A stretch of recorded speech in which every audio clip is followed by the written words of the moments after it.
We'll see the Dubai debut of New London. Was certainly impressed in his 9 starts so far. The son of Dubawi looks to kick off his campaign here in the Middle East in style and get that 5th win. Let's have a look at the forecast and schedule for tonight, Friday the 2nd of February. We kick off with a mile race over the dirt for the purebred Arabians. Onto the Lincoln Presidential Race over 1,900 metres, the Jumeirah Fillies Classic over the 1,400 on turf. We then head to a 1,400 metre dirt event, followed by a 1,200 metre sprint, the Dubai Sprint, presented by the Lincoln Navigator at listed level. The Dubai Millennium Stakes at Group 3 is our 6th event over the 2,000 metres, followed by the 7th over the 1,400 on dirt. The Jumeirah Guineas is the 8th event over the mile. And we kick off and finish up with the Lincoln Corsair race over the 1,800 metres on turf, race number 9 on the program. Here's our runners who won't be joining us this evening. Race number 1, we lose the 13 Hathler. As a result, First Emergency gets a run. Espador, Idlik Al-Alhem, and also Aries Dijon, 18, 19, 20 come out. Race 4, 17 Ketten, 18 Exceedant Gold are withdrawn. Race 5, number 15, Ajwad comes out, and Koi Koi for George Bowie comes out of the last. We also lose First View, Harwell Baladi, and Mostawa. The 2nd, 3rd, and 4th emergencies there failed to get a start. Jockey changes here for the event so far. Race 1, number 17, Connor Beasley will jump aboard Farrett's Dubai, who gains a start. And race 9, number 15, Abdul Aziz Al Balushi will ride Castle Bar for Halal Al-Alawi, who also gains a start this evening. And looking at the going, not much to report here. Good to firm the entire way around, very similar to the last 2 meetings. Hopefully we'll play even right across.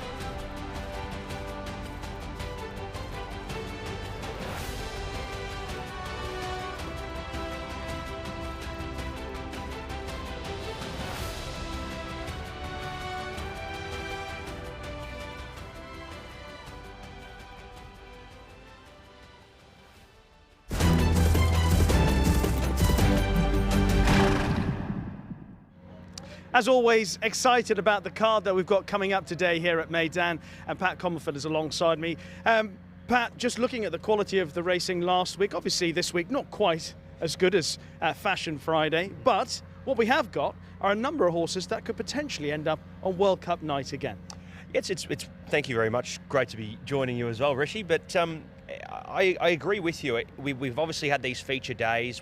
As you said, you mentioned Fashion Friday, but I think these small meetings, although, as you said, a little bit more insignificant compared to the other ones, although we get to see plenty of great horses come out tonight, we do start to get into that sort of 8-9 week marker away from, from World Cup night. So as you said, the preparations do begin for these horses who may only have that sort of 1 or 2 run lead up towards that World Cup run. And yeah, we get to see a few of those on show tonight. And well, it's fair to say that the Royal Blue has been very much a big figure of racing here so far this season. And once again, they come into tonight with a very good hand, and quite a few new horses as well to the Dubai scene that have plenty of upside. And as you said, bigger targets on the schedule for the weeks ahead. Yeah, and Emirates Super Saturday just around the corner, and then of course, as you mentioned, just under 2 months till the Dubai World Cup itself at the end of March. But let's have a look ahead to today's racing, and the first race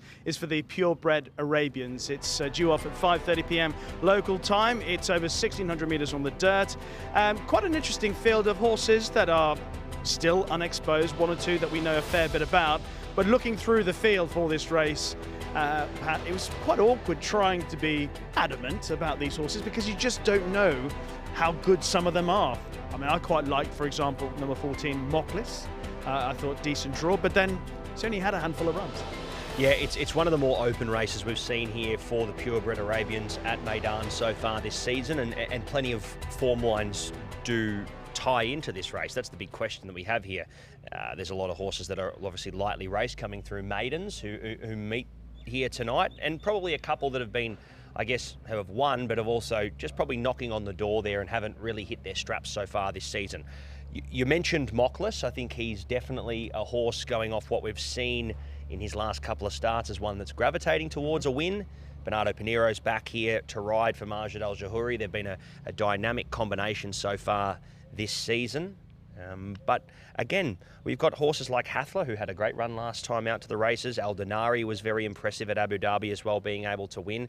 It's one of the more open races. It's going to be a good race because I think there's not really one horse in particular that you can sort of hone in on with a great deal of confidence. Okay.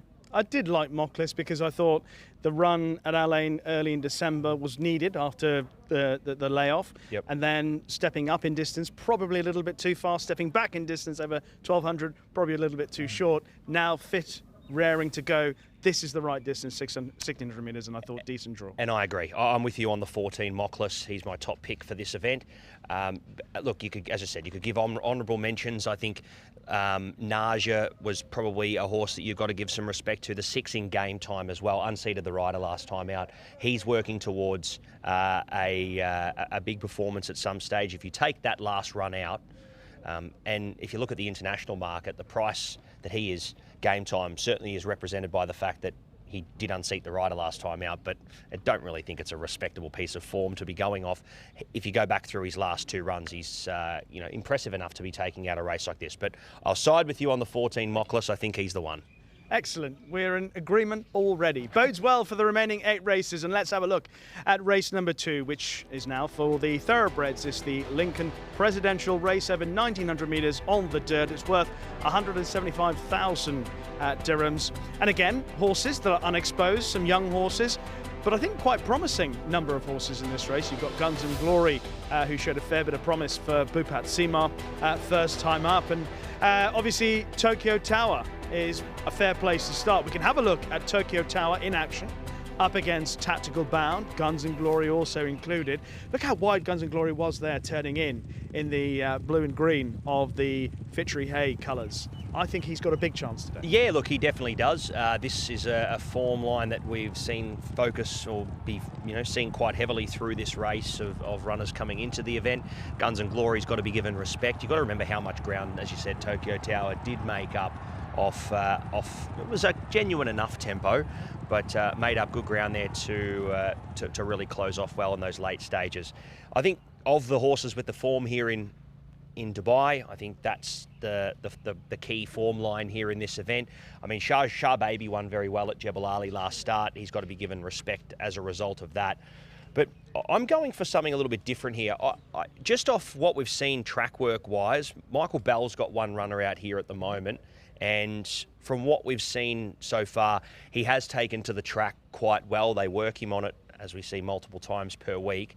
There is obviously the concerns about, I guess, siding with a horse that has yet to really strike the surface in a race. That's always the big question mark you have. But if you look at what Destructive is, I guess, going to be focused towards later on in the season, this should merely just be a tick the box, get through that race, get through the win, and on to the feature race we go, come Super Saturday or later on in the season. If Destructive is obviously capable of doing what they expect him to do, I think he should be taking this out. Yeah, they're talking about the Al Bastakia, which I think is at the end of February, and then they move potentially for the UAE Derby. That's the way Connections is speaking about Destructive. But as you rightly point out, he's only had the one run, that was on the all-weather at Chelmsford in the UK. However, he does have a pedigree. His pedigree is a dirt pedigree. He's related to a couple of horses that have won on the dirt. So he's a really interesting runner. Michael Bell with his first runner in the UAE at Meydan in 6 years. So wishing them the best of luck. I thought, because of the size of the field, I think there'll be a decent pace. Tokyo Tower, I know he's not bred to be. He's actually bred to be better over shorter, but he ran so well over 1,600 metres staying on, as we saw behind Military Artist. I expect it to be a good pace again, and I expect that to play into his hands, so I'm going to take a chance that he confirms the form. Yeah, I'm going to go with the 2 Destructive on top here. Hopefully he can make his presence felt early. We'll give a little sneaky mention, though, on the side. I haven't got him on top, but Tappett's Tale of Verve on debut. Yep. Very interested to see how he goes. Connections have multiple runners in this evening, and I just want to make sure that he's not being forgotten here in this event. He's a little X-factor horse that I think could pop up here. Yeah, Doug Watson, Pat Dobbs and owner Charles Fipke. That's an interesting combo. Tapit's Taylor Verve, the newcomer in race 2, one to bear in mind. Let's move on and talk about race 3. We move to the turf for the first time this evening. It's the Jumeirah Fillies Classic presented by Lincoln Aviator, 1,400 metres the distance, and the field headed by geologists who didn't run too badly against the boys last time out. Legend of Time, who beat her on that occasion. He runs later on card. But there's some good horses, as you imagine, from the Charlie Appleby team. Beautiful Love, one that you just saw. Cinderella's Dream as well. She's unbeaten in 2 starts.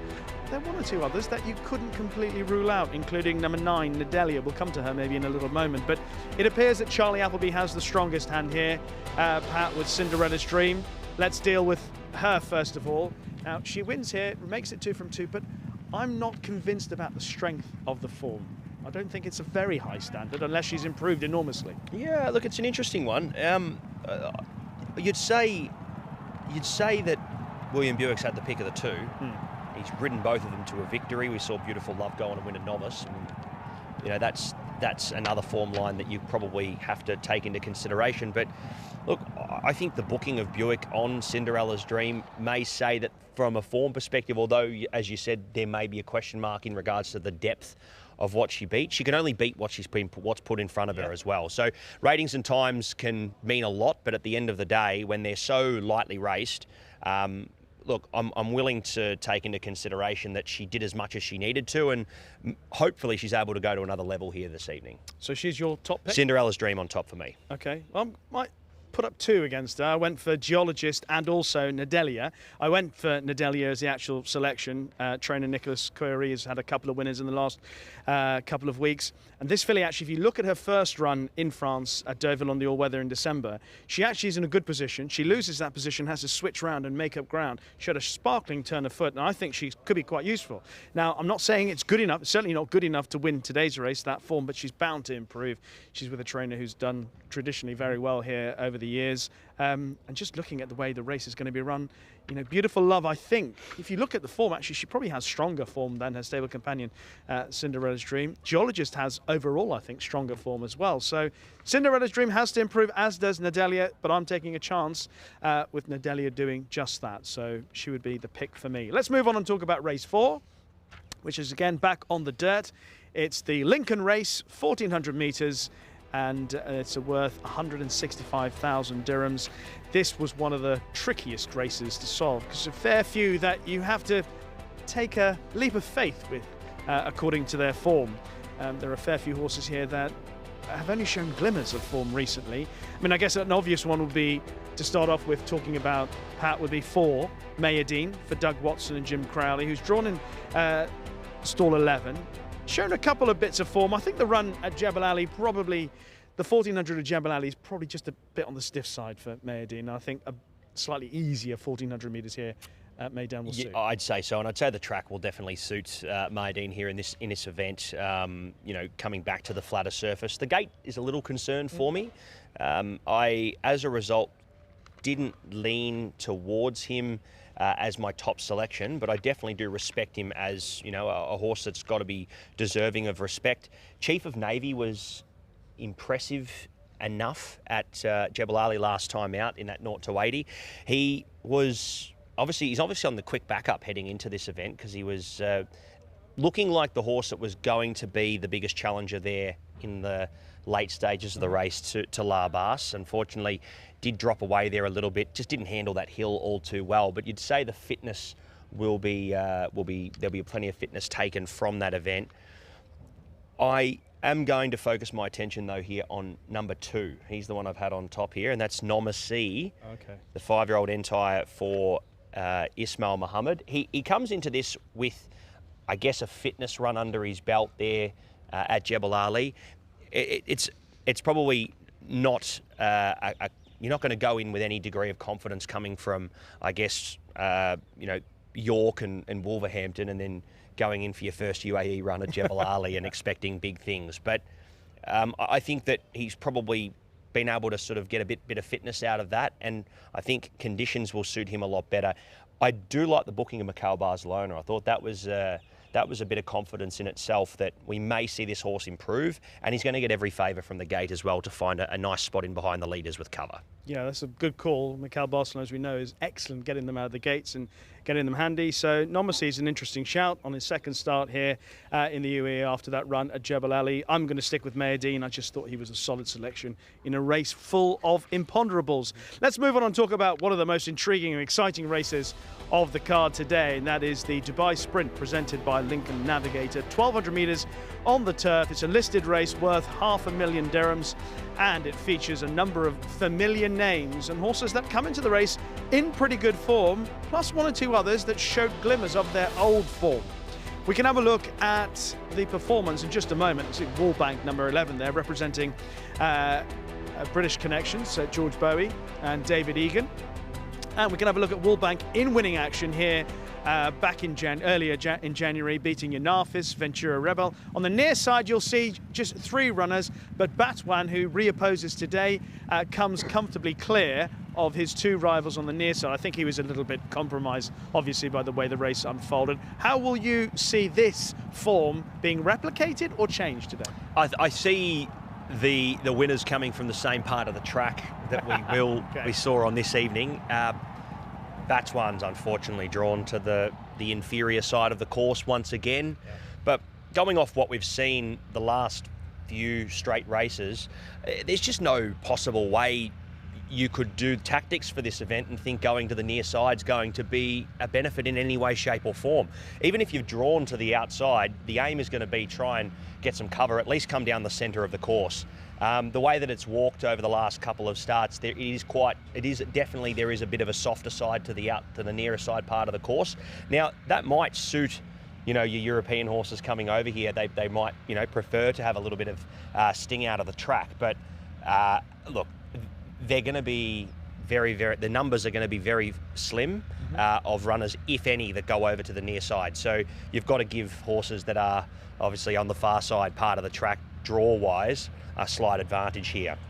I have lent the way of Mischief Magic in this race as a result of that. Well, shall we have a look at the run, the Ertijal Dubai Dash? We can. Where Mischief Magic raced along with Thunder of Niagara and Ladies Church. Mischief Magic over 5 furlongs, 1,000 metres. I think you're going to refer to the way he finishes off this race here, Pat. Agree. 5 furlongs, too sharp. You've got a lot of horses here who are, probably not going to get a strong 6. They might be sort of labouring towards the end. This was a really, really hard run race, and he just unfortunately was in a position where he was just never going to be able to get into the race. But for him to make as much ground up as he did and only be beaten sort of 4 or 5 lengths, it was a great performance and a good gutbuster to head into a race like this. Now, I know William Buick getting off Wallbank is something that you have to give no credit to whatsoever. He obviously has to ride Charlie Appleby's runner here, and as a result, David Egan jumps on board Wallbank. I don't see Buick getting off as a reason that Wallbank can't win this, but I'm siding towards Mischief Magic because I just think from the draw, he's going to get every possible chance here. Worst case scenario, if he doesn't lead, he's got enough speed to his inside, to that sort of side of the track where he can get on the right horse's back. Ladies Church might not win the race, but will carry a horse like Mischief Magic into the race for a long time. Shane Foley, we know, is a very strong rider, and Ladies Church, I think, will be in the race for a while, but I think Mischief Magic gets that opportunity to be in this 6 furlong race with cover, and that's going to take him a long way in this event. I'm all over that as well. I'm in total agreement with Pat here. Mischief Magic, of course, who was a Breeders' Cup Juvenile Turf Sprint winner over 5.5 furlongs, where he flew home in a furiously run race. I think he's obviously better over 6 furlongs, and obviously that race in America at Keeneland that he won was 5.5 furlongs, but run at a scorching pace. I think as long as they go good pace, which Ladies Church could well take them along, plus 1 or 2 others, I think that will suit Mischief Magic down to the ground. And that run last time out just looked like a run to put him back in the right spot for today. So hopefully he is the one for both Pat and I in race 5. Let's talk about the big race of the day, which is the Dubai Millennium Stakes, presented by Altea Motors. 2,000 metres on the turf, and of course named after arguably one of the greatest horses to race in the royal blue colours, and maybe one of the greatest horses to race of all time. Dubai Millennium, winner of the Dubai World Cup here in 2000. A few interesting runners, no doubt, including a grandson of Dubai Millennium, who most people think is the likeliest winner, and that's number 3, New London, for Charlie Appleby and William Buick. Charlie Appleby, of course, has won the last 6 renewals of the Dubai Millennium Stakes. I'm quite intrigued by the challenge of Trevenants down at the bottom as well for Jessica Harrington and Shane Foley. But let's deal with New London, who was good enough, Pat, to finish second in the St Leger back in 2022. He couldn't get past Dragoni here at Newmarket, but is this going to be good enough to win if he reproduces this today? Oh, you'd say so. 2,000 metres is the question mark, because it's definitely on the shorter side of what he wants. But look, if they do go at a genuine enough tempo here, and there's a couple that want to inject some pace into this and they make it a real sort of grind, well, you know, at the end of it, we know that he's going to have, I guess, that sort of ability to be able to, you know, be running through the line well here, and that could play into his hands here.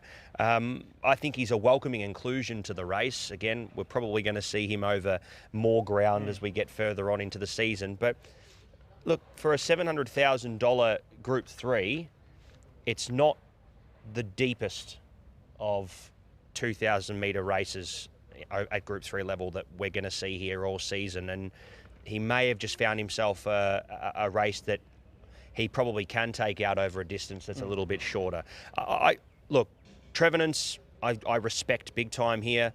You know, Warren Point is a horse that has got to be given a lot of respect. I know Jamie Osborne's got 2 horses that probably need to step up here, but, you know, deserve their place in the race. Should we look at one of those? Yeah. Sean, who ran pretty well in the Zabeel Mile. Sean was having his first start for the Jamie Osborne team. He produced a really good run. This obviously was over 1,600 metres. He's stepping up in distance today, Sean, and he's obviously conceding a little bit of weight to his rivals. But I liked what he did, and it looked like the sort of run that would bring him forward. It is, and the hard part is I just look at his form, and the thing I had against him was the fact that we are heading out to 2,000 metres here, and you know we have seen this horse doing his best work sort of over, I guess, 8 has been probably more his ideal trip, and I think that, you know, he's probably capable of stepping out off that run to 2,000 metres, but if they run this at a decent enough clip, and a few of these try and, you know, really set the tempo up in front. How did you see it from a tempo perspective? Did you see them? I wasn't something entirely trying to sort of go and steal it? Because there are a couple here that want further, and that may be a tactical move. But then obviously if those horses that want to go further want to go too hard, it suits the others who have a little bit of a kick, probably a bit better. And I can't imagine that they'd ride New London too aggressively. I think he'd be forward. But I thought it might be the sort of race where someone like Shane Foley on Trevenants, who, if you look at some of her form, last year's form wasn't bad, but the year before she twice beat a filly called Marquez de Sevigné, who was a Group 1 winner last year. She comfortably beat her on those occasions. I think her best form gives her a massive chance. She's obviously, as a mare, she's getting weight from all her rivals. And her form back at the end of last season when she was behind India at that Group 1 in Cologne is strong. Even the run before that at the Curragh behind Lumiere Rock and Jackie O was also pretty good. And I think she's got a very good chance. I would probably just side with her on this occasion because of what you pointed out in the beginning of the discussion. The horse to beat is New London on all known form, but 2,000 metres, 10 furlongs is the big question mark. So Trevenants for me. Yeah, look, I'll stick with New London. I think, again, as I mentioned before, I think has potentially found a race that is winnable over the trip. If it was a stronger race over 2,000, you wouldn't be able to consider him. But I think he has enough ability to be able to do this in a field of this quality. But look, respect to quite a few others in this race as well. Indeed. Race 7 up next, and this is the Lincoln race, 1,400 metres on the dirt. Again, like one or two earlier races, it's quite hard to be quite keen on a horse in this race because there is, again, a fair few that maybe just struggling for their best form. But one of the horses that I quite enjoyed the form of probably is Naxos, but then he's running over a slightly different trip. So there's all sorts of question marks against a few of these. How did you want to start off with the the shortlist for this race? I was very much in the corner of Naxos here. I think the 2,000 metre race, although probably, and it was a pretty muddly run race, to be fair. Good horse won it. Good horse did win it in Kabir Khan. So we've seen him obviously go on and frank that form, albeit over a similar trip. He comes back here to the 1,400 metres and I guess into a much easier contest. I do feel that what we saw from him there over that 2,000 metres probably screams a horse that isn't looking for 2,000 metres at this stage, and a drop in trip, although 1,400 metres probably a little on the sharper side, maybe 1,600 I probably would have preferred. That would have been ideal, yeah. But at the same time, I think that fitness run there on the dirt there over 2,000 metres probably will take him a long way in this. And provided the fact that he's drawn a good gate, that's what still allowed me to side with him here, because I think strategically he's not going to be in a compromised position in the run. William Buick will be able to slot him in behind, I guess, those who want to roll forward. He will need a bit of luck at the turn, but I think has the raw ability to be able to take this out, and the fact that he's had a run on the surface already gives me confidence in itself. Yeah, I like Naxos as well, for all the reasons that you say. He has run over 7 furlongs before. It was actually on his debut. Obviously he's fine on that distance and over a mile, but I think given the type of race that it's likely to be, being able to see out that little bit further will be a positive. One other I was going to mention in the race was Triple Venture. He ran on the turf last time out. I think he's a better horse on dirt. He's got a very consistent record on the dirt, Triple Venture, so I think he'll run well again for Shane Foley and Ahmad Bin Hamash. So that's race 7. We'll move on and talk about another of the feature races on the card.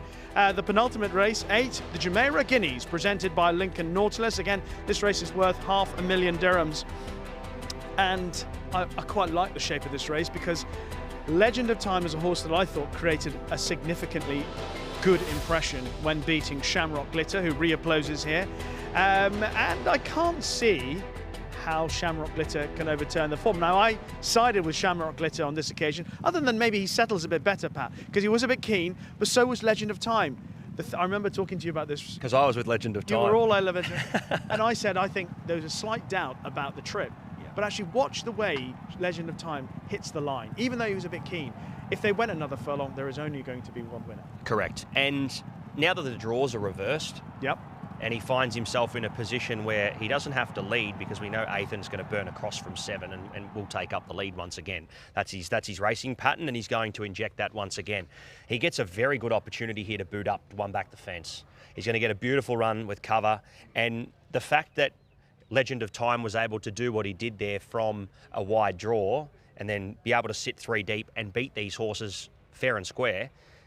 The fact that he draws to their inside and he gets arguably a similar run to what Shamrock Glitter got last time out. It's nap time for me. I think he's got to be, I think, going off draws, he's got to be the best on the program for me, and I very, very hard to see him getting beat here. Nap time doesn't involve you being tucked up in bed. Well, the race does go off at 9:30. I usually would be tucked up in bed, but yeah, it's definitely I think there's only bad luck gets him beat. I agree. I think he's the standout. I agree with you. Not that I want to get into bed with you, but it is nap time. I think Legend of Time is a very good thing in that race. I think Legend of Time might be a horse that you could run in a classic trial in the UK for the Derby, perhaps, given a bit of time. We're talking about a horse that is bred to be better over further. I mentioned the other Charlie Appleby horse in the race as well, Musical Act, who's won his last couple of starts, both on the all-weather at the back end of last year in the UK. He's by Dark Angel, very good stallion, and the Damn Poetic Charm, she was a very good horse for the Godolphin team. In fact, she completed the Cape Verde Balanchine double on her last 2 starts before she went off to stud. So I'm expecting him to be quite a useful performer going through the season. But I think today, against Legend of Time, it's going to be a tough ask. One more race to look at, and that is due off at 10:10, race 9, the Lincoln Corsair race. It's over 1,800 metres and on the turf. And again, William Buick and Charlie Appleby with a strong hand here. First sight. Leading the way ahead of Franz Kafka. Don't forget that Koi Koi doesn't go in this race, but there are 1 or 2 others that I'm pretty keen, might make a race of it with the well-touted first sight for the Appleby team. I quite like what King of Time did on his first run after a very long layoff, a year and a half. I thought he could go well. Royal Dubai didn't run too badly behind Meydan Dubai last time out. So a number of horses that we can be interested in. We'll take a look at a bit of form, Pat, from here at Meydan in the middle of January, where Franz Kafka beat Laser Guided, returned to Dubai. Tell me about the strength of this form and whether or not you think Franz Kafka might be vulnerable in what I think is a better race today. It is a better race. It's got a little bit more depth than what he faced there in that 65 to 90, and that's understandable when you make it sort of a 70 to 95, because you're going to get those horses that are going to come in wanting to carry that sort of 61 and a half, 62. It is a very top-heavy race when it comes to ratings here. So he is going to be up against it, Franz Kafka, but you've got to also respect the fact that it was a wide draw that he was faced with there last time out. Yeah, I know, bit of tunes going on in the background. He is going to be brought undone once again here by the wide draw. He's going to have to be very good to do it. Now, he came 8 or 9 deep last time out and was able to circle them and win. Don't think he can do it here with the 62 kilos on his back. He's not going to have that 4 kilos. He's not going to have that electric extra bit of 10% to chase these guys down. So I didn't even have him in my numbers here, Franz Kafka, unfortunately. Okay. Laser Guided has got to be given some respect. Gets every favour from the draw, and I think probably you could take more out of the run there of Laser Guided under William Buick than what you could from Franz Kafka. I think he can go on and be figuring here once again. I've gone with a different form line, though. One of Meydan Dubai's previous wins before heading to the Group 1. Sari Dubai was unlucky last time out in that race, that following start. I thought the run of Royal Dubai was really impressive. Had to come wide. Gets a good gate here today. Patrick Dobbs on for Lucy Body, and I would be shocked not to see Royal Dubai at least running, I think, in the top 3 here. I was looking at the international market earlier on. Something like 14 or 15 to 1 was put up for Royal Dubai, which when I was looking at the race myself, that's sort of way over where I sort of had the horse situated in this race. I think he's a genuine each-way prospect in this event. I'd be shocked not to see him run top 3. I've got him as my value for the night. Okay, so Royal Dubai. Well, I like King of Time. I know that he'd had a long layoff before his comeback run behind Local Dynasty, but he made a big move in that race. That was over 2,000 metres. Good race. Local Dynasty sets a pretty high standard, and he made a big move, got into the race, into massive contention before the trip that he had, and then, of course, the long layoff just told in the end. Now, the awkward thing for him tonight is that he's drawn in stall 13, but David Egan, of course, is here to ride tonight. Excellent jockey, David Egan. I'm hoping, now I'm going to try and find David Egan tonight. I'm going to say to him, listen, David, this is my tactics for this race. There are 1 or 2 horses that like to go forward. You want to drop King of Time out right to the back, and you sit and you save on the rail. Now, I know he's in 13, so you'd have to let them all go and then and ride him for luck. Ride him for luck, and then turn into the straight, hope that they go fast enough, and then the gaps open, because I think he possesses quite a sharp turn of foot. You know, he used to be trained by Charlie Appleby. He was with the Godolphin team before he was moved on and he had that long break. I think he could, if luck falls on his side, I think he could beat First Sight, and I think that he might just, with a bit of luck, get his head in front. But I respect the chance of Royal Dubai. I like that form, and he also made up a lot of ground out wide. And I think he's got a chance. It's a race I think we'll see.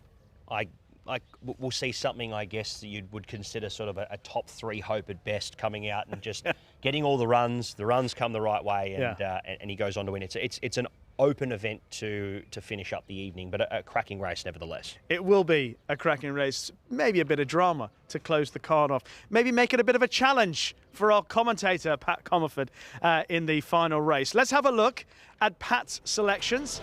Away you go, Pat. Thank you very much. Mockless in the first, we've agreed on that one. Destructive for Michael Bell in the second, hopefully he can run well. I'm very much in the Royal Blue this evening here. I think William Buick's going to have a very good night, 3 winners at least. Cinderella's Dream in race 3. I've gone with Nomacy for Macau Barcelona in the 4th. Mischief Magic in the 5th event. Hopefully he can run well there. New London in the 6th. Naxos for George Bowie in the 7th. Legend of Time in the 8th. And finishing off with Royal Dubai in the last for Lucy Body. Well, I think you've got 4 winners for sure. And here are the ones that you will not have. or at least 5. I obviously agree with Moklis. I'm going to go with Tokyo Tower, 13 in race 2. Nadelia, a little bit of a fly against the Appleby pairing in race 3, number 9. Race 4, I'm sticking with the tried and trusted Meydan. Number 4, Mischief Magic. Number 5 in race 5. Trevornance in race 6 for Jessica Harrington. Race 7, I'm going for Naxos, like Pat, and similar comments apply in race 8 because I've gone for Legend of Time. And then in race 9, close it off with a win for the Simon and Ed Crisford team after a wonderful chance ride, taking all the gaps from David Egan in the closing race. Brilliant. Well done, David. The star of the night if he gets that home from stall 13. Pat, thank you very much. Thank you, Rishi. Enjoy the action this evening. Looking forward to it. It's going to be very exciting. First from 5:30, and we kick off with a cracking purebred Arabians race as well. Some open races tonight, but hopefully we've found the viewers at least a few winners between the two of us. At least 4 winners. Okay, Pat, have a good one. We are going to go back in time to last week, have a look at what happened on Fashion Friday. Enjoy this.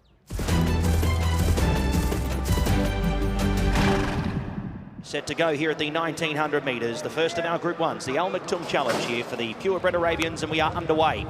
Shane Ryan got them away to a perfect start here in the first event. Baraka was the first to show, working up with Thaydar Athbar. The inside, Alakam's going to shoot through the inside into a forward spot. A few of these jostling for forward spots as well. First class, RB French Dude, Jagurtha de Monlau working up alongside. Deeper out on the course there was Farris. Diamond Gem AA is going to be about 9 deep into this first turn as they go in search of the 1500 metres. Raja finds a nice position in behind them, settling down into about 6th position, being tracked by Hakadu Soleil. Majdi also back on the inside. SS is Dubai now starting to track through along with Diamond Gem AA. They've had to go back just worse than midfield. Green by Nuna slightly detached from the main pack. RB Strings attached and Os are the last 2. So along the back they go. Past the 1200 metres. First sectionals there were 9.34, 21.54 as they work inside the 1000 metres. And up on the outside the pace continues as up Alakam on the inside gets pressured by Baraka. Jagurtha de Monlau's been 3 deep the trip. Farris even deeper. RB French Dudes now started to be shaken along here. Thaydar Athbar are running along very well in behind the leader. First class 3 back the inside. Will need some luck. From SS is Dubai. Then came Raja the inside. Just lost a stride or 2 there for a second. Being passed now on the outside by Duryan, who's tracking into it okay. Hakadu Soleil under the stick. Followed by Reen by Nuna. Then came Diamond Gem AA going back through the field. Passed by RB Strings attached. Os and Majdi, the stablemates for company. Baraka and Alakab going head to head here as they straighten to home here past the 400 metres. Baraka with the conditions here to suit here and the track stats as well. Leads now a half length on Alakam, who's still trying to fight back here in the late stages and is not laying down lightly. Baraka from Alakam the inside, breaking away from Farris and Thaydar Athbar. Baraka still with an advantage of a half length. The inside Alakam fights ever so strong, but Baraka the outside, 3 parts, now a length. Baraka drawing away late. He takes the Al Maktoum Challenge. Baraka by a length and a half. Alakam second, Farris third. And we are ready for the Firebreak Stakes at Group 3, set to run racing. Good start away. Fort Payne half a stride slow, if any. Imperial Ace, the Great Collection, going back to his rear roll as usual. Good pace as they make their way out of the chute and onto the course proper, where it is Southern Artist up in front who leads Hypothetical a half length. Quality Humour third. In the 1-1, Echo Point gets a nice run in transit. Royal Muse forced to race 3 deep, but spots the lead 4 lengths and settles down into 5th from Make Me King. Then came into about 6th position there was Western Symphony. Followed there next in turn by Make Me King, who's now dropping back with Fort Payne, who recovers onto the back of the main club. Then came Imperial Ace, and detached is the Great Collection. So the select sections there, 13.48, 24.04 as they make their way off the back here at the 800 metres. And up in front still Southern Artist goes at okay sections. Hypothetical sits on his girth and has been there the entire trip so far. Quality Humour back on the inside, getting a nice cushy run, but just asked to improve here, given a squeeze by Connor Beasley. Echo Point edges out 3 wide. Royal Muse ambles out 4 wide. Then came next in turn there Western Symphony. Make Me King still with about 7 to pick up. Sumion takes the short way home as the gap opens up on the inside. Then came Fort Payne, followed by the Great Collection. Imperial Ace drops out of it. They run into the straight here in the Firebreak take stakes, and Southern Artist still has the buffer of a neck now. Hypothetical the outside, looking to bounce back here with a winner under Macau Barcelona. They break away 3 or 4 lengths on Royal Muse, followed there by Quality Humour. It's Hypothetical the outside though, getting the better here late of Southern Artist. Hypothetical going down a winner. Salam bin Gadaya on the board nice and early, 3 parts on Southern Artist. Under starters orders, set to run, racing. They all broke well. Back in the early stages was Shining Blue, going to sneak back and head over onto the running rail. Leading the way early, Majestic Pride from Meydan in second. Mysterious Night gets a cushy run back up on the inside, but pace just slackening here a shade. Dunya going up to the outside now and is forced to improve from Vaffatino. Deeper out, Real World, followed there by El Salt, King Gold, Tamburrata, and onto the back of the field there was Shining Blue. Early sectionals, 13.6, 24.53 as they come past the 850 and sneaking through there to lead now. Up in front there, working up into the race here was Majestic Pride, leading the way by 3 parts. Now a length, Dunya happy to sit in second here. Mysterious Night getting the run of the race, just will need some luck. Meydan 4th, Real World 5th, and Vaffatino sits on the inside, 3 back the fence, also requiring some luck here. King Gold was next, followed there deeper out on the track by Real World, El Salt, Shining Blue, Tamburrata still last with plenty to do as Majestic Pride tries to give a kick here, leading by 3 parts. Dunya, Mysterious Night working ever so hard to shoulder into the clear, does so now. Vaffatino shooting up the inside. It's Mysterious Night taking the lead here from Majestic Pride. Dunya, Vaffatino up the inside, trying to snag second, but Mysterious Night will do it. Mysterious Night takes the Al Fahidi forward. Vaffatino second. Set to go here in the Ashandagar over the 1200 metres, and we are racing. And we're off immediately. Worko was a little slow, can't go with the rest of the pack early. Out fast on the inside, Rawi shows good speed here. Freedom Fighter going up to his outside, trying to work across. Magic Petition making him work. Laurel River happy to go up 3 wide and continue pressing on. From deeper out, Leading Spirit. Out wide was Bolmaui Star, 5 deep, punching the breeze. The inside Colour Up, followed by Muhib, and Worko is the best part of 8 lengths detached. So Rawi leads a half. Freedom Fighter second. Laurel River out 3 deep at the moment, but just happy to be put through its paces here by Tygo Shea, just letting the horse balance up here as they make their way into the straight here. Magic Petition leads up the 2nd division. Muhib works through the inside from Colour Up, still with 6 to 7 lengths to pick up from Leading Spirit, Bolmaui Star, and Worko up on the inside. Rawi continues to kick here from Freedom Fighter. Laurel River not making much inroads at this point in time. Look at Muhib down the outside, starting to present here. Muhib in the shake-up mid-colours, storming up on the outside here past the 100 metres, and he puts this to bed. Muhib for Tom Marquand and Michael Costa goes on to record an impressive win. 7 on the line. Beats home Freedom Fighter Rawi. Group 2 racing down the straight, set to run, and we are away.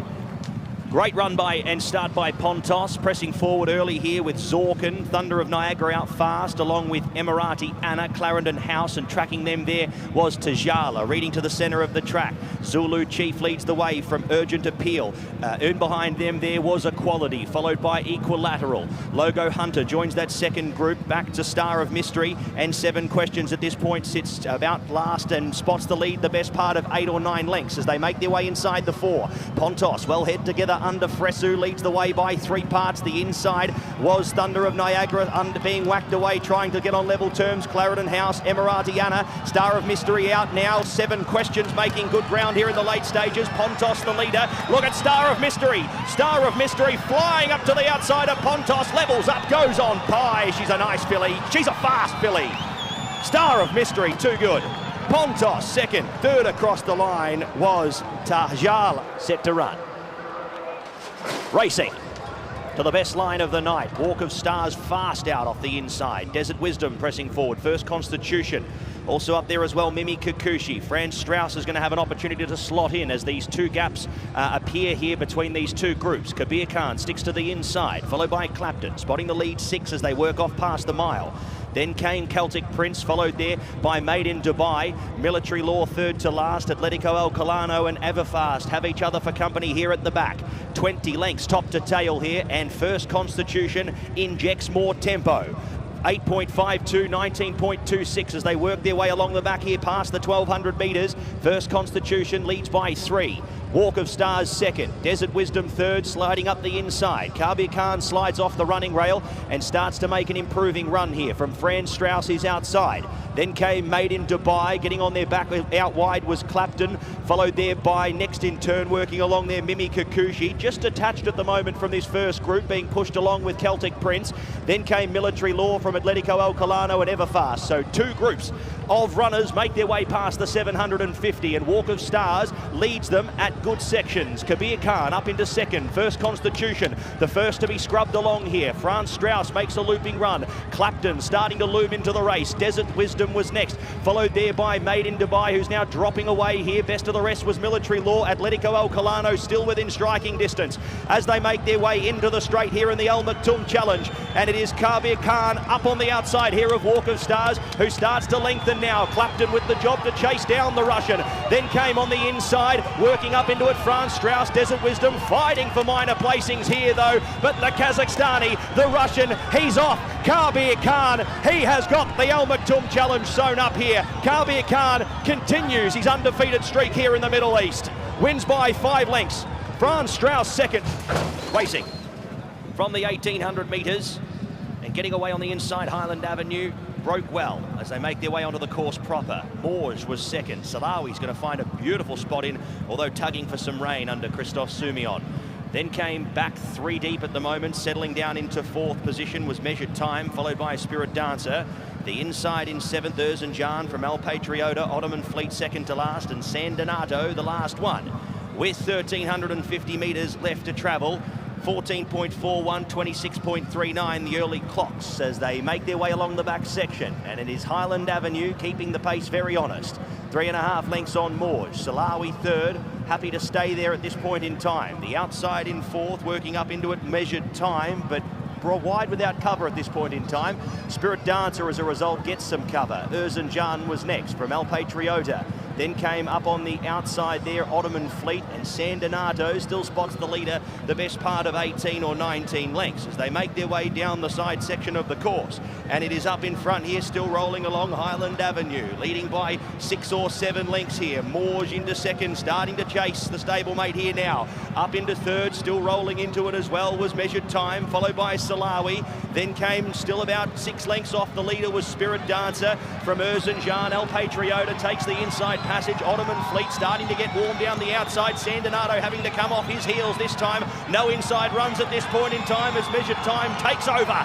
Measured Time at the 200 metres from Ottoman Fleet starting to level up. Spirit Dancer. Morge gets checked for a run. San Donato trying to run on. Measured Time. Measured Time steals the Jebel Hatta. Measured Time goes on to win well. 2 lengths here in the Jebel Hatta, beats Ottoman Fleet. And we are set to run, and we are racing. Killer Collect missed it. About 2 lengths there in the early stages. Turgeman, Military Artist was away fast. Rasas holds the inside. Mendelssohn Bay works forward. Oasis Boy is wide at this point in time. Knees attacks onto the back of the first group. Killer Collect recovers and starts running up into a 3-deep line now as he has cover. And at the back of the field is Courtier in his usual role and will have to come past all of them. So the sectionals come up 14.05, 25.16. So the pace is genuine enough for these horses to be making ground at the back. Military Artist rolls them along at the early stage. Up from Mendelssohn Bay in second. Third on the outside, Oasis Boy eventually works across. 4 deep now, 3 deep. The inside, Rasas. Meeting the sandwich was Turgeman, followed by Killer Collect. He's had a horrible run in transit so far, will need to be good. Knees are the next, and Courtier closes ranks onto the back of the pack. At the 650 in the UAE, 2,000 guineas. Military Artist continues to inject the tempo. Mendelssohn Bay the outside. Oasis Boy. Soumillon pulls the trigger. Killer Collect starting to be sooled up into it. Look at Courtier making his move now. Nisa next. Turgeman follows. Rasas out to the end. It's Military Artist up on the inside. Mendelssohn Bay giving a sight. Oasis Boy. Killer Collect. Courtier still with about 4 or 5 to pick up as Mendelssohn Bay hits the lead here. Mendelssohn Bay finding lengths here. Mendelssohn Bay under Pat Cosgrave here in the UAE, 2,000 guineas. He's given them the slip. Mendelssohn Bay for Suited and Booted Racing. Mendelssohn Bay gets the UAE 2,000 guineas and does it well. Beats home a very brave Killer Collect. He was in the cheap seats the whole way. Set now, and we are racing. To an even line, getting away fast, Rackeys, he's going to press forward in the early stages. New Comedy presses forward. Global Heat's going to find a spot up on the inside and nudges up to do so. Al Naya is going to settle into the 1-1 early from Gallerist. Then came on the inside, Tides of War, followed by Siskany. He has on his inside Derby for company. Scottish Anthem was next, and Sea Stone is the last one at the 2400 with a lap of the Meydan circuit to travel. And they go at sedate fractions, 15:07, 27:35, where New Comedy leads them along the back of the course. Leading the way here from Rackeys in second. Third was Global Heat and fourth Al Naya. Fifth, three back on the inside, Tides of War from Gallerist. Then came Derby. Third to last in the run was Siskany, the international market favourite. Second to last, Scottish Anthem, and Sea Stone watches it all unfold. With 1,900 metres left to go, and the pace remains unchanged. Onto the back section of the course, approaching the 1,800 metres. New Comedy now comes back to them, leads 3 parts of a length. Rackeys second. Third on the inside was Global Heat. Fourth was Al Naya. Fifth, Tides of War, followed by Gallerist. Then came Derby, 4 back on the paint. Followed there next in turn by Siskany. And Scottish Anthem has Sea Stone now for company at the back as they race as two. So onto the back, 1,400 metres left to go, and they are crawling along. New Comedy, a half length on Rackeys. No one yet to press the button. Global Heat, one back the inside. Al Naya gets a cushy run in the 1-1. Followed by Tides of War, Gallerist, Derby. Siskany spots the lead, 8, sitting third to last. Sea Stone comes up into second last. And into the running line, Scottish Anthem goes, looking for his looping run very shortly. Inside the 5 furlong pole they go. 1,000 metres to travel. And New Comedy clicks it up about a half second, you'd say. Puts a length now on Rackeys. Global Heat was third. Fourth on the outside, Al Naya still travelling along well on the steel. From Tides of War, Gallerist, Derby, Siskany. I'm sounding like a broken record here. They're not doing too much. Scottish Anthem second to last, and last of all here was Sea Stone. Race starting to hot up here as they get past the 600 and scrubbed along up in front now, asked to improve his New Comedy. Rackeys still there, ready to pounce. Al Naya pulls out for his run. Global Heat looks for an inside passage. Demuro has the gate closed on him. Inside runs as well, looking for inside runs as Derby, Gallerist, as Al Naya takes over. Rackeys, the inside, Derby looking to pick up. Gallerist still with a shot here, inside the 150.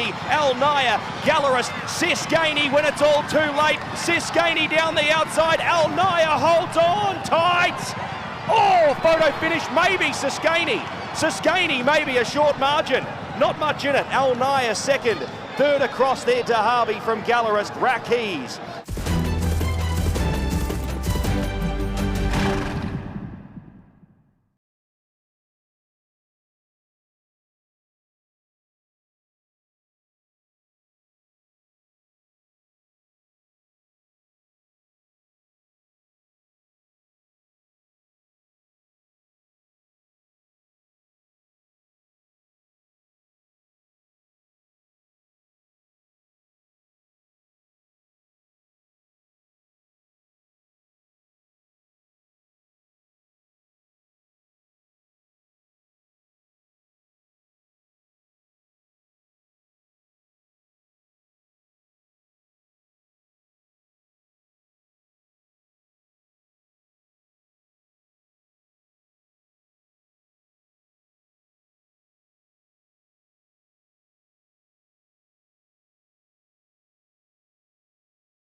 Well, alongside me is a very familiar face here at Meydan Races, and that is Targo Shea. And I wanted to start off, before asking you about your rides, by wishing you happy birthday for early this week. I must admit, I was surprised by the age. I thought you were much, much younger. Yeah, 25. It soon comes around quick. Yeah. So yeah, it'd be nice. Hopefully, one or two of these put their head in front tonight. It'd be nice. Well, I quite like the look of your first thoroughbred ride tonight, which is Guns and Glory. Well, I thought ran a really encouraging race first time up. How much has he improved for that? He's improved plenty. He got edgy first time in the gates, which is unlike him. But yeah, he's progressed well from that, and he's drawn well tonight. And he wants to go 2 turns, and he has it. So no, I think he's taken a good step forward. And it's an open race. There's plenty of talk about the Doug Watson newcomer, and obviously he's got the Fauzi Nas horse and the Musaba horse that were both in front of him the last day. But my fella was first time, so hopefully he'll take a leap forward. All right, I'll just spin through the rides and you can tell me what you think about each one of them. Chief of Navy in race 4? Yeah, I wish he was 5 furlongs. He's a bit one-dimensional. He's quite quick. So look, he's a very fast horse. He's drawn well. He only ran a week ago and ran well. He only got beat a couple of lengths at Jebel Ali. So yeah, we'll let him point his toe, and he's good enough. He'll be there at the end. Race 5, you ride Tanmawi? Yeah, I don't know a whole lot about the first run here. So it looks a good race, and obviously Connections be able to tell me plenty more about him later on. In race 6, you're on Western Writer, who didn't run too badly in the Zabeel Mile. Yeah, he'll run well. Again, he's a huge price there, but he'll run well. Step up and trip. I'm sure he'll get it on pedigree. It's a good renewal, and obviously Godolphin hold, as you can imagine, a very strong hand. But I think he'll outrun his odds. Race 7, you're on My Dubawi. At least you got a good draw in stall 1. Yeah, works extremely well at home, and he's got a good gait, and he actually won his first race for us there last year, and I thought he'd progress to be a group horse and works accordingly so at home. So he needs to get his act together. Disappointed us at Jebel Ali, but hopefully he can bounce back. And the final race, you're aboard 1 for Saeed bin Suror. Big meeting. Yeah, unexposed, hasn't ran in a while, but always great to get the call up for those colours, and when you have those colours on, you're never without a chance. So looking forward to them. Good luck with the rides. Have you had a nice birthday week? Yeah, it's been busy. Plenty of racing, so we've a day off Sunday, so we can have a bit of lunch then. Well, enjoy it, because before you know it, you'll be 30. Yeah, cheers. That don't be long coming, Rich. Cheers, Ty. Cheers,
in the pre-parade ring, having a look at some of these horses before our first race, which is the Lincoln race for the purebred Arabians, 1600 metres. Let's take a look at horse 1, which is Desert. See, he's quite a well-built, powerful individual. He's got a lot of strength about him for connections. Khalifa Al-Nayadi, Saif Al-Balushi will be riding Desert. He's drawn in stall 9.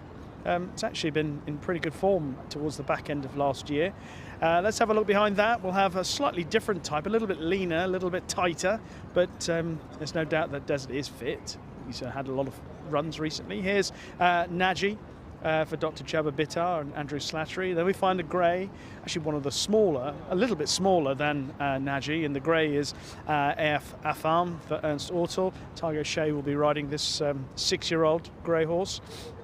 Didn't run too badly behind Japa Haddad last time out. Drop back and find the horse with the red headgear on, and that's number 5, Al Musanef. Will be carrying the red cap for the Khaled Khalifa Al Nabuda team. Another for Ernst Ortel. Got a very tough draw in stall 16. That'll be one of the big question marks against AF Musanef. And then behind that we'll find horse number 7, which is Barak El Mekdam for Oscar Shafez, riding for Mujib Rahman. That's really been short of his best form, and again got a double figure draw, which will be against Barak El Madam. Behind that is a horse with another double figure draw. That's number 8. That's another grey, RB Kings Bay for Abu Bakr Daud. Case Al Busaldi is in the saddle.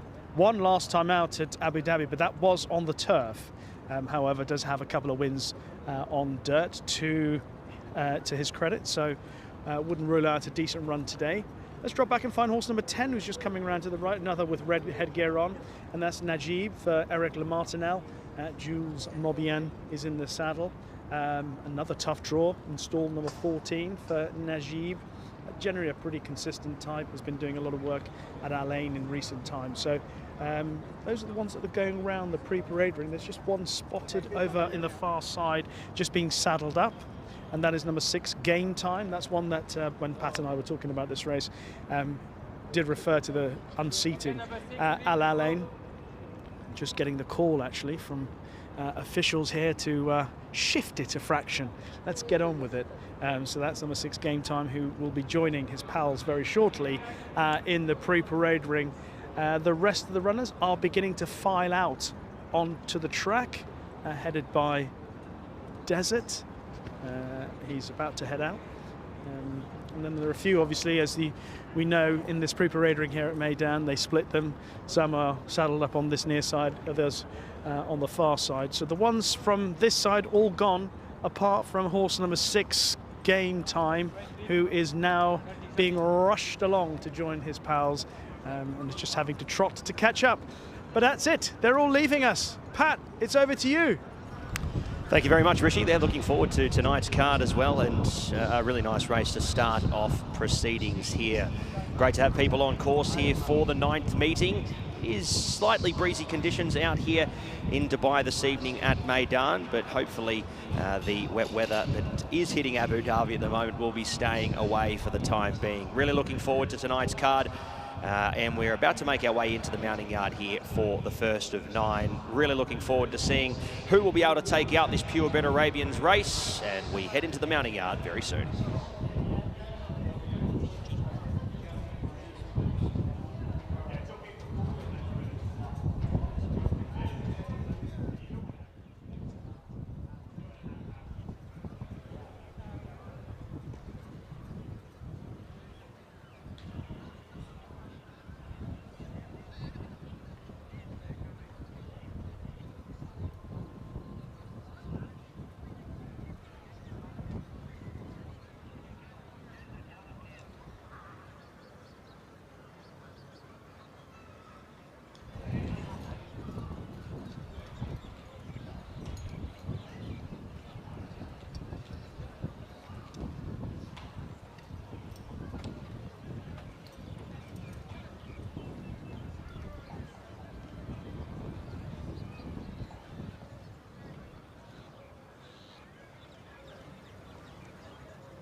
So we head into the parade ring here for the first event. Now a little bit out of order here at the moment, but the first horse we will have a look at is number 10.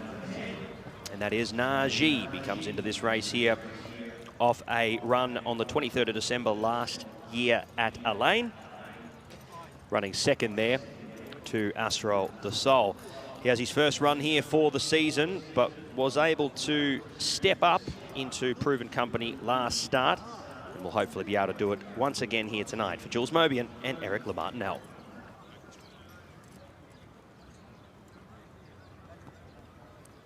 We head now to number 1, and that is Desert for Khalifa Al Nayedi. Saif Al Balushi will do the riding here. These are the 21 starts for 3 wins and was last seen at the races down the track at Elaine over 1,800 metres. He drops back to the mile this evening. Number 2 is Naja for Jabba Bitar. Andrew Slattery will do the riding here. 2 runners in the race here for the stable. And comes into this off a second in behind Jab Haddad last start at Abu Dhabi.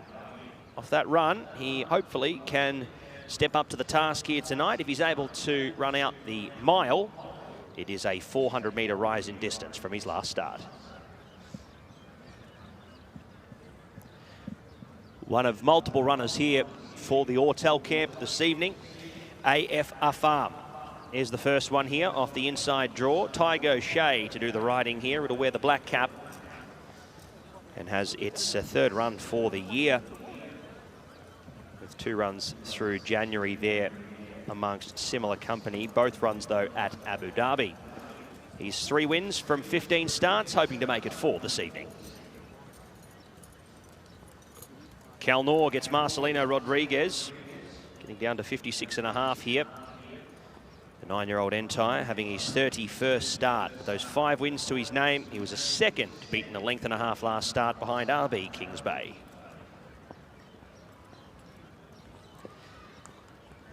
On to number 6, Game Time. Another one here for Dr. Jabba Bitar and the El Reef Stables.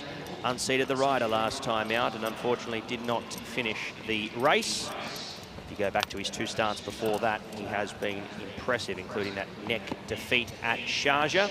He can improve here and looks to be one of the chances on the card here for the first.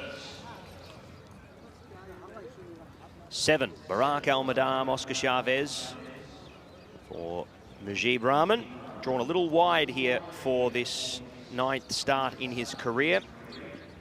And was down the track last time over the mile. Would need to improve.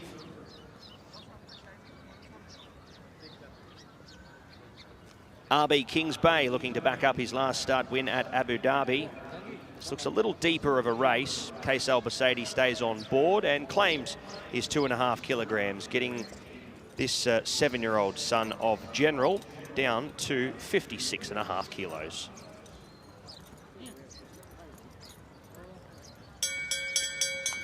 There's a bell for riders to climb aboard. Number 9, Farhan for Jose de Silva and Jean-Claude Bacout. He's drawn right off the track here, and coming out of weaker racing, he would need to step up to the plate here after being beaten 5 lengths last start. Number 11, another one here for the Al Wathbar racing team. Stablemate of the 9, Naila Al Wathbar for Adri de Vries. Winner at Sharjah. Last start, Adri stays on board. Only the 2 starts for a win. Needs to step up in distance as well as class, hopefully taking some confidence from the win.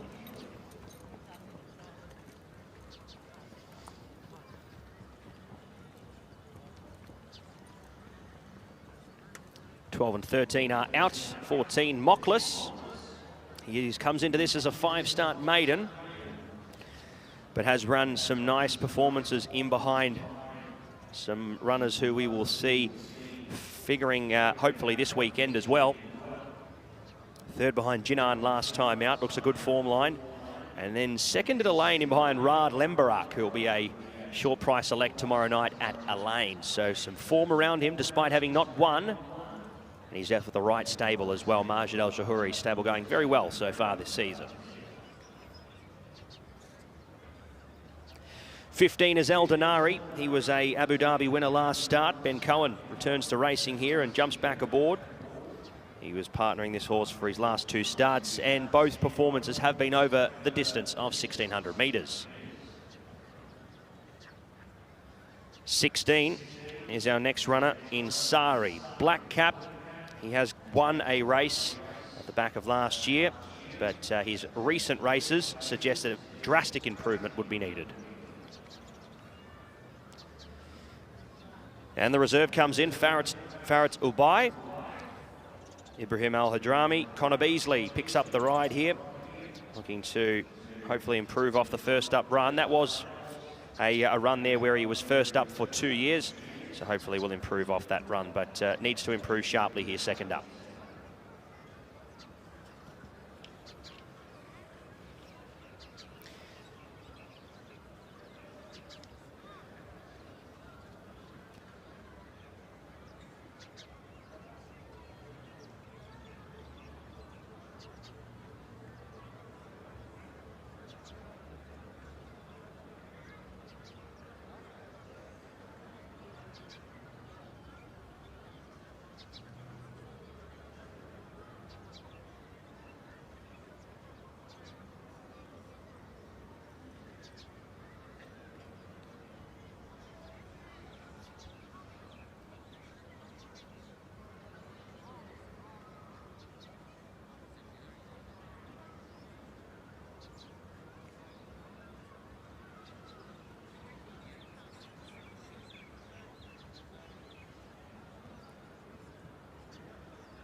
And last but not least, down at the stalls here is our final horse in AF Kalnor. Coming into this after 2 really nice runs, including a second last start at Abu Dhabi in behind RB Kings Bay, who he faces this evening. That's our runners for race number 1 here from Meydan.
We'll have a look at some of the contenders for our opening race, and we're seeing number 14, Moklis, making his way down to the start. One of the younger horses in the race at the age of 4 for Majid Al-Jahuri and Bernardo Pinheiro.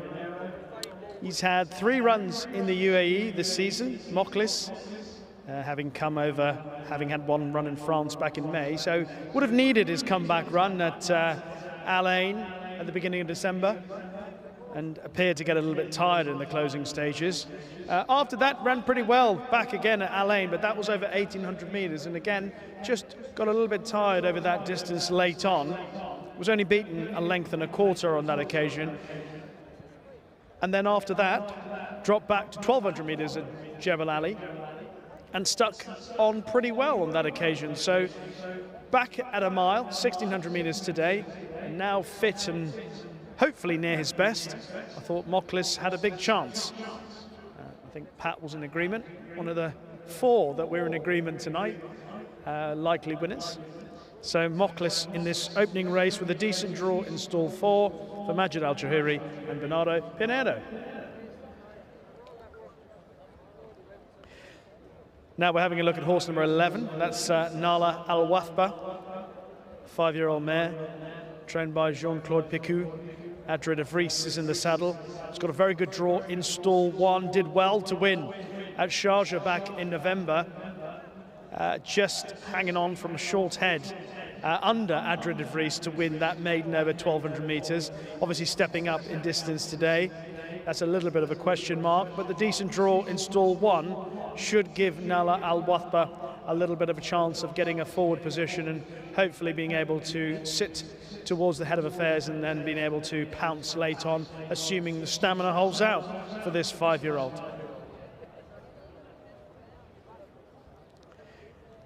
Here is number 10. This is Najib for Eric Lamartinelle and Jules Mobian. Pretty consistent. 3 of the last 4 runs resulting in a spot in the runners-up podium for Najib, who's got an awkward draw in stall 14, but I think there's a chance that Najib can get away and get a prominent position. That will certainly help. So I think Najib is definitely going to make the short list, this 5-year-old, for Eric Lamartinelle. So that's a look at a few of the contenders, and in a very short moment we will have our Best Turned Out award, sponsored by Zabil Feed, for our opening race.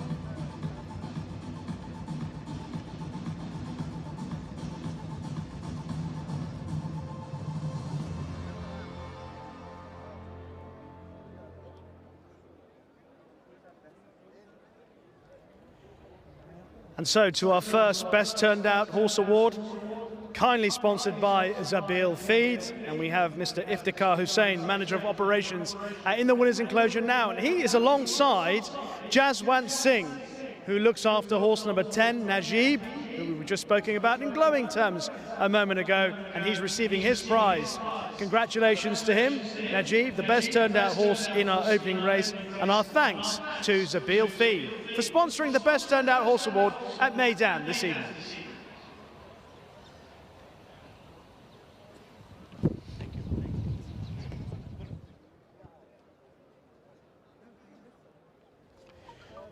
Just picking up on 1 or 2 other horses that you'd want to include in the calculations. Here's horse number 3, which is AF Afam. Again, pretty consistent sort for Ernst Ortel and Tygo Shea. Got a good draw in stall 2. Has shown a fair amount of ability over a variety of distances from 6 furlongs to a mile. So would include this horse in your calculations. Has got a good draw as well in stall number 2, AF Afam. This 6-year-old grey horse would be one that you wouldn't be surprised to see getting his head in front. So the loading up process beginning for our first race. This Lincoln race over 1,600 meters on the dirt for the purebred Arabians. It's worth 120,000 dirhams. Looking forward to the first of 9 races on the card here at Meydan, sponsored by Altea Motors. Let's head up to the commentary box where Pat Comerford is standing by. Thank you very much, Rishi. Looking forward to tonight's racing, and we have a nice little event to kick off the program here over the 1600 metres. The Lincoln race, brought to you by Lincoln, over the 1600 metres, 0 to 80 for our purebred Arabians. As Najib comes forward, our best turned out here. Only a couple more still to come up into line. 2 runners here for Java Bitar, both at a price on the international markets. Both with okay form heading into this, as Musanef and Cal Noor come up into line. 3 runners here for Ernst Ortel in the Debuta colours. Here's Game Time, unseated the rider last time out. 2 starts ago, that run at Sharjah was good. Can he translate that form here, though, to Meydan? Farnan will be the last one to come up. And Farn loads away for Jose da Silva, and we are set to run.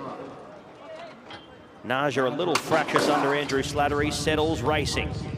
The Bitar runners, Naja and Game Time, were slow out of the gates. Cal Noor presses forward in the early stages, working up there with Sari. Then came Cal Noor, Desert, RB, Kings Bay. Afam tracks the leader onto the course proper, followed deeper out there by Najib. Further out on the course was Farhan, about 5 deep at the moment. Naja improves, followed there by Faret's Ubai. Then came on the inside Mokless, being scrubbed along, hasn't been left alone by Pinero as they make their way past the 1100 metres. Then came back up on the inside, working into 4th to last, Naila Al Wathbar, followed by Barak Al Madam. The last 2, Game Time and Musanef. So 900 metres left to travel, and taking over the running up in front here now was Sari, leading the way from Afam in 2nd. Desert was 3rd. RB Kings Bay has been nudged along. Cal Noor the same. Forced along on the inside was Naja as well. Few of these being scrubbed along now. Mokless drops away and leads up the 2nd division. Being passed now by Farhan, Al Dinari, Faret's Ubai, Musanef, Barak Al Madam. 2nd to last now, dropping back through the field was Nala Al Wathbar, and Game Time passes him with 15 or 16 to pick up as they straighten for home in the 1st. And up on the outside, making up good ground here was Najib. He claims Naja on the inside. In between those 2 runners, Sari starts to feel the stitch. RB Kings Bay has been deep the trip but continues to run on as Naja the inside stays on at this point in time. The outside in 2nd, Najib. Najib trying to level up the outside of Naja here. Naja trying ever so hard up on the inside, running home plate. Look at Game Time. Game Time flying. Game Time wins. Game Time for Sandro Paiva, last to 1st. Beats home Najib into 2nd. Naja was 3rd. Followed there into 4th by RB Kings Bay. Then came Cal Noor, followed there by Nala Al Wathbar. Then came Farhan from Desert, Mokless, Barak Al Madam, Al Dinari. Then came Faret's Ubai from Afam and Musanef. They were the last 2 to cross over. He has motored home. They've both run very well. Naja's been able to claim 2nd. Najib, best turned out horse, has run 2nd. But Dr. Jabbar Bitar picks up 1st and 3rd here. Great result for the Abu Dhabi stable. But it is all Game Time under Sandro Paiva, who picks up the 1st event here off a rating of 79 here. The 6-year-old Entire by Thoroughbred picks up our purebred Arabians race this evening. What an extraordinary performance. Last turning in. Have a look at Game Time starting to make ground in the black cap. He's now got only 3 horses behind, 2 horses perhaps, and then switching right to the outside. Game Time under Sandro Paiva makes relentless progress. At this moment, you think the race concerns only those up in front. That's Naji and Najeb. But here is Game Time relatively flying home against rivals, and in the end wins by a length, having been last turning in. An extraordinary performance by Game Time, who of course unseated last time at Alain back in December. You heard Pat and I referring to that performance and what happened on the occasion. Prior to that, Game Time had run a couple of good races in maiden company. particularly the run 2 starts back at Sharjah. But in the end, today was the one that finished off the strongest of all. Turning for home, you thought that maybe Najib might get past Naji, who was just hanging on down on the inside rail, but it didn't really matter. Look how quickly the picture changes as Najib gets past Naja right on the outside. Game Time has flown home in the black cap for trainer Dr. Jabba Bittar and Al Reef Stables. Sandro Paiva in the saddle. In the end, it's a pretty comfortable victory for Game Time.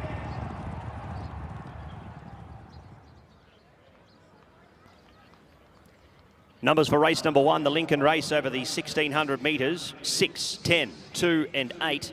6, 10, 2 and 8. Time 150.72 and their margins 1 1/4 by 3/4 of a length. 6, 10, 2, 8, race 1.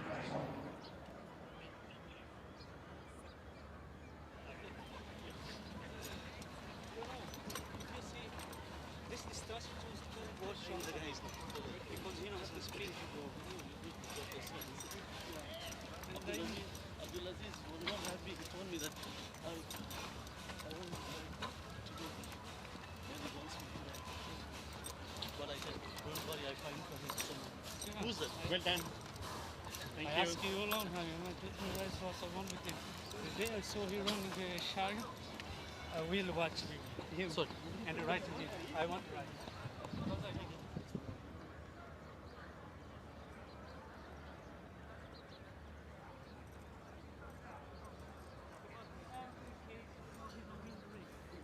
No problem.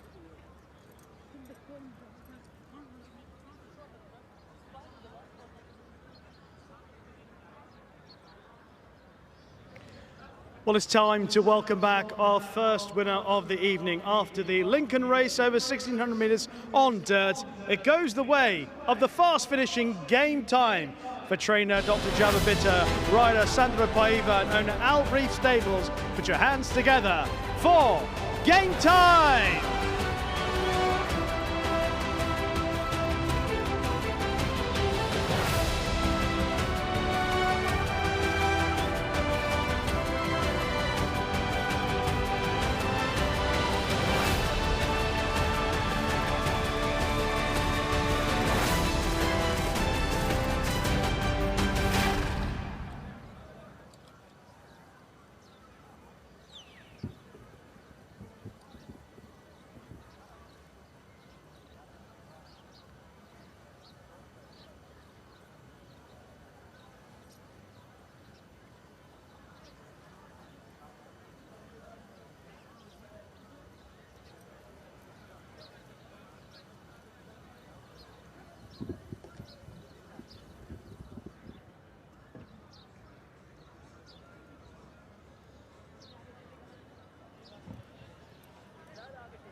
Well, we'll have a word with the winning rider in just a moment.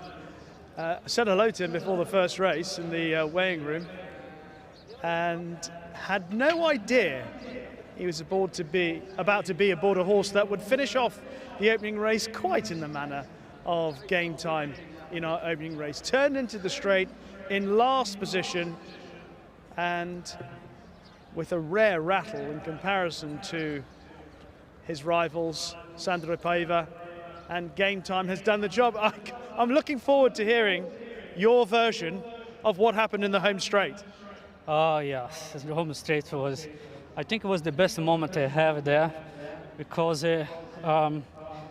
his jump very low and don't travel always. I have to keep Yassi and he never give me once back.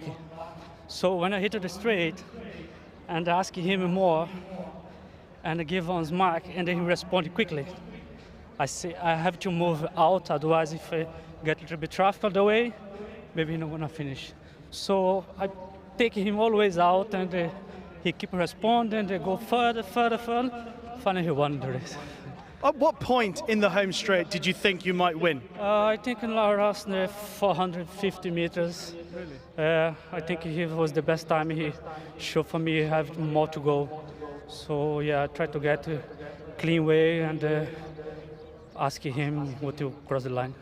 Many congratulations. Very well done. Thank you very much.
And that's correct weight in race number 1. Numbers 6, 10, 2 and 8. 6, 10, 2 and 8 in race number 1. Game time, your winner in 150.72. Margins a length and a quarter by 3/4 of a length. Correct weight, race 1.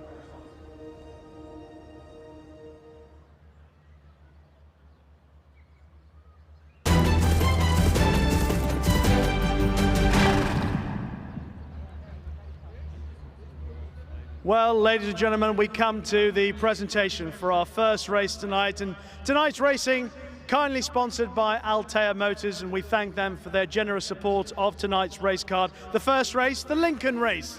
And we welcome up onto the stage Keith Phillips, Sales Manager, Lincoln, Altea Motors, who will be making the presentation after the most dramatic stretch run, which saw Game Time come home in front for owner Al Reef Stables, trained by Dr. Jabba Bittar, and now receiving on behalf of the Winning Connections. Put your hands together for Arif Khan.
actually. Well, the horses are in the pre-parade ring for race number 2, the Lincoln Presidential Race. It's over a distance of 1,900 metres on the dirt. I'm going to ask to have a look at horse number 12, first of all, if we can, and that is Tapit's Tail of Verve, a horse making his first start for Doug Watson and Pat Dobbs, as the name implies. He's by top American stallion Tapit, out of a Tail of a Carti mare. It's obviously bred to be a smart horse on the dirt. First time seeing him, not quite the muscle definition of one or two others, but he's a very attractive individual. He's done a fair amount of work. I'm sure, like a lot of Doug Watson's horses, he will come on for the run, but he's an interesting looking horse. He's got a fair bit of height about him, and I think in time he'll fill out into being quite a strong model, but perhaps will come on for this first run, Tapit's Tail of Verve. Behind him is one of the fillies in the race, and that's Kibo Misaki for Salim bin Gadaya and Mikel Barcelona. She's also a very attractive individual. She's quite strongly built, a daughter of Gervin.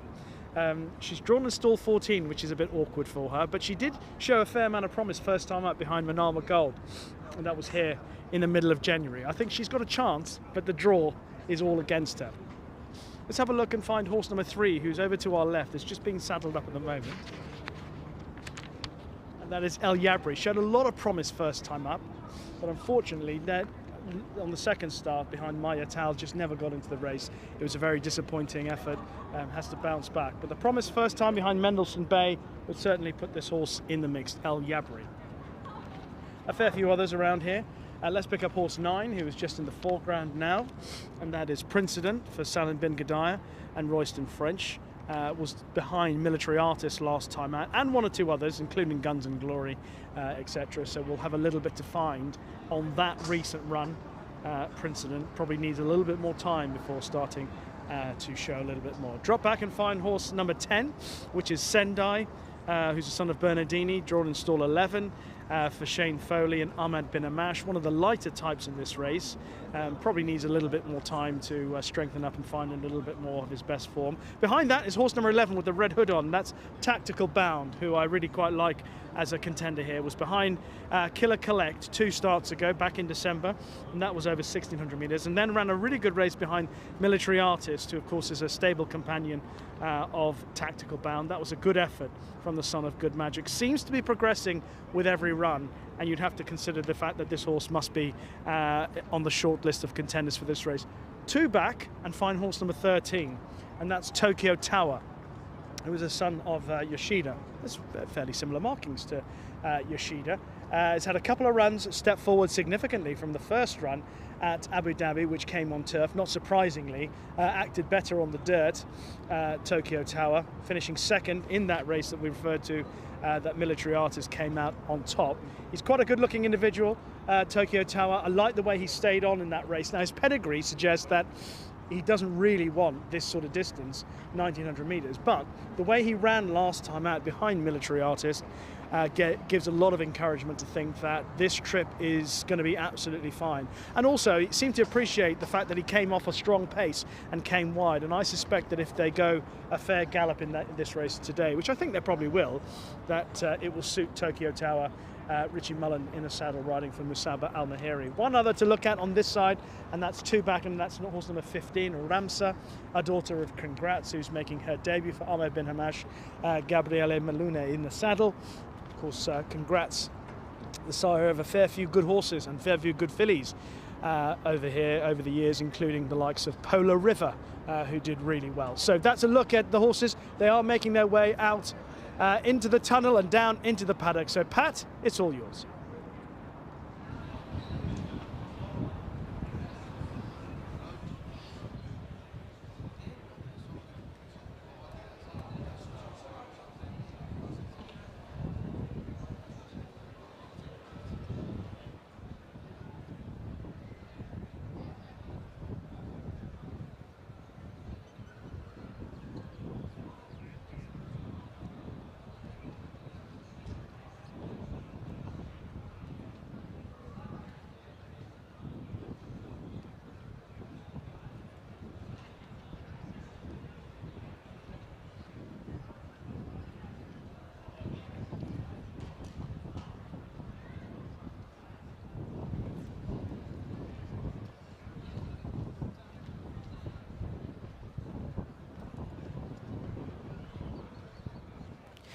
Well, ladies and gentlemen, welcome back to the parade ring here for the second event as the runners begin to parade for race number 2. Led up by number 1, Shah Baby, the last start winner over the mile at Jebel Ali, looking to get a first win here at Meydan. He's had the 2 starts here so far, but steps up in distance here to the 1900 metres. Distance-wise, it's the longest that he has been travelled over in his very lightly raced career to date. Does draw a little wide as well. Number 2 is Destructive for Michael Bell. Stuart Mizon, Ben Cohen to do the riding here. He has his UAE debut and will hopefully take to the dirt here. He's had the 1 all-weather start, but he is bred to go on the dirt surface here. He was second in his debut, but he has his first run here with hopefully bigger targets on the horizon for this son of More Than Ready. 3 is El Yabri. Was 7th, beaten a distance in behind Ma Yatel. Now he comes into a much easier contest here in this upcoming race. He was up against the best 3-year-olds in the UAE at this last start. Draws well. Masaba Al-Mahiri trains, and Bernardo Pinheiro does the riding. It's a debut run for the son of Violence, Fast Violence. He'll have to go from a wide gate though. Drawn 13 here at this point in time. Connor Beasley will do the riding here for Ahmed bin Hamash. And he is one of our debutants here in the race. 5 is Fayyad, and he was beaten 5 lengths, running 5th behind Military Artist over 1600 metres last start. So he has had a run on the surface, and he steps up to the 1900 here this evening, the 3-year-old gelding by Liam's Map. 6 is Guns and Glory. He's had the 1 run here, and that was also coming out of that race there in behind Military Artist, running 4th on that occasion and was making good ground despite being wide at stages throughout the run. Bupat Seema trains, and Tygo Shea jumps on board here for start number 2 once again. 7, Meydan, 3-year-old colt by Classic Empire. 1 start at Jebel Ali, beaten a distance on that day in behind Turjman. Will appreciate a flatter surface. It wasn't to be for the 8 Muntasir last start as well, and he's going to have some luck here from this wide draw. Drawn 12 here. Saif Al Balushi rides for Ahmed bin Hamash. Would need to improve.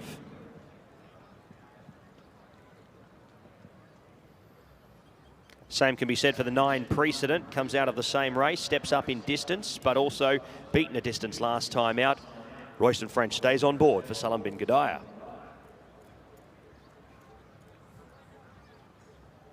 Shane Foley has his first ride for the night here on the 10 in Sendai. Another one for Ahmed bin Hamash, who's got a good team of runners in this race. He was 8th behind Shah Baby at Jebel Ali and heads here for his first run at Meydan under lights.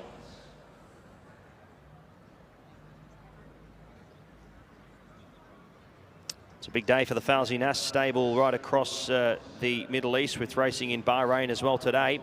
And they saddle up Tactical Bound here in race number 2. Ardri de Vries jumps on board. He was good behind Military Artist and could improve off that. The extra distance, according to breeding, looks A+.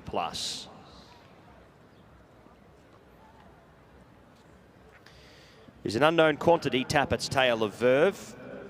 But he's well bred, and Doug Watson trains for Charles E. Fipke. Pat Dobbs jumps on board here and looks one of the class debutants here in the field. Of the 3 or 4 here that are having their first start tonight. 13, Tokyo Tower, dropped back to last and made up good ground and had to come right around them in the last start in behind Military Artist to run 2nd on that occasion. Can improve here and looks one of the main chances in the race. Kibo Masaki was one of the best of the rest in behind Manama Gold, as Manama Gold spaced them in that debut run. Mikhail Barcelona stays on board here for start number 2 for Salam bin Gudaya and His Highness Sheikh Hamdan.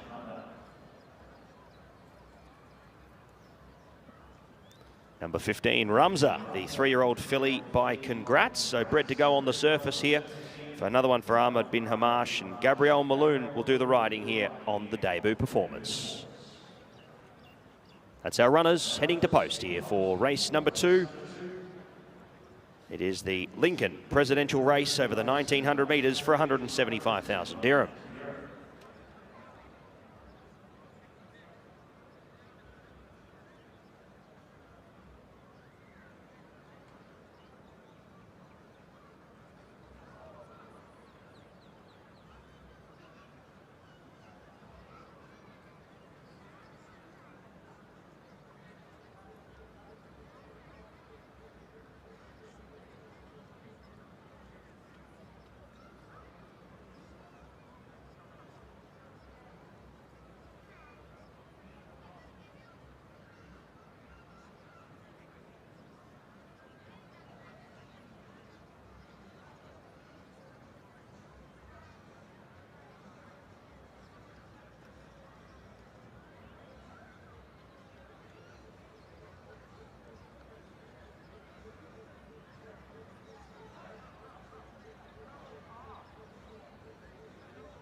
It is time for our second best turned out award of the evening, kindly sponsored by Zabeel Feed. It has gone to horse number 13, Tokyo Tower, and the man responsible for presenting Tokyo Tower in such magnificent fashion is Mohamed Riaz, who is now in the winner's enclosure alongside Mr. Iftikhar Hussain, manager operations for Zabeel Feed. Congratulations to Mohamed Riaz, good luck to Tokyo Tower, and thank you very much indeed to Iftikhar Hussain and Zabeel Feed, who've kindly sponsored tonight's Best Turned Out Horse Awards.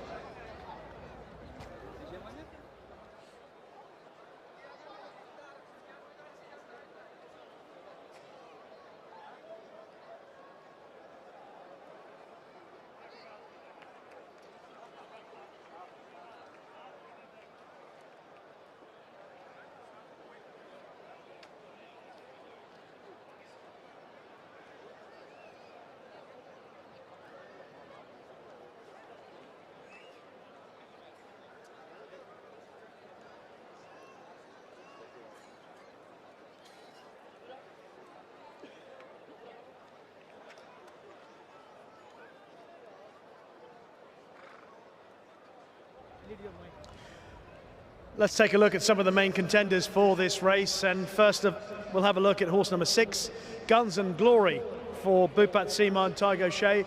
Spoke to Tiger Shea earlier on this evening, and he was pretty excited about the chances of Guns and Glory this evening, a horse who showed a fair amount of promise on his first start behind Military Artist, and because it was his first start, the effort was all the more commendable considering he had to make a fair amount of ground up wide into the home straight before tiring. In the end, he was beaten 3.5 lengths, but he's bound to have come on for that, and he is a big player in our second race tonight, Guns and Glory. Of course, on that occasion, Guns and Glory was just behind Tactical Bound. And Tactical Bound, ridden by Adra de Vries from Falsey Nas, finished behind his stable companion Military Artist on that occasion. And he, again, like Guns and Glory, has a fair draw in stall 2 and seems to be improving with every start. This is his 4th run now, the son of good magic, and he is certainly a major contender. And a similar comment applies to horse number 13, Tokyo Tower, who was actually ahead of Tactical Bound and Guns and Glory on that occasion when he was behind Military Artist. He made up a lot of ground out wide, and he ran hard into a strong pace that was just tiring, and he was picking up the pieces. But I think there will be a strong pace in this race, and I think it might suit him again. He's not strictly bred to stay this distance on pedigree, but his run style last time out and the likelihood of being a good pace means that you can include him in your calculations. Tokyo Tower, Richie Mullin is taking over on this occasion, and I think he's got a big chance.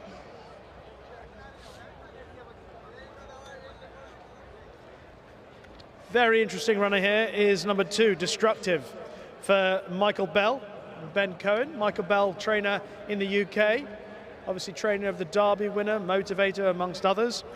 His first runner in the UAE at Meydan in 6 years, and Destructive might have quite big aspirations later on in the season, but this will be a good gauge as to where he currently is at. He has got a dirt pedigree. He's had 1 run, showed a lot of promise first time up at Chelmsford in the UK, which is an all-weather surface, and that was back in November. He's a very interesting contender. In fact, the connections are considering this particular adventurous campaign for this son of More Than Ready.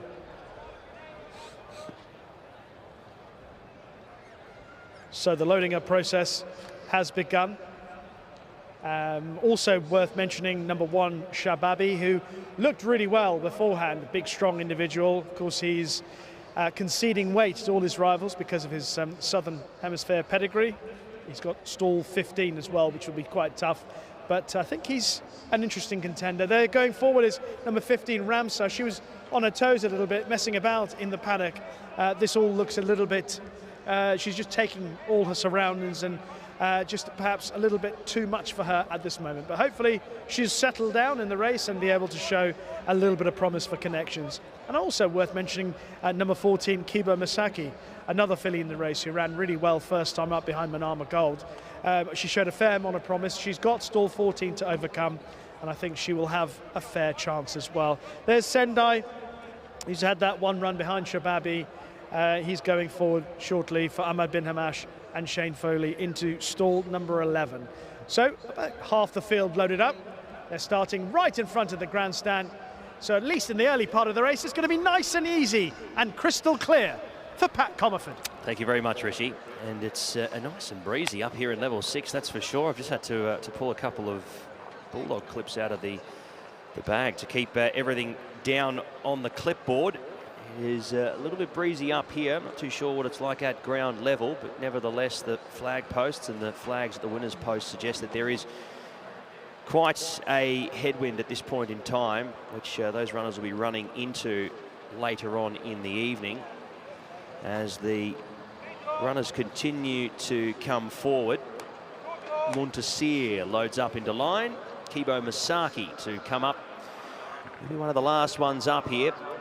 Shah Baby coming up into the outside stall off that run and win at Jebel Ali last start. Set to run here, 1900 metres for the Lincoln Presidential Race.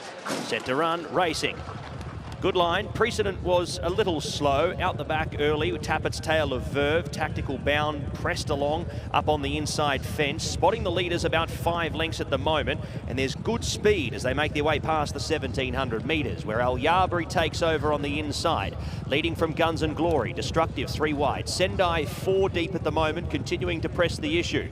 From Kibo Masaki, Magdam's got plenty of room up on the inside to improve in behind the leading division.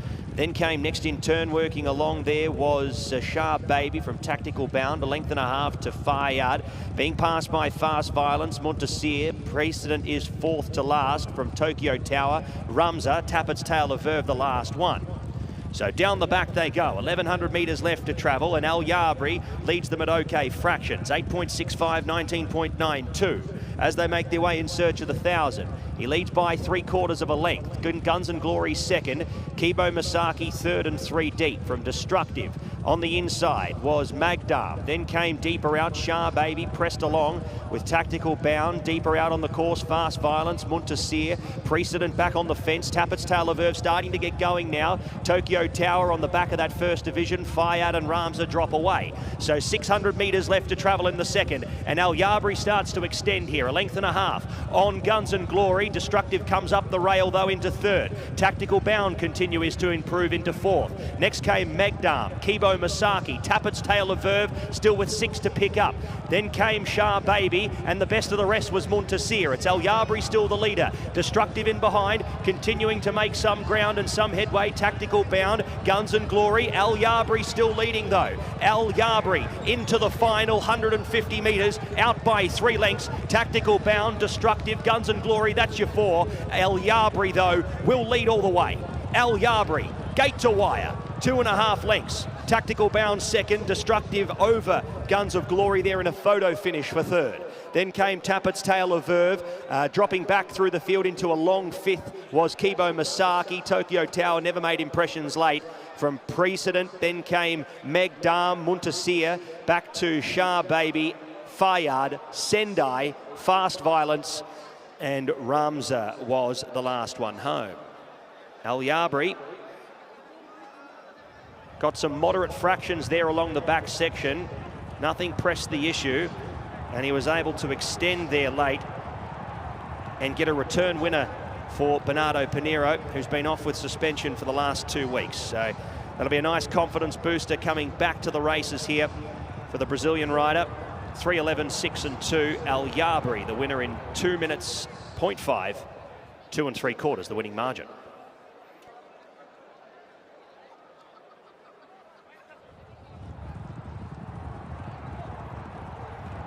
Al Yabri has put behind a disappointing run here a month ago behind Maya Tal with an impressive win in this Lincoln Presidential Race. Turned into the straight and quickened away from his rivals and had enough in hand to hold off Tactical Bound. Tactical Bound, of course, was behind Military Artist last time out. That's good form. And all the way to the line, wasn't really closing in on Al Yabri, son of American Pharaoh, the Triple Crown winner back in the day for Bernardo Pinheiro and Musaba Al-Mahiri. Some good efforts in behind. Destructive didn't run too badly. Guns and Glory was also handy before being passed by Tactical Bound and of course the winner. Looking in behind those, Tappet's Taylor Verve, who I think was last going out of the bottom bend, actually ran on quite nicely, finished back in 5th. But the 1, 2, 3, 4, 5, El Yabri, Tactical Bound, Guns and Glory, Destructive back in 4th, and Tappet's Taylor Verve. Lots of promise from him in 5th. I think he's a horse to bear in mind long term. And Kiba Masaki ran okay as well. Back in 6th, Tokyo Tower couldn't really land a blow, finishing in 7th. Was out the back before making up some cheap ground late on. But El Yabri showing a fair amount of pace to be handy and then quicken away from rivals. That was a pretty smart effort on his 3rd start. Seemed to appreciate the step up in distance to 1900 meters, and in the end won fairly comfortably, beating Tactical Bound and Guns and Glory.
Results for the Lincoln Presidential Race over the 1900 metres. Numbers 3, 11, 6 and 2.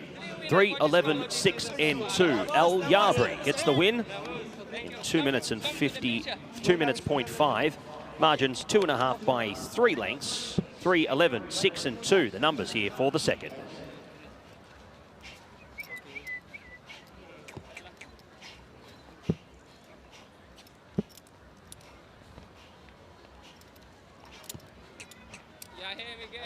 Yourself, buddy. Thank you. Espera ali dentro pra foto, dentro desse circo. Só cuidado com esse cavalo ali.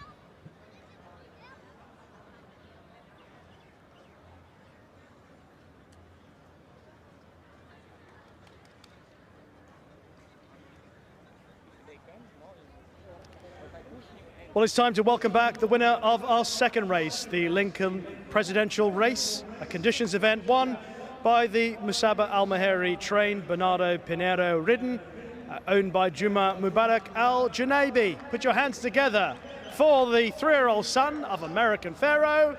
It is El Yabri.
Well, Bernardo Pinheiro is just weighing in, making sure that he gets 57 kilos or thereabouts, as close as possible to it.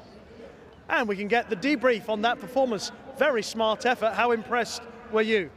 Thank you very much. Yeah, this horse have been doing very well in the yard in the morning. You know, the boys is doing an amazing job. All the congrats for them. You know, they do their hard work I just finished. That's my mom, very happy. Yes, mom. Peraí, mãe, tô dando entrevista.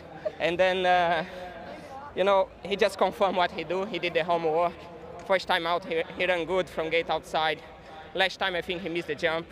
Got in trouble in the kickback. Didn't show what he can do. The boss put him in the long distance, you know, and the horse just deserved that. He improved a lot with the distance. And, well, I think he still can go further now. He showed improvement every single race, and he showed to be a good horse. And have you ridden a winner at Meydan in front of your mum before? Not in Meydan, no. Yeah, that's first time, and she's so happy. She just arrived 2 weeks ago, and, you know, it's a blessing, you know. Congratulations, well done. Thank you very much.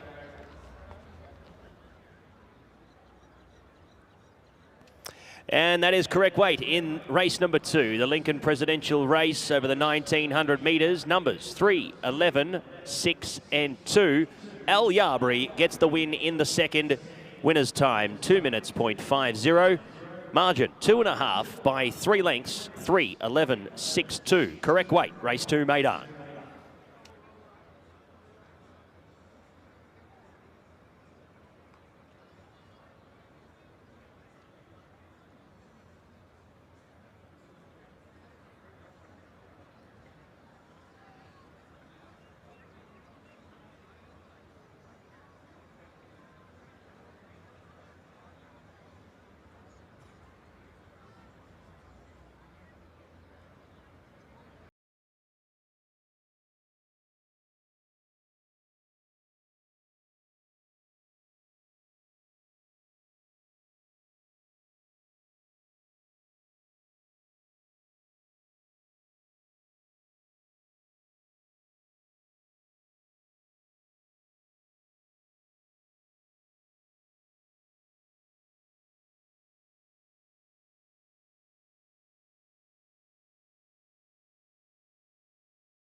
It is time for the presentation for our second race of the evening, the Lincoln Presidential Race, and we'd like to welcome up onto the stage Sami Malkawi, Ford and Lincoln Managing Director, Sales Operations in the Middle East. And once again, thank you to Altea Motors for their generous sponsorship of tonight's excellent card here at Meydan. And we've seen a terrific performance from Al Yabri in winning this race, and we'd like to welcome up his owner, Mr. Juma Al-Junabi, and his son, Zayed. Congratulations to them. Musaba Al-Mahiri also making the journey up onto the stage, the winning trainer.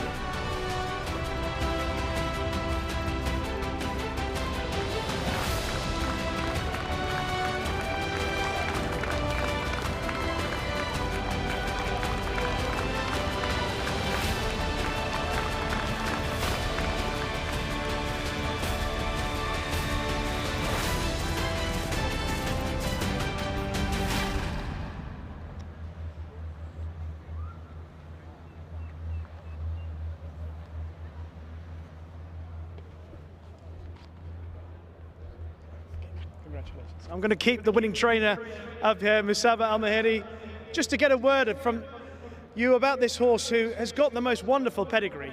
He's obviously by American Pharaoh. What happened in his last run?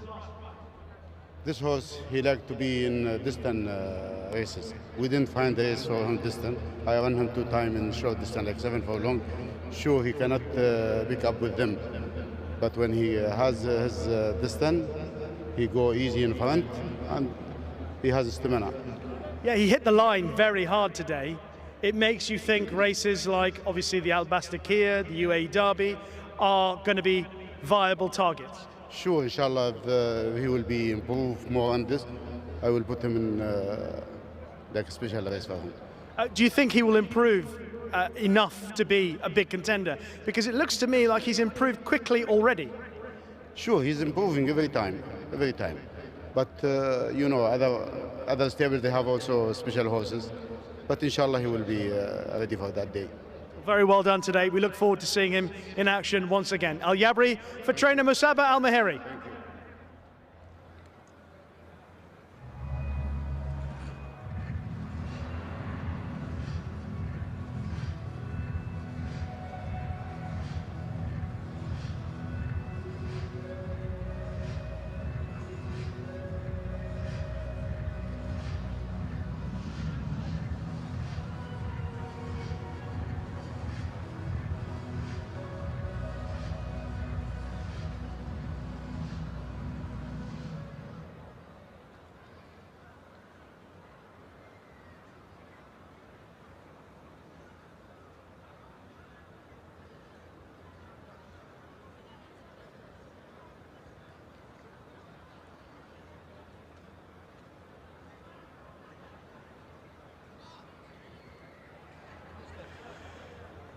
Ladies and gentlemen, it's one of the most exciting moments of the evening.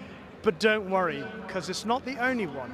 We've got 4 editions of Faces at the Races. Okay, now, all we require for you to win Faces at the Races and win a prize of 500 dirhams and then make the journey to Concourse B is a lovely smile. We just need a smile, and there it is. Oh, congratulations. She's even said the word smile. So congratulations, there's our first winner of Faces at the Races. Now all she has to do is make her way through the maze of the Meydan Stadium. If she can find Concourse B, there will be a prize of 500 dirhams waiting for her. And we get a kiss as well. How lucky are we at Meydan this evening?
Well, ladies and gentlemen, welcome into the parade ring for race number 3, the Jumeirah Fillies Classic for 500,000 dirham, one of our feature races on the card this evening over the 1400 metres on turf. First horse we have a look at is Geologist, who comes back to race against the girls here. The 3-year-old filly by territory. She was far from disgraced in behind Legend of Time last time out, carrying the 53.5 kilograms. She does carry 57.5 here, the 2-time winner for Amy Murphy and Richard Mullen. But off that last performance, that should see her racing quite well in this upcoming event.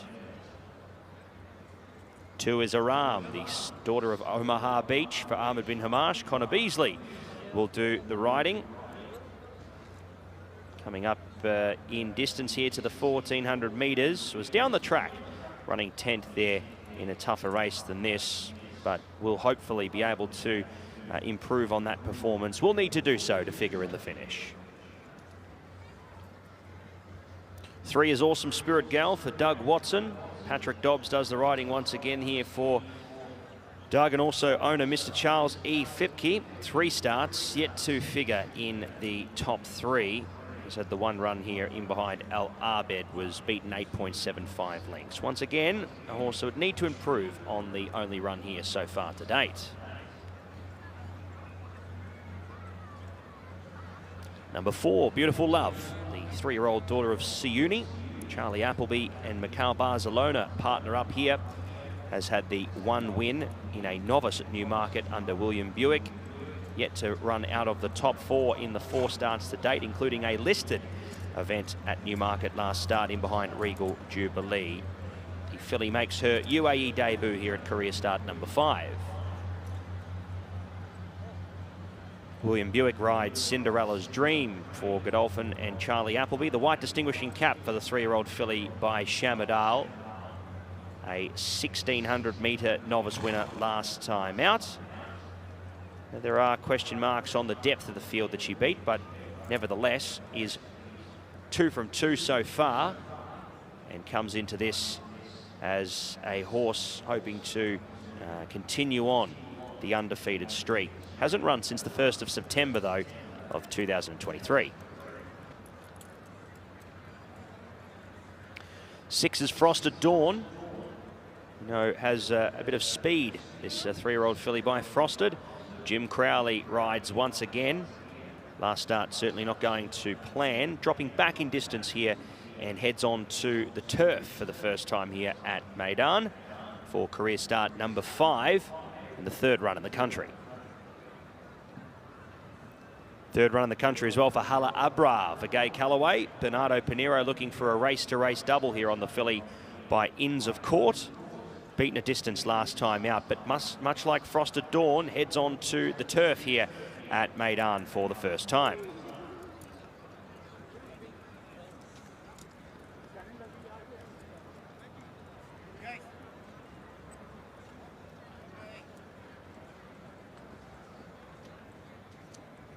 So Geologist makes her way out onto the course nice and early. 3 more runners to have a look at.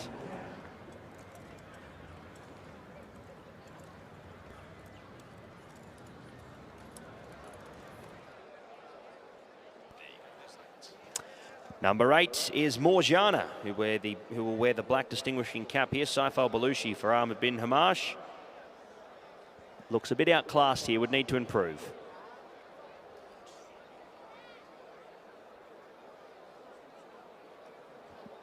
Nine is Nadelia. Definite winning hope here in this race. Audrey de Vries rides for Nicholas Corlery. Beaten a winner by a neck on the all-weather back in December of last year, and hopefully can translate that form over to the turf here for the first run on grass of this horse's career. 3-year-old filly by Spanish Moon. Draws well. And last but not least, the 10, Onagiri. Shane Foley will ride for Lucy Body. 4 starts for a win and a 3rd placing. Has a first run on grass here in the UAE after being 7th in behind Manama Gold, beaten 22.25 lengths. That's our field and our fillies for the Jumeirah Fillies Classic, presented by Lincoln Aviator for 500,000 dirham. This is over the 1,400 metres and the first of our feature races tonight here for our Friday night of racing at Meydan.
That music was intoxicating. I was doing a little dance in the paddock ahead of the Best Turned Out Award for race number 3, kindly sponsored by Zabil Feed. It has gone to horse number 8, Morjana. Morjana looked after by Vitam Singh, and he is in the winner's enclosure, as is Mr. Iftikhar Hussain, manager operations for Zabil Feed. They're shaking hands, discussing about the chances of Morjana in race 3. Well done to Vitam Singh. Our thanks to Zabil Feed, and good luck to Morjana in our 3rd race.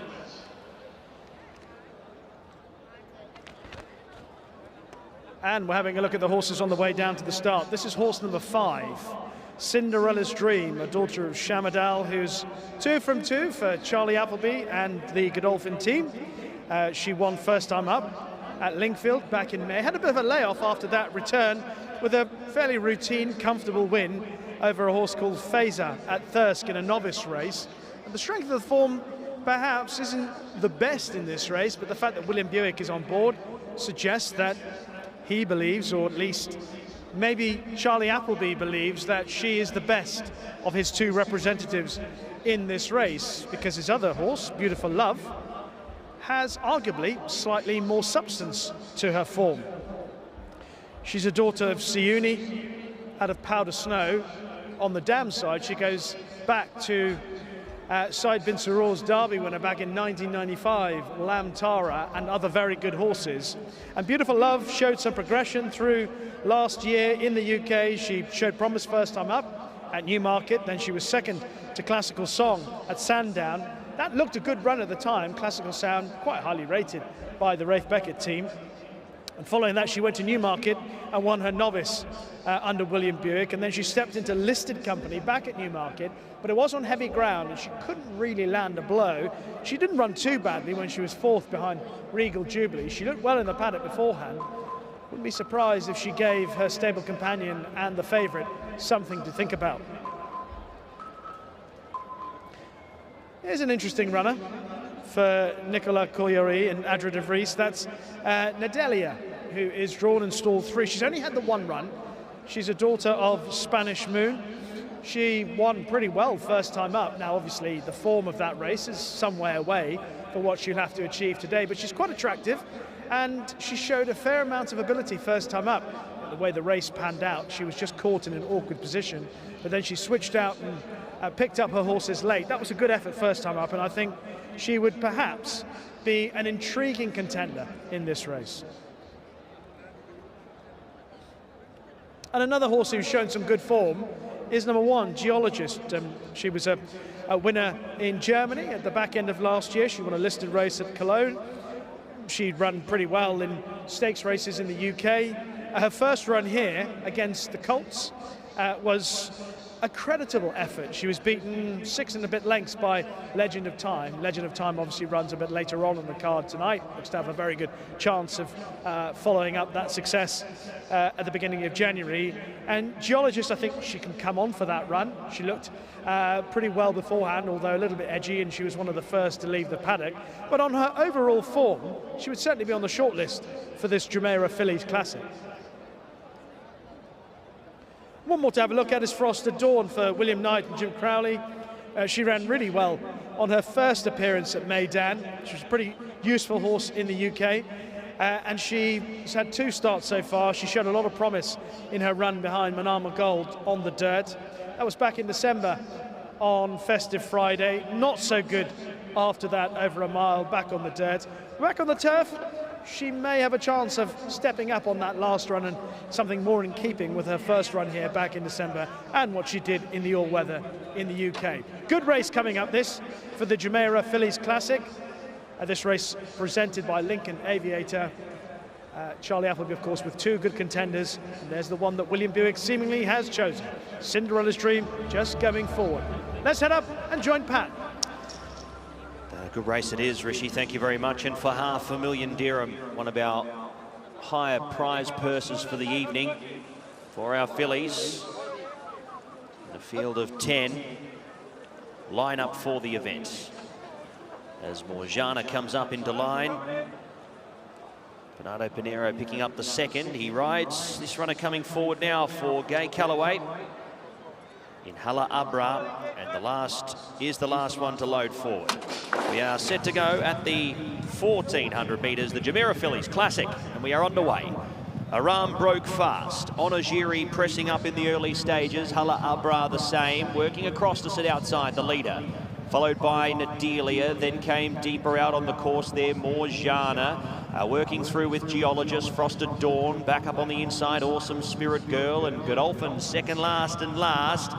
It is Cinderella's Dream just in front of Beautiful Love as they start to make their way and course around the field. With 800 metres left to go, rail out 12 here this evening, and Hala Abra leads them into the side part of the course. Leading the way here only just, Aram the inside.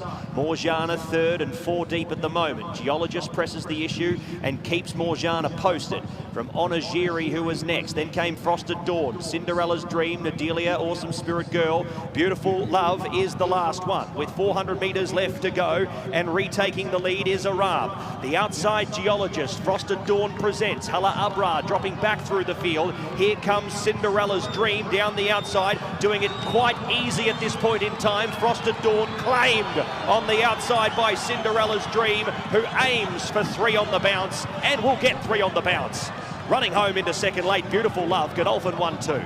Frosted Dawn third, Geologist just over Nadelia for fourth. Nadelia fifth, then on Ajiri, followed by Aram, who dropped away. Awesome Spirit Girl, Hala Abra, and Morjana, the last one home in the Jumeirah Fillies Classic. Was allowed to go along with the tempo that was set early. They were coasting out the back, were both Beautiful Love and Cinderella's Dream, and when asked to improve, with about 700 metres left to go, they did pick up the leaders quite quickly. William Buick in no hurry either to rush her to the lead. A nice tempo set up in front there, but claimed up in front was Aram and Hala Abra by Cinderella's Dream as well as Frosted Dawn. Cinderella's Dream goes on to get Godolphin and William Buick his first win for the night. A stellar season so far here in the UAE. Cinderella's Dream, our winner of the third.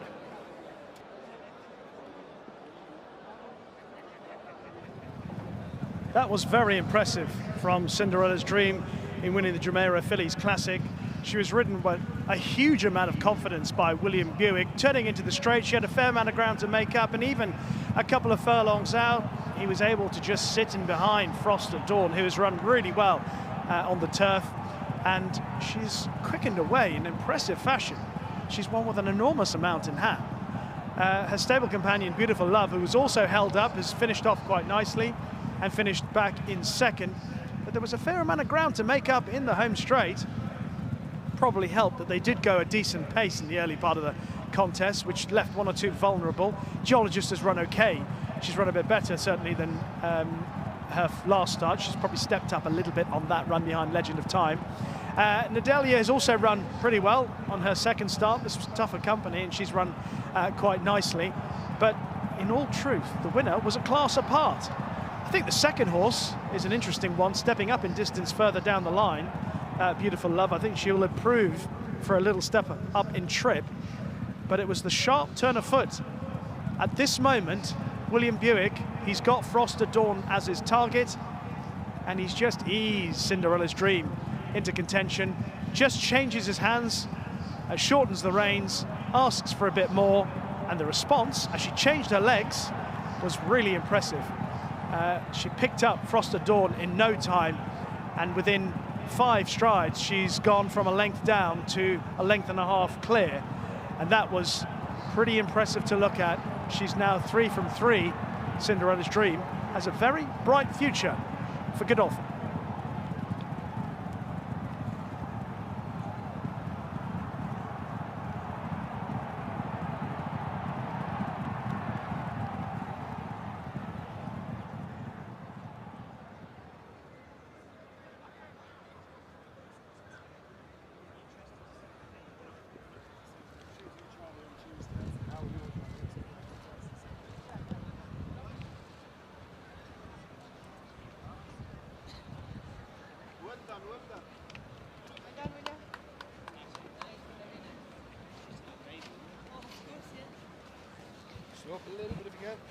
Winning horse returns in the Jumeirah Fillies Classic, presented by Lincoln Aviator over the 1400 metres. Your numbers: race 3, 5, 4, 6, 1. Cinderella's Dream takes the third. Time 1:23.27. Margins 2 3/4 by 1 3/4 lengths. 5, 4, 6, 1. Race 3.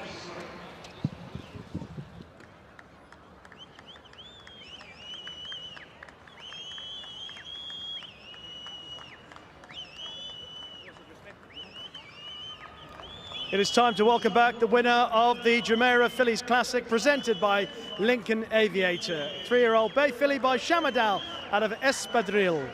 Trained by Charlie Appleby, owned by Godolphin, ridden by William Buick. She's the belle of the ball, Cinderella's Dream.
Well, there's a little bit of chat going on between all the respective connections.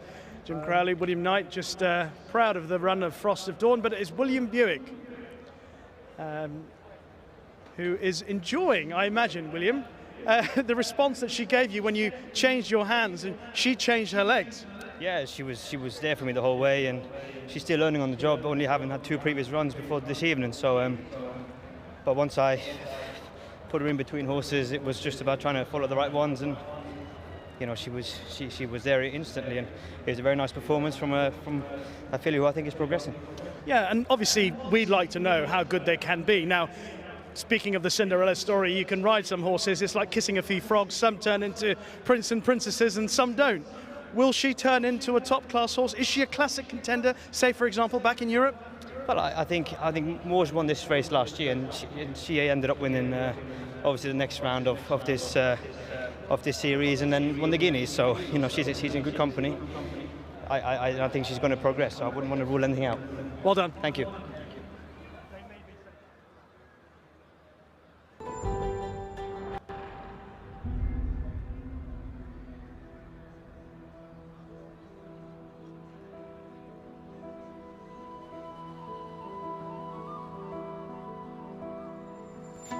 And that is correct weight in the third event. 5, 4, 6 and 1. Cinderella's Dream, our winner of the Jumeirah Fillies Classic, presented by Lincoln Aviator. Time 123.27.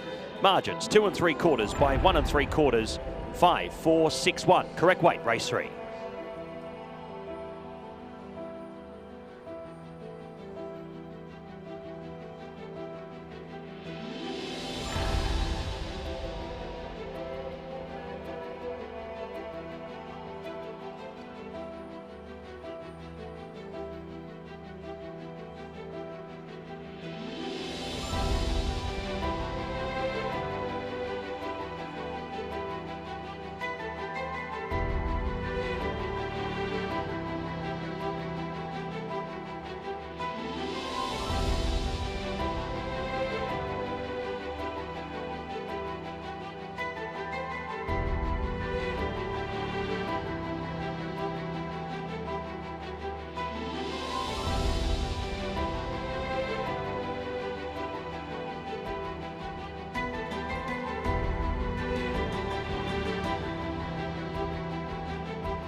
And now it's time for the presentation following our third race, the Jumeirah Fillies Classic, presented by Lincoln Aviator.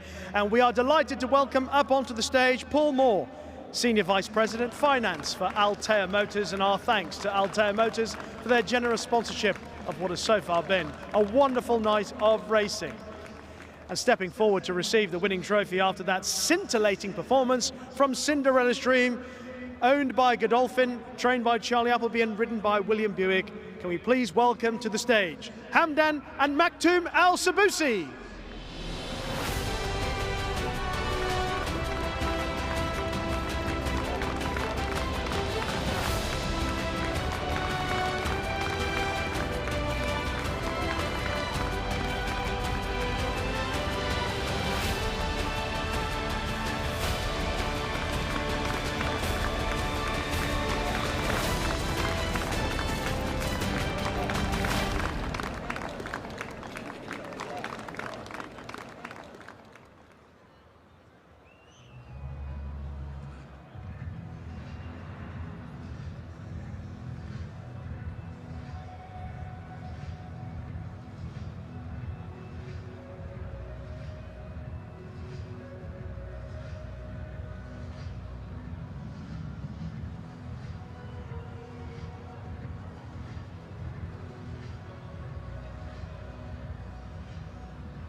Well, the runners are in the pre-parade ring for race 4, which is the Lincoln race, 1400 metres on dirt.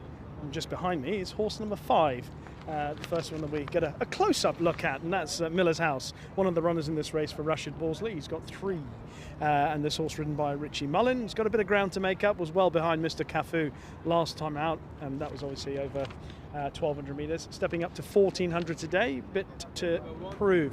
Drop back and find horse number 6, which is Chief Scribe, for Jules Mobian and Elise Chian. Got a awkward draw, obviously, in stall 13. Didn't run too badly at Jebel Ali last time behind Shanghai City. If we drop back a little bit more and find horse number 7 round to the right, that's another of the Rashid Borsley horses in prison. He's been struggling for his best on his last couple of starts. Didn't run too badly at Jebel Ali just before that, so he's got a bit of ground to make up. And then another from the Rashid Borsley team. He's got a little bit of glitter on his back end, number 10, and that's Black Mark. Looks in good shape though.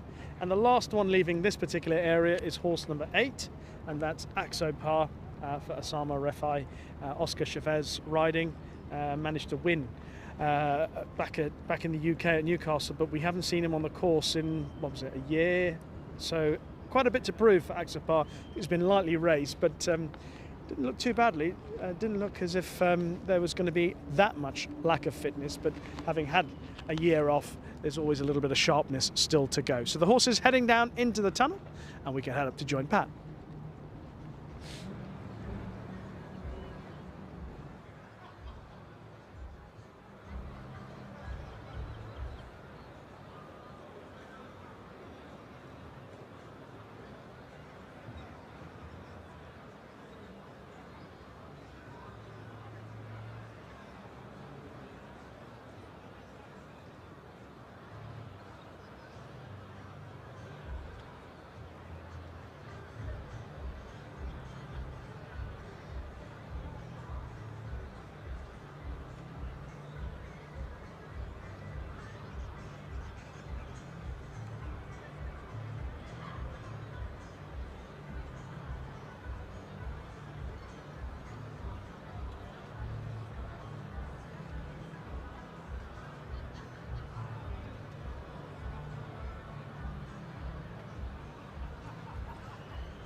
Welcome to the parade ring here for race number 4 on the program.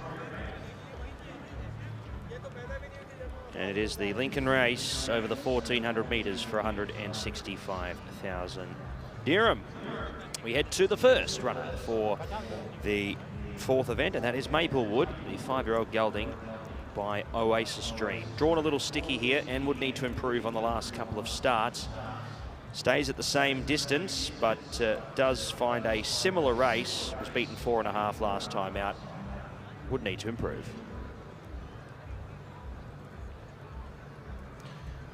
Number 2 is Nomar C. Conditions should suit him a little bit better than Jebel Ali last time out. Would have been a good fitness run there. Macau Barcelona on board here for Ismail Muhammad. Can improve. Global Conqueror had a gut-busting run last time out in his first run back to the races last week. First run since October 2018. He's beaten a distance there, but was up on speed for a good chunk of it.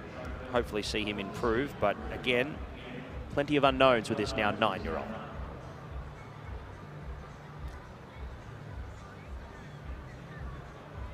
Number 4 is Meydan for Jim Crowley and Doug Watson.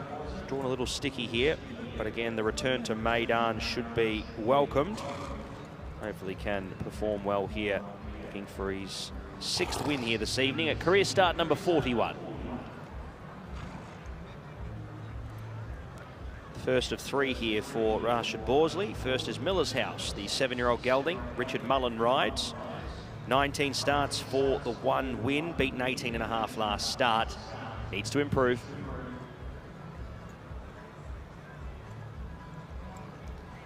Chief Scribe was in behind Shanagai City at Jebel Ali last time out. Comes through the same form line as Nom RC, who we saw a little earlier on.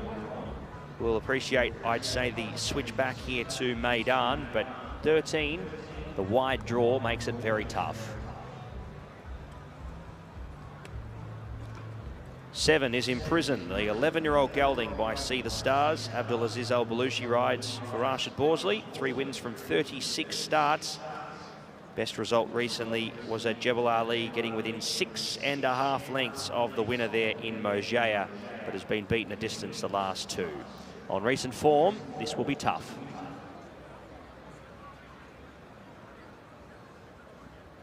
Same to be said with Axapar, who's been beaten a distance his last few, and has been potentially in a little easier races than what he faces here tonight. So would need to improve around 10 to 15 lengths. Number 9, Chief of Navy, on the quick backup here after a 4th to La Bas.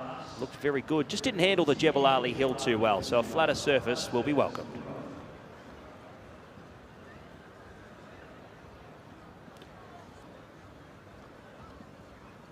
Black Mark could potentially be one of the better hopes here for the Borsley stable, despite the fact that he is a 16-start maidener.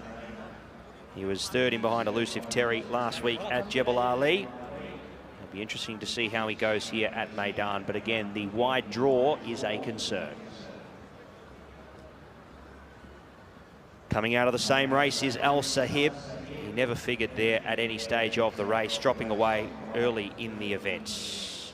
Massive improvement required here to figure in his 5th career start.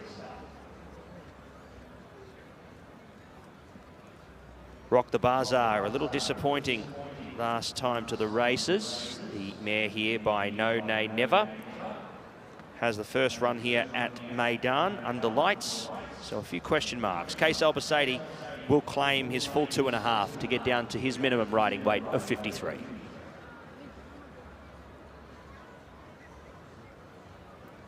One Vision was impressive enough in his most recent run in 60 to 80 company at Meydan here. He faces a similar field and gets in well at the weights at 55 kilograms. If he can overcome the wide draw, he's in with a top 3 hope.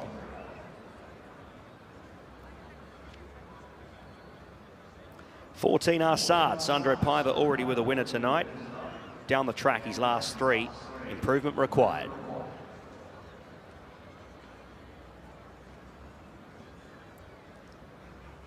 Hob Al Salam will appreciate the switch over here to Meydan this evening.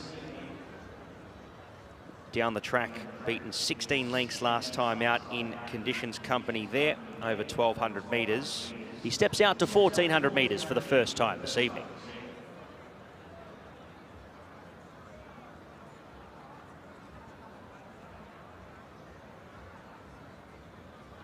And Dubai West draws the ace for Andrew Slattery and Ahmed bin Hamash. Down the track, beaten a distance in maiden company his last couple. Distance should be no query, but will need to step up on recent starts.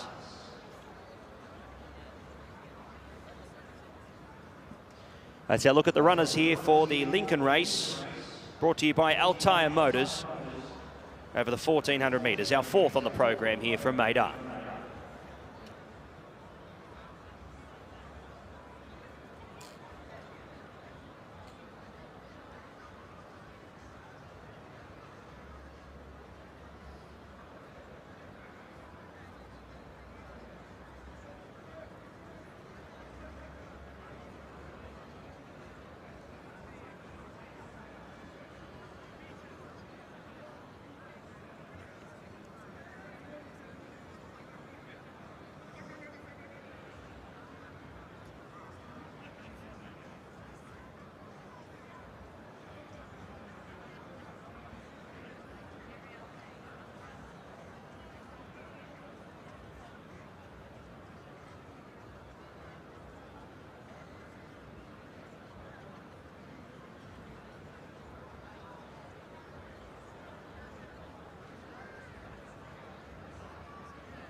It is time for our fourth Best Turned Out Horse Award of the evening, kindly sponsored by Zabeel Feed, and it has gone to horse number 15, Hob Salam, who's looked after by Pemp Singh, and he is currently in the winner's enclosure now, as we also welcome for the first time tonight Dr. Ziad Al-Hawat, veterinarian scientific key account specialist for Zabeel Feed. They've both got big smiles on their faces, and we thank Zabeel Feed for their generous sponsorship of the Best Turned Out Horse Award. 650 dirhams for the winning groom in each race. Good luck to Pemp Singh and Hob Salam, and we wish Connections all the best.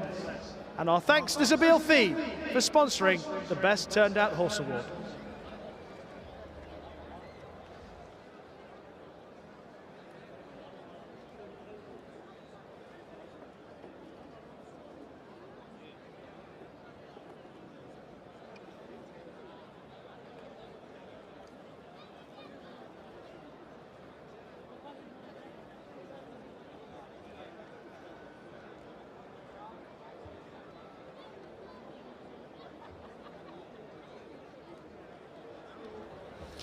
First horse we're looking at is number 4, Meydan, for Doug Watson and Jim Crowley, a horse who is generally pretty consistent, has managed to run to a fair level of form in his most recent runs, including behind Ala Malak at Jebel Ali. Now, the Jebel Ali 7 furlongs, 1,400 metres, is a much stiffer affair than the 1,400 metres here at Meydan.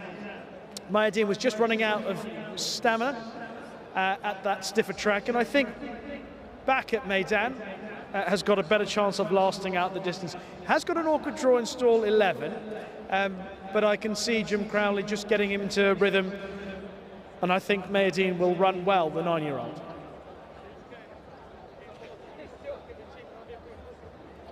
Number 13 is One Vision, his rider Bernardo Pinheiro, who of course has already had a winner on the card.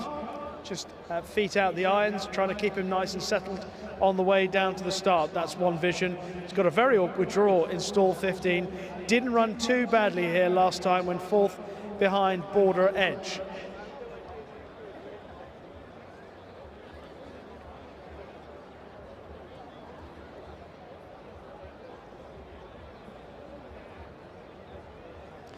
Next up, we'll talk about horse number 9, Chief of Navy, who's trained by Bhupat Seemar. Tiger Shea is riding this 4-year-old. Chief of Navy ran okay behind Labas at Jebel Ali. Looked a big danger, but that occasion, Chief of Navy obviously was running over 5 furlongs, 1,000 metres, and I think that's probably a better option, or at least a sprint distance for Chief of Navy.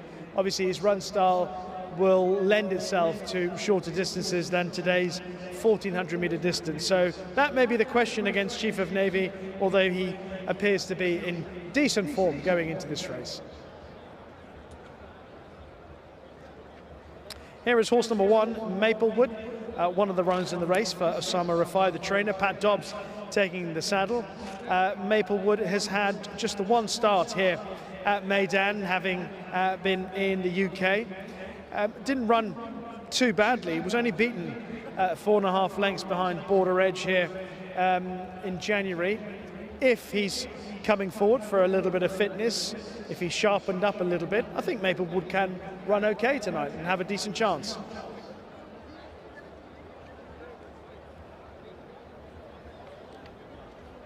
Hob Al Salam was the best turned out in this race.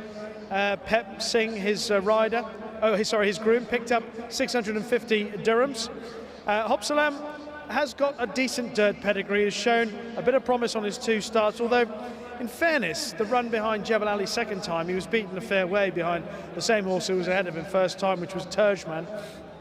I think Hob Al Salam probably will improve for the step up in distance today. I think that probably be in his favour, but his overall form requires a fair amount of improvement.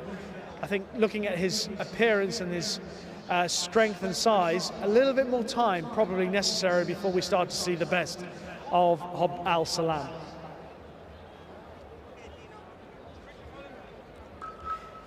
Here's a horse that I know that Pat liked. That's number 2, Namasi, for Ismail Mohammed and Mikel Barcelona. Pat pointed out the interesting booking of Mikel Barcelona from Namasi, who is drawn in stall 3. Mikel Barcelona is excellent at getting the horses out of the gates, and he can take advantage of that good position. Install number 3's had the one run in the UAE, having been a useful enough horse in the UK, and that was a good effort at Jebel Ali, where he just ran out of stamina, and it was his first run since July as well.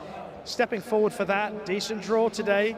There's a lot of positives about Namasi, so I can imagine he is a big contender, a big player in this race. Certainly that's what Pat Comerford thinks, and I'm no doubt that he'll be cheering on the chances of Namasi, but it's Meydan for me in race 4 here at Meydan. Pat, over to you. Thank you very much, Rishi. We've always got opinions here. We're always we're willing to be proved wrong here as well, but despite the fact that we do have 16 runners here, I thought that there was probably 9 or 10 here that you could put a line through. Seems to be quite a few that I think do stand out above the rest. As you mentioned, Meydan definitely won. Chief of Navy looked very good. He just didn't handle the Jebel Ali Hill last time to the races. You got One Vision in here, who I'd say is weighted well enough here to make an impression. Just needs to obviously get some luck here from this very wide draw that he gets here, and obviously Nomasi and Maplewood, provided they carry the 62, both have the form on the board to say that they could be taking this out. I really narrowed it down to 5 here: 1, 2, 4, 9 and 13. Thought they were the winning hopes here in the card for the 4th event as we get set here for the Lincoln race for 165,000 dirham. Global Conqueror, what a story he is. Back to the races last week at Jebel Ali as he loads forward for the first time since October 2018. Saw him at Kempton Park, and he returned here last week for his first run as a 9-year-old now to the races here, the son of Dubawi. He's drawn a little sticky here as well. One Vision coming up into that wide alley. Rock the Bazaar just not wanting to play ball here with the barrier staff at this point in time.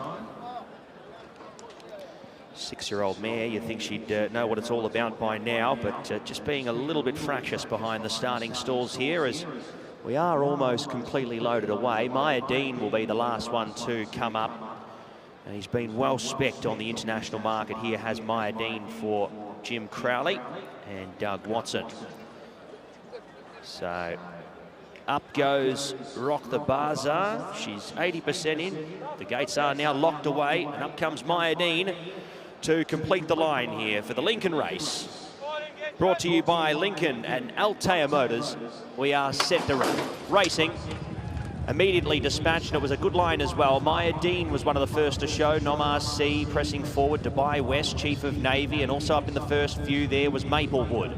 From In Prison, the 11-year-old has a chance to slot in behind these first 4 or 5. Then came Assad from Chief Scribe, Black Mark deeper out.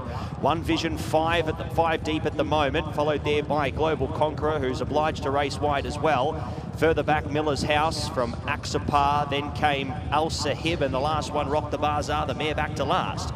So Chief of Navy, much like he did last week at Jebel Ali, is going to run them ragged up in front. 5 clear now and continues to press the issue. Second, Nomar C from Hobble Salam, Dubai West. Then came Meydan tracking into it okay, still with about 6 to pick up.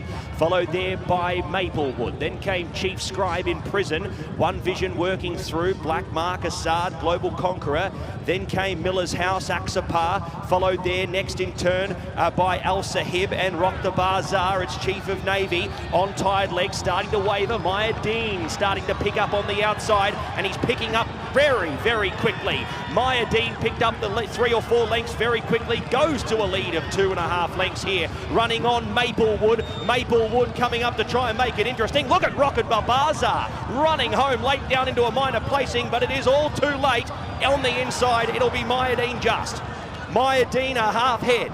Beats home Maplewood, who was very brave. Rock the Bazaar got going when it was all too late. Assad next from One Vision, Chief Scribe, Nomar C In Prison. Back to Chief of Navy, Al Sahib. Then came Dubai West, Miller's House, Black Mark, Global Conqueror, and Aksapar was one of the last ones to cross over the line with Hobble Salam. Inside will get it. And only just as well, Maplewood made it very, very interesting on the line. What about the run of Rock the Bazaar, coming from a long way back and looked like it was never travelling at any stage. I'd say a short head will be around the margin here. Maplewood made it very interesting, but the inside will hold and take out race number 4 here. And the numbers do come up in the frame. 4, 1, 12 and 14.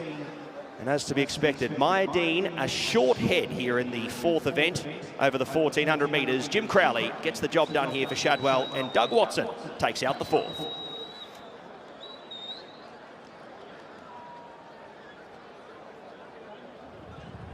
Meydan has just held on to win for Doug Watson and Jim Crowley. Turning into the straight, well, you knew what Chafe of Navy was going to do from the start, and he did exactly that. He folded up with just about a furlong to go, and Meydan was perhaps in front just a fraction sooner than Jim Crowley would have wanted, but he had no option to go on, and in the end, he has just scrambled home from Maplewood, who has run on really well under Pat Dobbs, and Rock the Barza was flying home on the outside. The second and third obviously trained by Osama Rafai.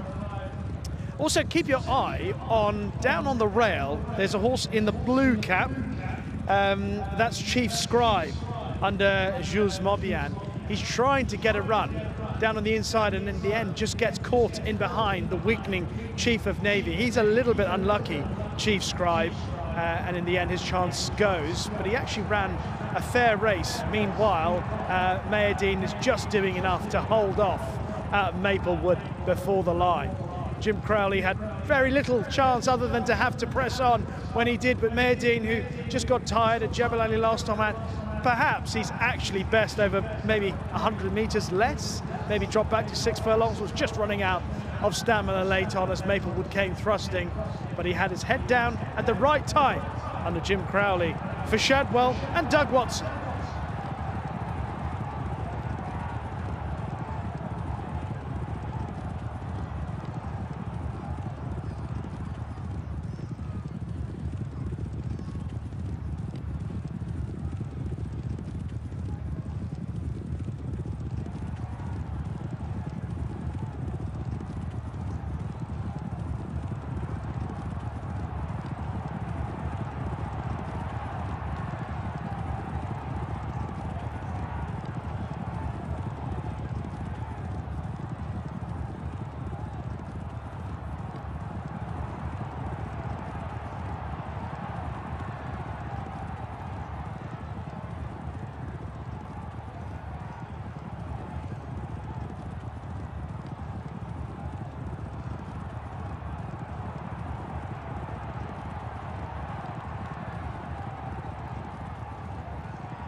Results for race number 4, the Lincoln race, over the 1400 metres. 4, 1, 12, 14.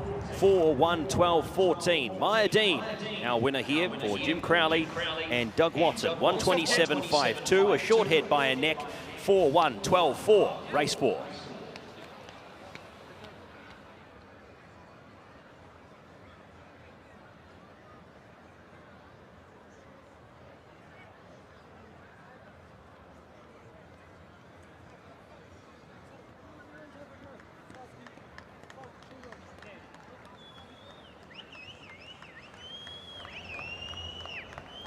It's time to welcome back the winner of race 4, the Lincoln race.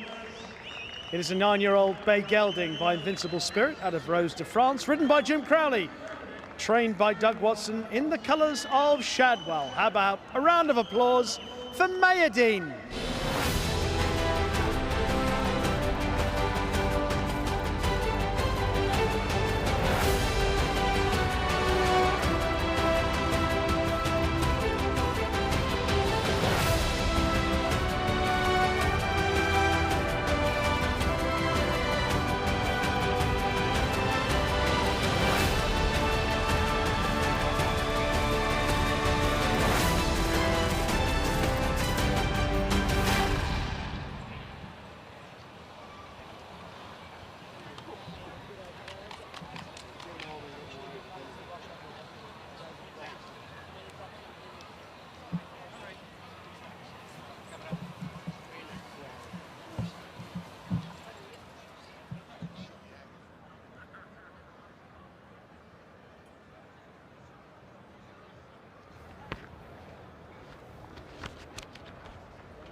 Always great to catch up with Jim Crowley, especially after a winner.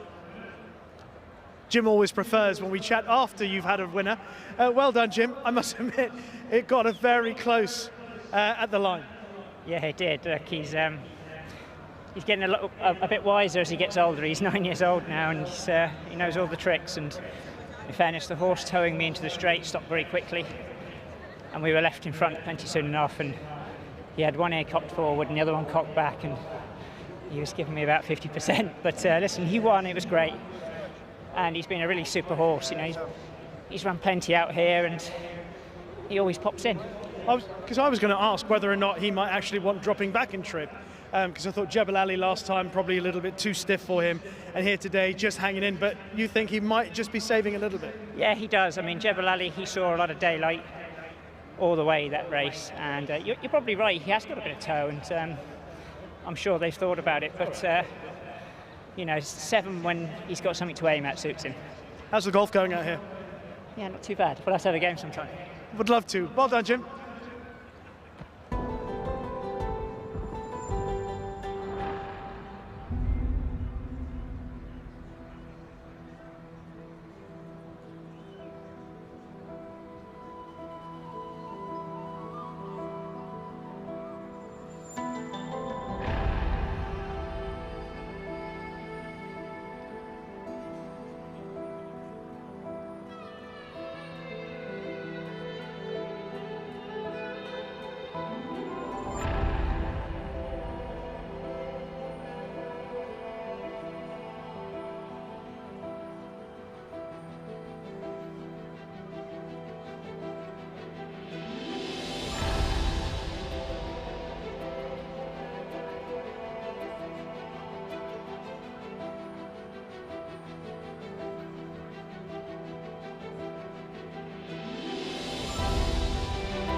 And that is correct weight in race number 4. Correct weight 4-1-12-14.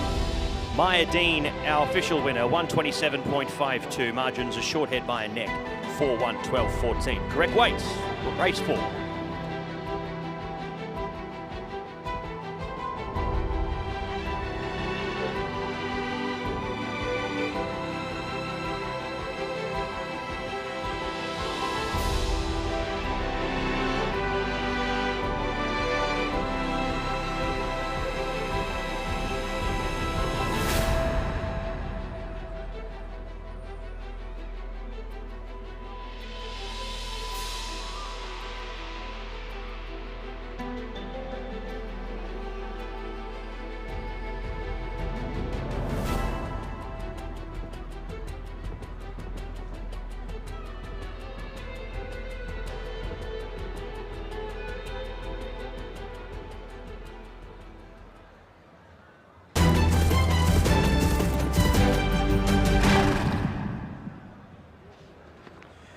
Well, it's time for the presentation following race 4 this evening here at Meydan, the Lincoln race.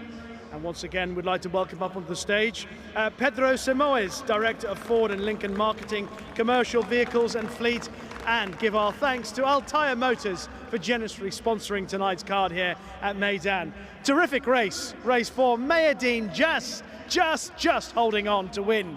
For Shadwell, Doug Watson and Jim Crowley, and receiving on behalf of the winning connections, put your hands together for Doug Watson.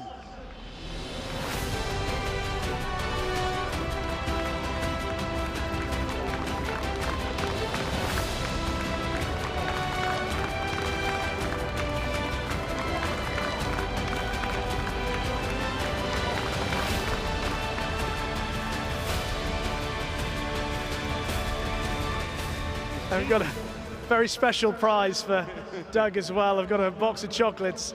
Have a look at these. These are absolutely delicious. Occasionally have had a taste. We're going to have to share them.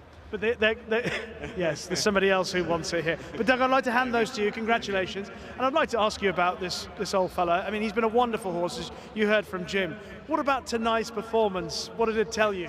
That he's basically the same. He just kind of, he does enough, and when he hits the front, he just kind of backs off a little bit. But he's a neat horse. He's been with us for many, many years now, and nice sound horse that can win at his level. And he's back down. He's had to lose 3 or 4 times this year to get back down to a level where you're pretty confident he could win, and then he tried not to.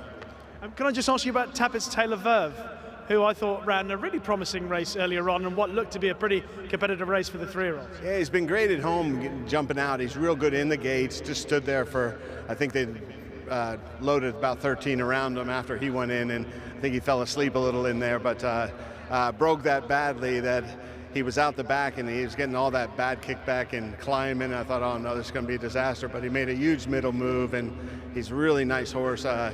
Fipke gives us some nice horses every year, and he'll go back to America, but maybe we'll get another run in him and see how he does, how much he can improve from that run, but he needs to break and go forward a little bit more. Can I just ask, because I watched from afar last week as Kabakhan did his thing, when are we next going to see him? How has he been since that win? He's been too good since the win. No, he loves his training, and he's been back out to the track since Tuesday, and Oscar Chavez gets on him every day and does a great job with him, and he's full of himself. So we got to make a decision if we run in the 3rd leg or go straight to World Cup night. The nice thing over here this year is the World Cup's 4 weeks before, the Super Saturday is 4 weeks before the World Cup. It used to be 3 weeks, and it gives them a little more time. It's tough to run back in 3 weeks off it on a hard dirt course, but looking forward to wherever he runs next. I don't know how prolific you are on social media, but World Horse Racing posted his the video footage of his first win. Extraordinary. Yeah, no, it was. He broke bad there too. So, but Almaty, where he ran his first race. I think that's what it's called. Yeah. But puddles on the track and everything. Yeah. So he's hard. He's been brought up the right way. He's tough as nails. He got back out there on Tuesday, and it was like he had never run. So we'll just have to see how he goes. But glad he's in our barn. Incredible story. Well done with him. Well done tonight. Appreciate it. Thanks.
Well, the crowd is all excited because it's time for our 2nd edition tonight of Faces at the Races. And there's just one thing you have to do in order to win this prize. Now, I've said it before, you don't have to have any teeth. You could have some teeth, you could have no teeth, you could have a full set of teeth. But what you must have in order to win this prize is a smile, because a smile makes everything better. So, who has got the best smile at Meydan this evening? Let's go in close. There, wow, that is a good smile, ladies and gentlemen. I cannot believe it. And we get a kiss. That smile is like the moon. It's a massive smile. Well done, sir. Now you've got to find your way to Concourse B and pick up 500 dirhams for just smiling. That is a beautiful picture, like the winner earlier. But luckily, if you haven't won, 500 dirhams tonight. You've got 2 more chances in Faces at the Races.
Oh, welcome back to the parade ring here for race number 5. It is the Dubai Sprint presented by Lincoln Navigator at listed level. As we head into the yard and have a look at our first horse, and that is Al Shibli.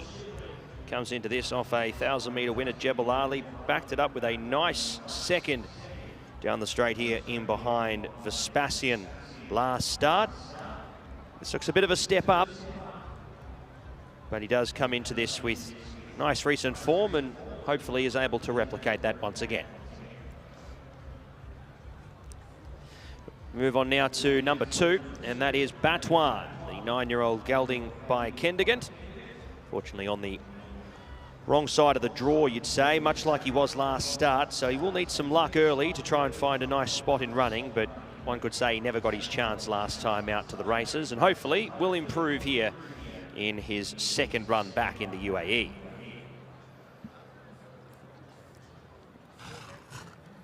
Number 4 is Damar, and Macau Barcelona will ride here for Francis Henri Griffard, another one who's drawn over to the near side part of the course here.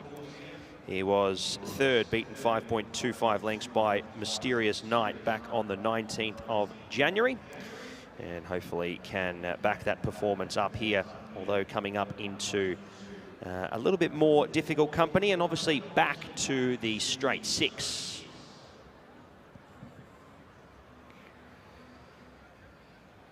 Number 5 is our next horse, and that is Mischief Magic, who was too far back to make a bid at the winners over 1,000 metres last start, in behind Pontos, who led all the way.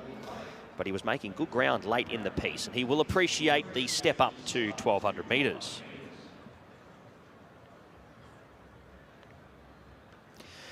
Number 6 is Tan Maui here for Heather Main. Tygo Shea will do the riding on the 5-time winner. Down the track in behind Warbank last time out. and hopefully will be able to improve on that performance. Must do in order to figure here.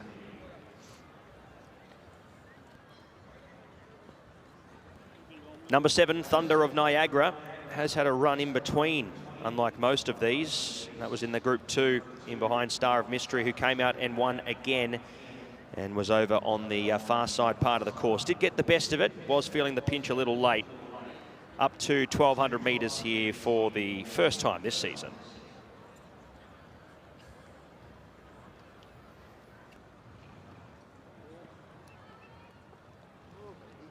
Number 8 is Topper Bill. Sandro Paiva will ride for Masaba Al Mahiri in behind Vespasian last time out. Much like El Shibli, this looks a tougher performance, but hopefully will be able to rise up to the task here and heads out in distance as well.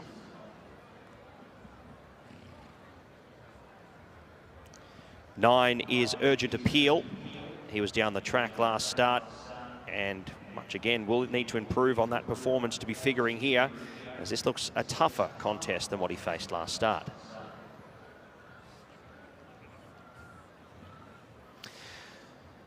Making his way out to the gate nice and early under Saif Al Balushi is Ventura Rebel for Ahmed bin Hamash. Drawn to the near side and drops back into the sprint distances. He's had a run in between since the last time he faced a few of these horses. That was over the 1,400 metres, and he was in behind Mysterious Night on that occasion, beaten 8.25. Hopefully the return to 1,200 will see him racing a little bit better than last start. 11 is Wallbank. David Egan jumps on board this time around, the last start winner. He was very good to the line there over 1,200 metres. He proved himself over 6 and steps up to listed company here. He is the horse with the form and hopefully can back that up here this evening and make it 2 for 2 this season here at Meydan. Yonifus wasn't too far away in behind Wallbank last time out to the races. He's drawn a little sticky, but hopefully can get onto the right back down the centre of the course with the rail out. It should see him not disadvantaged too much. Can win. Number 3 is our next horse we look at, Boom Shala. Patrick Dobbs for Doug Watson and His Excellency Sheikh Abaid. 3-time winner from 9 starts. He's had no runs so far this year or this season for that matter, and returns to the races here. First up, the son of Shalar.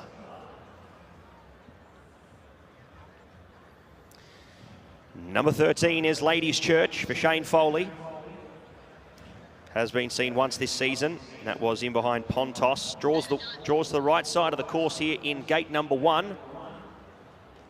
And hopefully we'll be able to utilise the speed early to get into a forward spot.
And lucky last, number 14, Norbano, the filly by Cody Bear. Gabrielle Maloon will ride for Ismail Muhammad and Sultan Ali.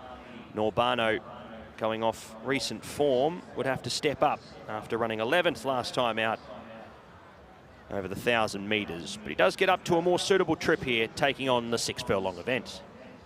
That's our runners, and they head to the post here for the 1200 metre dash, rail out 12 for the entire 1200 metres.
Well, it's time for our Best Turned Out Horse Award for race number 5, kindly sponsored by Zabil Feed. It has gone to horse number 12, Yanafis, who's looked after by Aham Singh, who is the winner's enclosure now alongside Dr. Zaid Al-Hawat, veterinarian scientific key account specialist.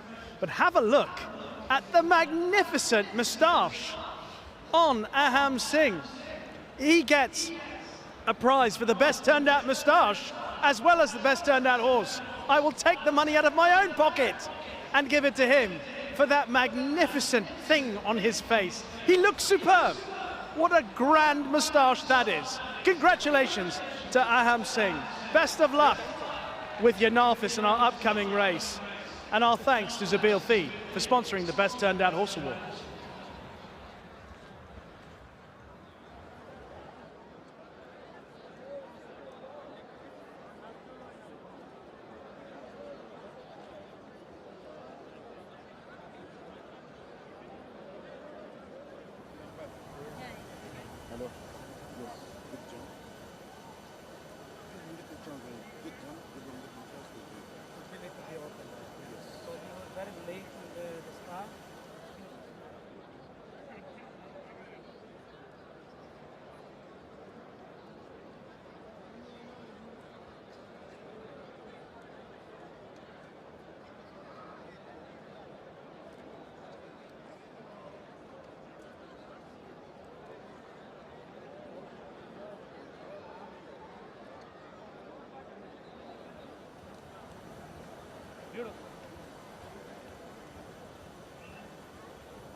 Well, the final runner to leave the paddock for our 5th race of the evening, which is the Dubai Sprint, presented by Lincoln Navigator. This, of course, is a listed race over 1,200 metres on the turf. The final runner to leave the paddock is number 8, Topper Bill, who is being ponied down to the start. It was a bit later than I imagine connections would have intended, because we are now 2 minutes to post, but thankfully it's only now 1,100 meters to go. So by my calculations, 11 plus 1 is 1,200 meters down to the start.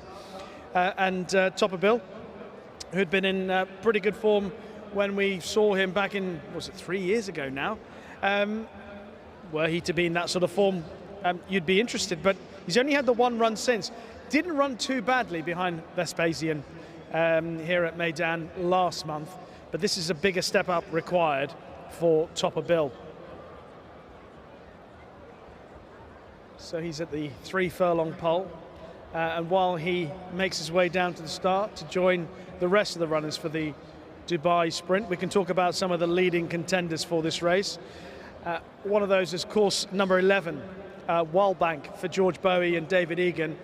Beat Yanafis here on his first run since Royal Ascot back in June. It's a pretty impressive performance. William Buick, of course, was in the saddle on that occasion, and Wildbank, I thought, won pretty impressively. He travelled very kindly, and he picked up pretty impressively to see off Yanafis and 1 or 2 other rivals who try and reoppose today, including the likes of Ventura Rebel.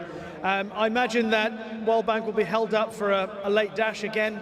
If he can get a toe into the race, all the better. And of course, David Egan riding for his retained owner now, Ammo Racing Limited. The person on board of Wildbank when he won on that race at Meydan last month was William Buick, and he's riding for his retained owner, which is Godolphin. Charlie Appleby, the trainer, already with a winner on the card tonight, courtesy of Cinderella's Dream. Mischief Magic is the other seemingly main contender to Wildbank. Very good 2-year-old who won the Breeders' Cup Juvenile Turf Sprint. Last season arguably didn't go quite as well as you would have hoped, the way he finished off in his 2-year-old career. He did manage to win at Kempton back in October. He's drawn in stall 2 tonight. That seemingly has been the place to be, as long as there's enough pace on that side. And there might be 1 or 2 to take them along. I think Thunder of Niagara might go forward from there. Ladies' Church could also go forward from stall 1. Thunder of Niagara is in 4. Mischief Magic, I thought, ran a really good race behind Pontos over 5 furlongs. I don't think 5 furlongs is his distance. Remember when he won the Breeders' Cup Juvenile Turf Sprint, they went a furious gallop, and he quickened up quite nicely off that pace. And looking at the way that race was run behind Pontos, not too many got into it.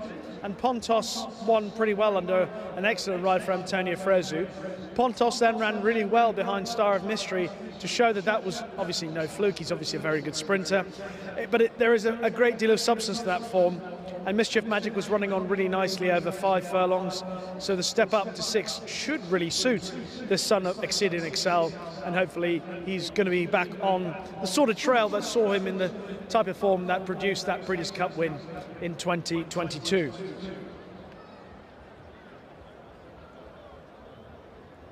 Topper Bill still about a furlong away from joining the rest of the runners as we are at post time.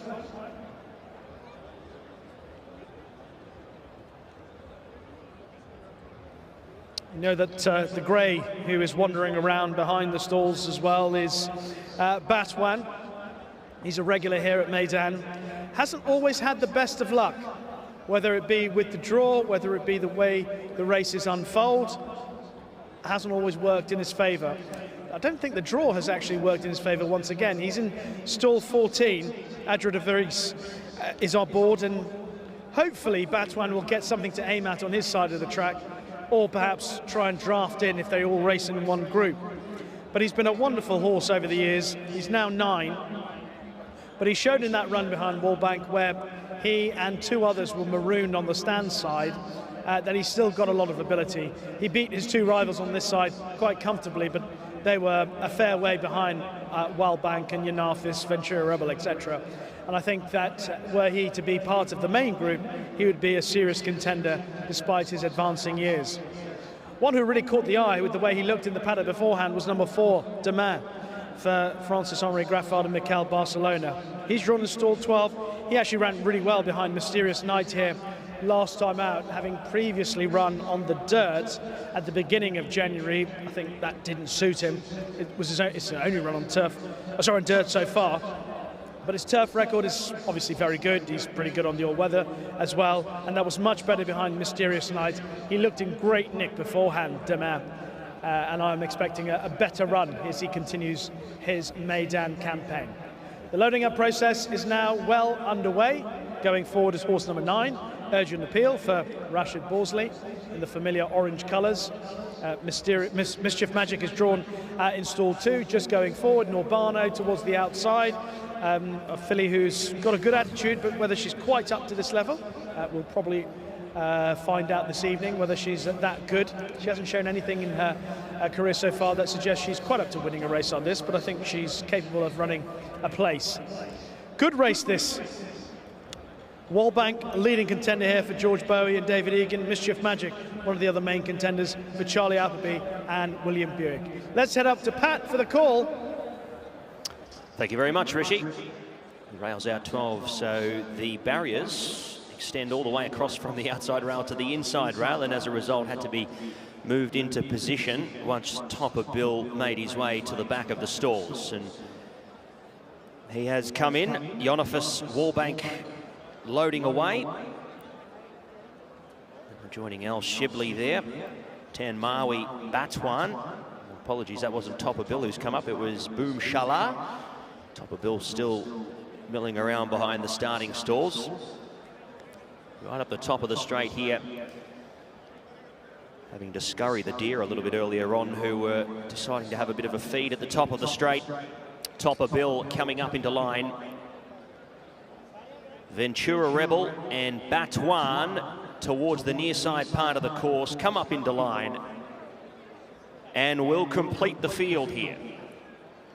We are set to go in the Dubai Sprint, presented by Lincoln Navigator Racing. Ladies Church fast away. El Shibley, Topper Bill caught it well. Pressing forward with Wallbank, Urgent Appeal. Yonifus has a back despite being in a forward spot. Ventura Rebel next. Ladies Church now back to 7th or 8th as they make their way down the centre in an orderly file. Batwan also gets cover. Tan Maui. Then came Mischief Magic, followed there by Boom Shala, Norbano, Damar. Ventura Rebel over to the near side is obliged to race without cover. So 600 metres left to go, and onto the course proper they travel. Topper Bill leads a half. Urgent Appeal there in about 2nd. El Shibley, Ventura Rebel, Wallbank. Yonifus starting to get warm down the near side, and Mischief Magic looking to weave a passage through on the far side. Topper Bill, Mischief Magic comes off heels now. Ventura Rebel, Yonifus, the near side still presenting. It's Yonifus. Mischief Magic though finding here on the far side late. Batwan when it's all too late. Mischief Magic, Yonifus, Mischief Magic. There's 2 for Godolphin. Mischief Magic 3 parts. Yonifus, another wonderful second placing and another eye-catching run.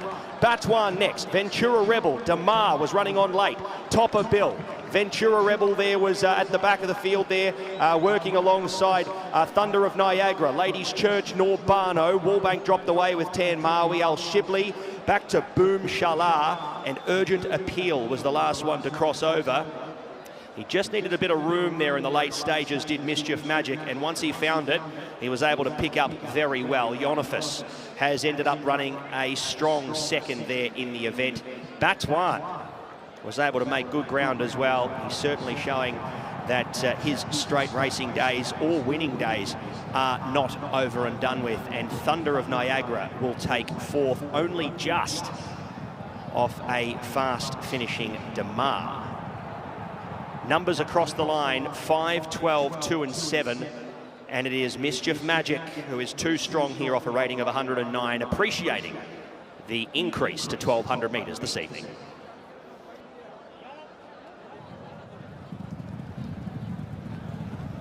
Spot on from Pat Comerford. Yes, the increase in trip for Mischief Magic certainly playing into his hands. William Buick just had to negotiate a passage going past Topper Bill, and in the closing stages, once he got clear sailing, he has bounded clear his rivals. Yonifus was coming back at him a little bit at the end, but he's got a sharp turn of foot off a strongly run 6 furlongs, Mischief Magic, and that was good enough to get him back to winning ways. Good run once again from Yonifus, back in 2nd place. He's run 2 good races now. Batwan the Grey, He has run another terrific race here at Meydan to fill third spot. He was travelling quite nicely in behind horses, perhaps doesn't quite have his incredible kick of maybe 2 or 3 seasons ago, but it's still good enough to see him extremely competitive here. I thought Demand ran on quite nicely on the outside, alongside the likes of Thunder of Niagara and Ventura Rebel. But Mischief Magic, a former Breeders' Cup juvenile turf sprint winner, is back. He's in really good form. It's a good run behind Pontos first time up, and he stepped forward significantly for that, and he has beaten the admirable Yanafis, who of course was the best turned out for Aham Singh, courtesy of Zabil Feed. But Mischief Magic has produced a smart performance here, a double for Charlie Appleby, for Godolphin, and for rider William Buick.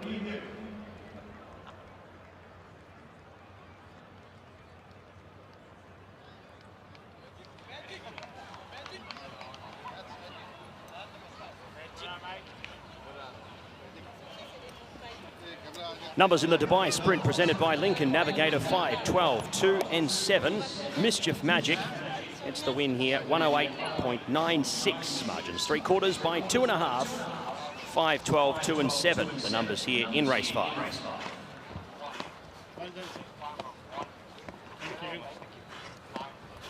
Well done, William.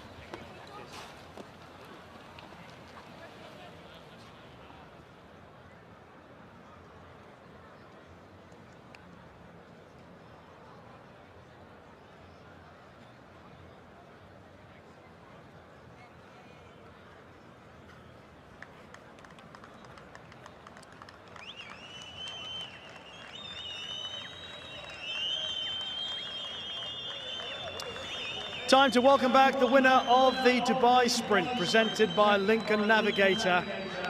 He's a 4-year-old bay gelding by Exceed and Excel out of Vale of Silence, trained by Charlie Appleby, owned by Godolphin, and ridden by William Buick. Put your hands together for Mischief Magic.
It's a very, very familiar situation for William Buick.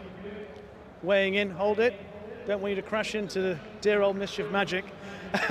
William, talk to me about the way this horse quickened up, because I was wondering about the little gap that you had to take. I thought he responded perfectly for you. Yeah, he did. I knew I had plenty of horse, and I knew the gap would eventually be there for him at that stage of the race. And you know, when you look through his form as a 2-year-old, that's how he was always ridden. And you know, don't forget he's a British Cup juvenile turf sprint winner, so the quality's there. And he had a good run here over 5 furlongs a month or so ago, and stepping up back up to 6 furlongs has really suited him. So I'm delighted we got one on the board with him. Looking at the way his 3-year-old campaign went, yes, he won at Kempton, but arguably we were expecting a lot more. Is this the 2-year-old, or is this the horse that we remembered as a 2-year-old now? Yeah, let's hope he's on the way to reaching those heights again. I mean, he you know, we all know how tough it can be for a 3-year-old sprinter, so hopefully he's strengthened up that bit that he needed to do, and he's more of a finished article. Well done on the double so far. Thank you.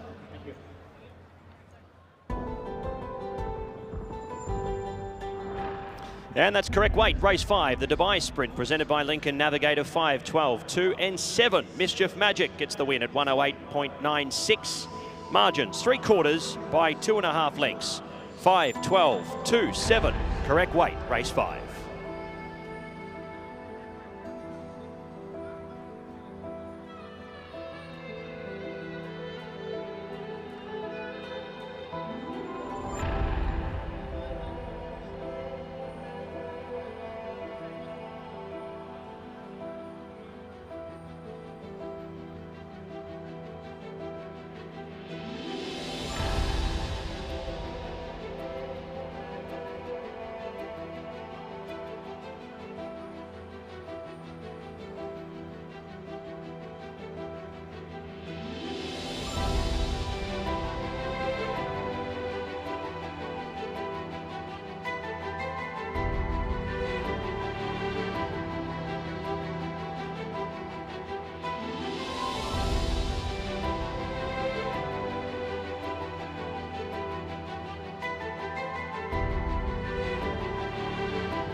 Well, ladies and gentlemen, we come to the presentation for our 5th race of the evening, the Dubai Sprint, presented by Lincoln Navigator.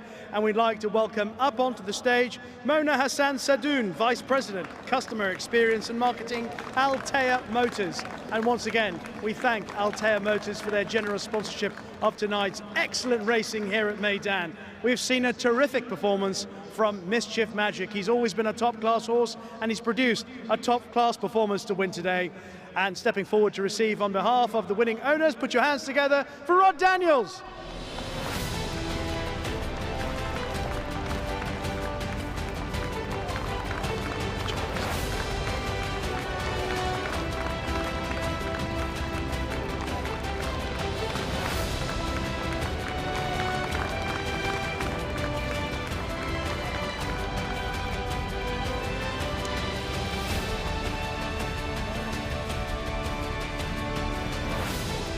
It is a second win tonight for trainer Charlie Appleby.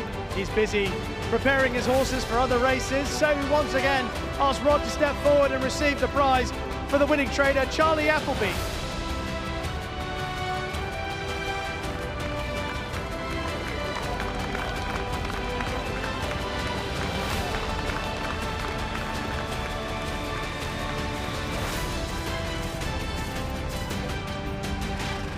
And put your hands together for the winning rider. It is a second win for William Buick.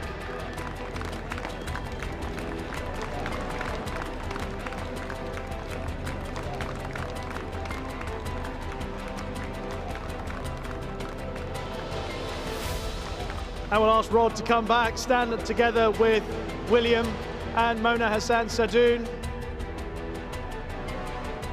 And we once again salute the winner of the Dubai Sprint, presented by Lincoln Navigator. Congratulations to Connections of Mischief Magic.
So we head to race number 6 on the program here from Meydan, our smallest field of the evening, with only 8 runners heading to post. Our first horse is one of 2 runners here for Jamie Osborne, and that is Sean. Andrew De Vries and Jamie Osborne combined here for Barrett Racing. He was very good in behind San Donato last time out to the races at Group 2 company, despite being a little wide through certain parts of the race. Andrew De Vries stays on board, the 7-year-old Entire by Acceleration, and his best would see him running a race here this evening. Number 2, Erzincan. Connor Beasley will do the riding here for Ahmed Bin Hamash. 24 starts for 2 wins and 4 minor placings, coming out of the 1800 metre Group 1 only last week in behind measured time. This looks a little easier at Group 3 company, and he does step out in distance here to 2,000 metres in our feature. Here's our runner-up in the St. Leger. New London, 5-year-old gelding by Dabawi. He comes out here and makes a bid at a Group 3 in his first UAE start, the 4-time winner. He's had the 4 minor placings as well. Very rarely put a foot wrong. The only question mark is the 2,000 metres. Certainly a horse that has done his better work over further.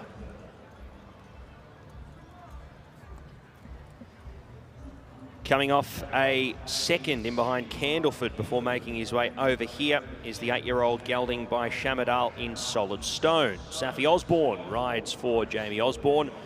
A 2-pronged attack in the feature event here, the Dubai Millennium Stakes for Barrett Racing. And Solid Stone will wear the standard blue cap.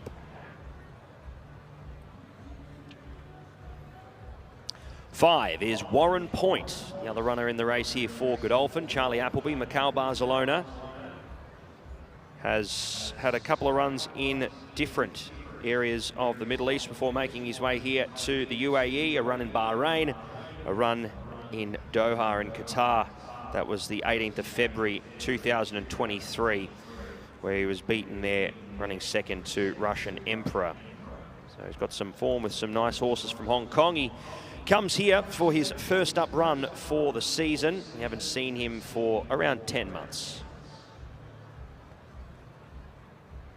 Number 6, Western Rider, Tygo Shea for Bupat Sema and Athbar Racing. We saw him in the same race as Sean, coming through the Group 2 in behind San Donato. He was 5th there, beaten 3.5 lengths, and you should say that he will improve off that run. Now he is deeper into his preparation. He is 3rd up now for this current campaign. Number 7, Mount Tambora. This is a different kettle of fish to the 2,000 metre maiden he faced last start, where he was too smart for those lot, but he comes up into Group 3 and he faces much stronger competition here. Hopefully a bit more confidence in his stride now he has got that first win out of the way. And Trevenance is here for Jessica Harrington, having the first run here. Shane Foley will do the riding here on the 5-year-old mare, and she gets weighted well here as the only mare in the field. Coming into this for her 15th start. She's a 4-time winner with 2 minor placings to her name. So that's our 8 horses that will contest the Dubai Millennium Stakes presented by Altair Motors. Over the 2,000 metres here, we race for 700,000 dirham.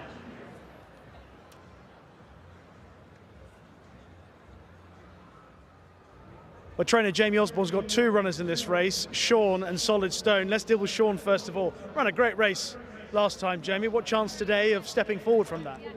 Look, on ratings, he's not good enough, is he? And he's got the kilo penalty for his Group 3 win last year in Italy. I think he'll improve for going further. Realistically, we need some of the opposition to underperform. You know, there isn't an abundance of races for him over here, so we'll roll the dice, we'll have a go. And I'm sure he'll run a solid race. might just not quite be good enough. Okay.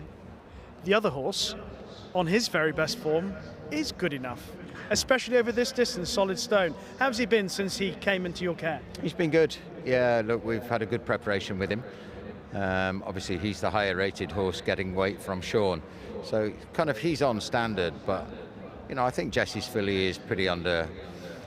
I mean, I thought she would be favourite, to be honest, getting the allowance. Charlie, as we know, is pretty unbeatable around here. But look, these two horses are in good form, and I'm sure they'll give their running.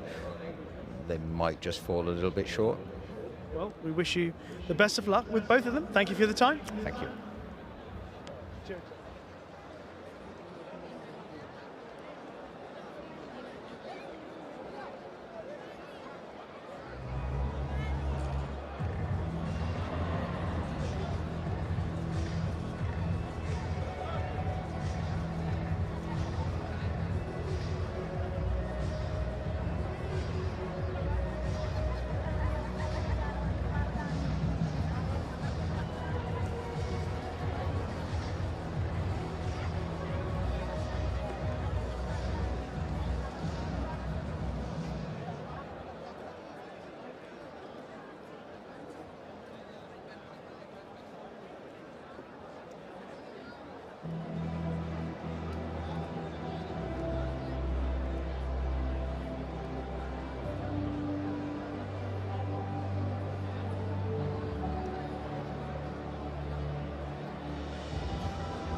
Well, it is time for the Best Turned Out award for race number 6. It has gone to horse number 5, Warren Point, who is looked after by Rohal Ahmad Mujahid Khan, and he is currently in the winner's enclosure now, receiving his prize courtesy of Zabil Feeds. And we thank Dr. Zaid Al-Hawat, the veterinarian and scientific key account specialist for Zabil Feed, for helping make this presentation. We thank them, and we wish Rohal and Warren Point the very best of luck in race 6.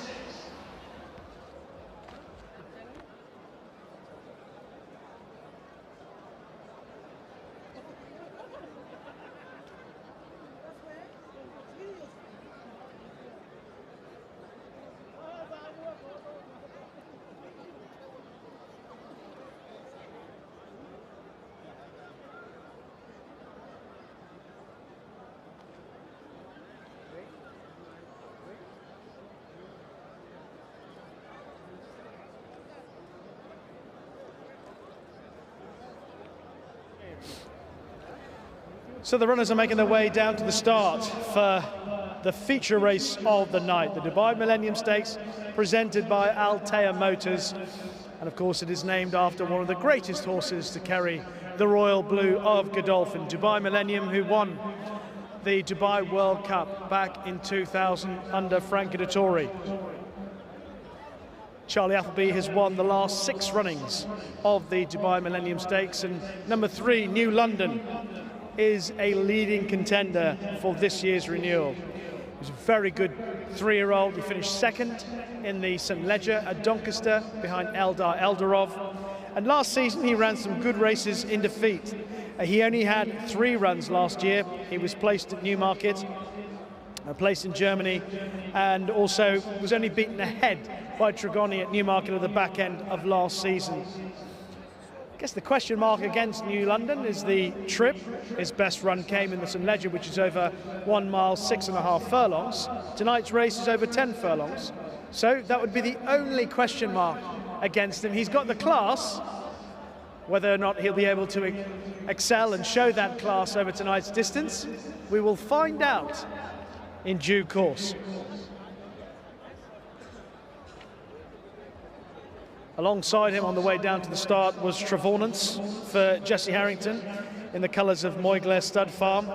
Shane Foley is in the saddle on this mare. She's getting a fair amount of weight from her rivals, and obviously that means a fair amount of weight from the likes of Sean and New London. And she is a very good filly. not last season, but the season before that, she beat some good horses in France. She beat a horse called Marquise de Sévigné, who turned into a very good performer in 2023. And last season, her form got progressively better. She ended up finishing second in a Group 1 in Cologne, in Germany, when she was beaten by India. And even the run before that in Ireland, where she was third behind Lumiere Rock and also behind a horse called Jackie O, was good form. Prior to that, she had taken on Marquise de Sévigné at Deauville in a Group 1. She's a very good filly. She's got the cheek pieces on. I think she's got to enter calculations. Getting the weight from the likes of New London and Sean, you think that Trevornance is going to play a very big part. It's going to go very close to winning this Dubai Millennium Stakes. The best turned down horse in the race is number 5, Warren Point, the second of the Charlie Appleby runners. Mikel Barcelona is in the saddle. He's got a good record in his career so far. He's still relatively lightly raced as a 5-year-old, Warren Point. We last saw him running in Doha. He also ran in Bahrain just about a year ago. Charlie Appleby was mentioning the fact that this horse had been trained in the UAE over the last couple of winters, but hasn't actually run at Meydan. Until tonight. This is his first appearance on the Meydan turf, but he is a pretty talented horse in his own right. Whether or not he would be the pick of the Appleby runners, I'm not sure. Perhaps he might go on and help set a decent pace for his stable companion, New London, who is blessed with stamina. Those are the principal contenders for this year's Dubai Millennium Stakes. You heard, though, from Jamie Osborne about his 2 runners. Sean, who's probably on the ratings, got a bit to find with the very best of these, particularly as he has to concede a little bit of weight. But Solid Stone has got to be an interesting contender. He was a very good horse for Sir Michael Stout over the years. 10 furlongs is his distance. He's been placed in some good races as well over the seasons when he was trained by Sir Michael Stout in Newmarket. Now with Jamie Osborne, Safi Osborne in the saddle, could see him running a good race as well. A fair few loaded up for our feature tonight, the Dubai Millennium Stakes, presented by Altair Motors. Let's head up to Pat for the big race call. Thank you very much, Rishi. Yeah, the feature race time is here. 700,000 dirham purse here, the Dubai Millennium Stakes. It's the field of 8. And best of luck to all involved here in this upcoming event. So Mount Tambora was last to arrive. And he was first to make his way in. New London will be the last one to come up to complete the field at the 2,000 metres. So Warren Point had the blindfold removed. He lunged at the gates, but he's back down, and he didn't lose any lengths here as they are commencing here in the Dubai Millennium Stakes at Group 3. Solid Stone was fast away, Mount Tambora. Trevornance is not too far away, coming up outside the leader, wanting to tug Shane Foley along in the early stages. New London's going to work across to find the 1-1. A length and a half back sees Western Reiter along with Erzan Jan. And then back at the end of the field, we see Sean to the inside of Warren Point. So they work down in 4 pairs of 2. And up in front, tugging along at a good tempo here as they make their way past the 1,400 metres in 14.51, 26.07. It is up in front, Solid Stone. Half a length now on Trevornance, who's in second. Third was Mount Tambora, and New London still getting a nice run in the 1-1. From Erzan Jan, then came Western Reiter, Warren Point second to last, and the last one was Sean. So they make their way off the back section here with 1,000 metres to travel, and the sections have been okay for a small field over 2,000 metres. Solid Stone leads them here, 3 parts on Trevornance. Mount Tambora tracks the leader, still in the 1-1, New London. Erzan Jan followed from Western Reiter. Warren Point now up to second to last, and Sean is the whipper-innerer. So Jamie Osborne has the runners first and last, and Solid Stone runs them along now and increases the tempo. Trevornance goes with him. Then came New London up on the outside, starting to present. Mount Tambora looking for an out. Western Reiter, Erzan Jan, Warren Point still with about 5 or 6 to pick up, and tracking the stablemate now, working up the inside was Sean. It's Solid Stone, the leader, with 300 to travel. Sean on the inside looking very promising.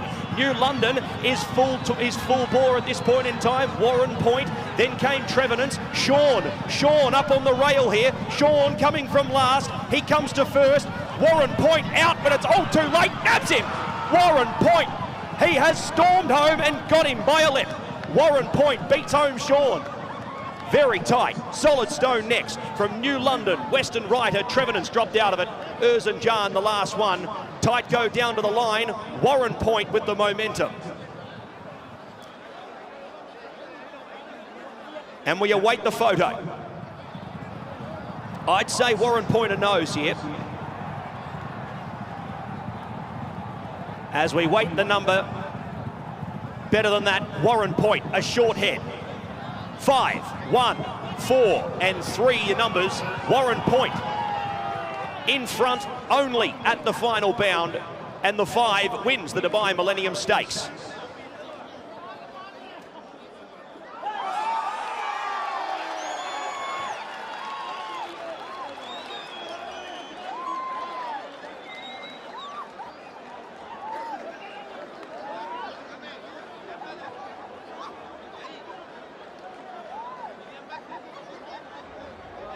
Well, it is Charlie Appleby with the winner of the Dubai Millennium Stakes, with a son of Dubawi once again, but this time it is with Warren Point. Mikel Barcelona in the saddle, going so well at this stage, just trying to navigate a passage in between horses. In the meantime, Sean has run a huge race against the odds, seemingly, and a furlong out, he looked the winner, 50 yards out, perhaps was still going to hold on, but Warren Point has come and collared him right on the line. Unlucky for Sean. And Solid Stone has run a terrific race as well. Jamie Osborne can be very proud of his 2 runners. New London has had every chance. He's actually run pretty well for a horse that's clearly better over a bit further, and when he steps back up in trip, I think he'll have a big say in some good races. But just have a look at Mikel Barcelona finding those gaps, moving around Trevornance, who was just too keen in the early part of the race. And Warren Point gets up on the line. His first run, Warren Point, since running in Doha back in February. Prior to that, he'd run pretty well in Bahrain when he beat Tawarek. He's shown good ability over further. He's versatile. He's easy to ride, true in races. He settles nicely. That was a very smart effort after that layoff. Sean in front at this stage. Jamie Osborne was probably hoping that one of his horses would hit the line in front, but just on the bob, it is Warren Point and Mikel Barcelona who gets the Dubai Millennium Prize.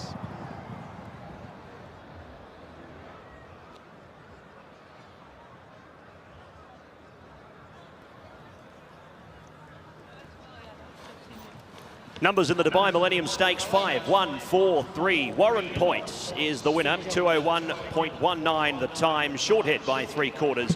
5, 1, 4, 3. Race 6.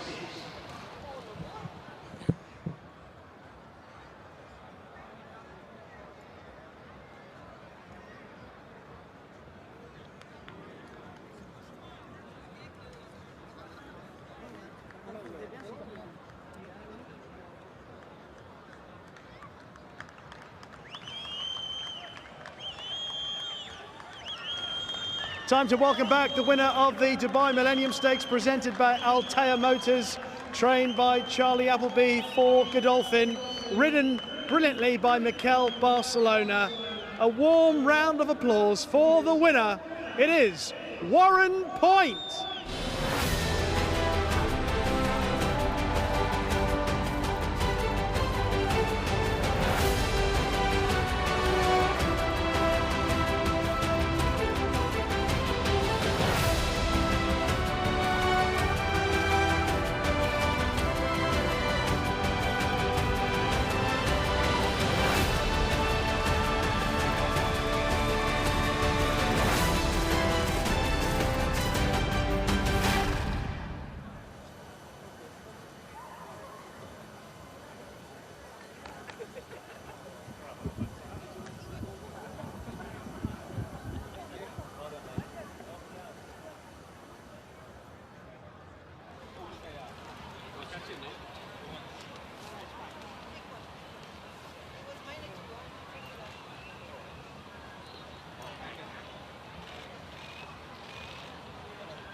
Mikel Barcelona weighing in after that ride of real daring in the home straight aboard Warren Point.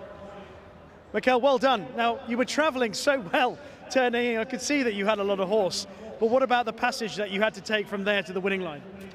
Yeah, the horse did very well because actually it was a bit strong at the beginning. Had a chance to come wide, but I thought it would be a bit too early to come around the horses, so I tried to go on the inside and I was stuck, but he's been able to pick it up to win it, so he's a talented horse we've seen in the past, and he showed it again today after a 1 year break. Did you know at the line that you'd won? I was hoping so. Well done, Mikel.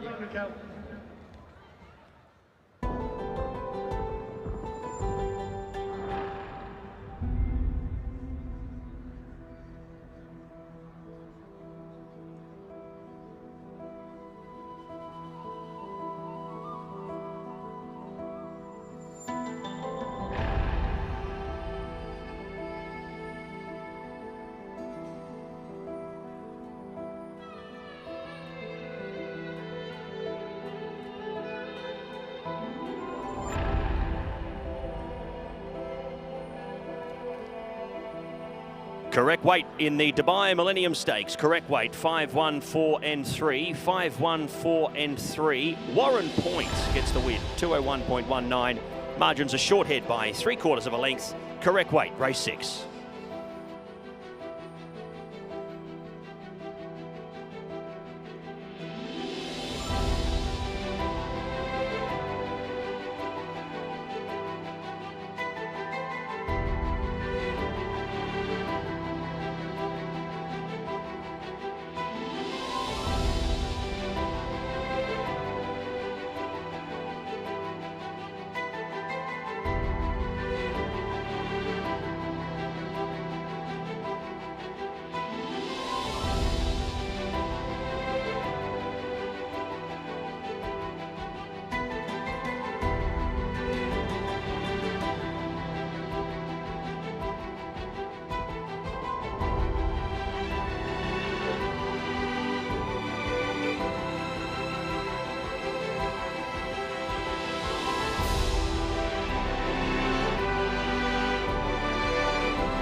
Well, ladies and gentlemen, it is time for the presentation for our feature race of the night. the Dubai Millennium Stakes presented by Altea Motors. We welcome up onto the stage Hilal H. Omar, Senior Vice President, Ford and Lincoln Altea Motors. Of course, this race acknowledges one of the greatest horses to carry the royal blue of Godolphin in Dubai Millennium. And it is a grandson of the great Dubai Millennium who has won the race this year, Warren Point, here to receive on behalf of the winning owners. Godolphin, put your hands together for Charlie Appleby.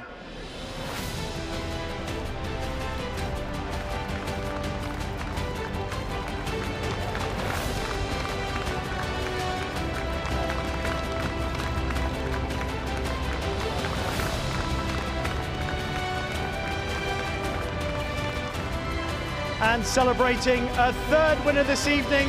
He might be walking away from the podium, but we're going to ask him to walk back to it. It is Charlie Appleby.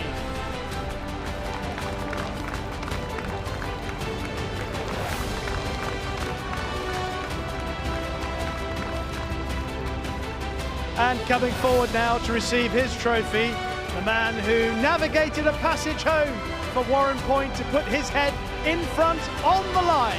It is Mikel Barcelona.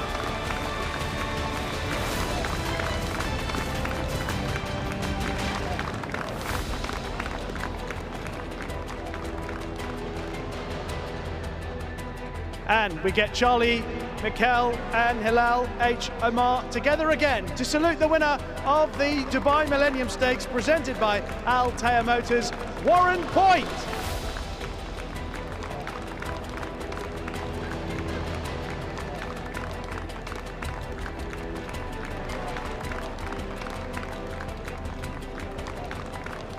Well, we're just going to keep Charlie Appleby up on the stage just to discuss that performance if we can.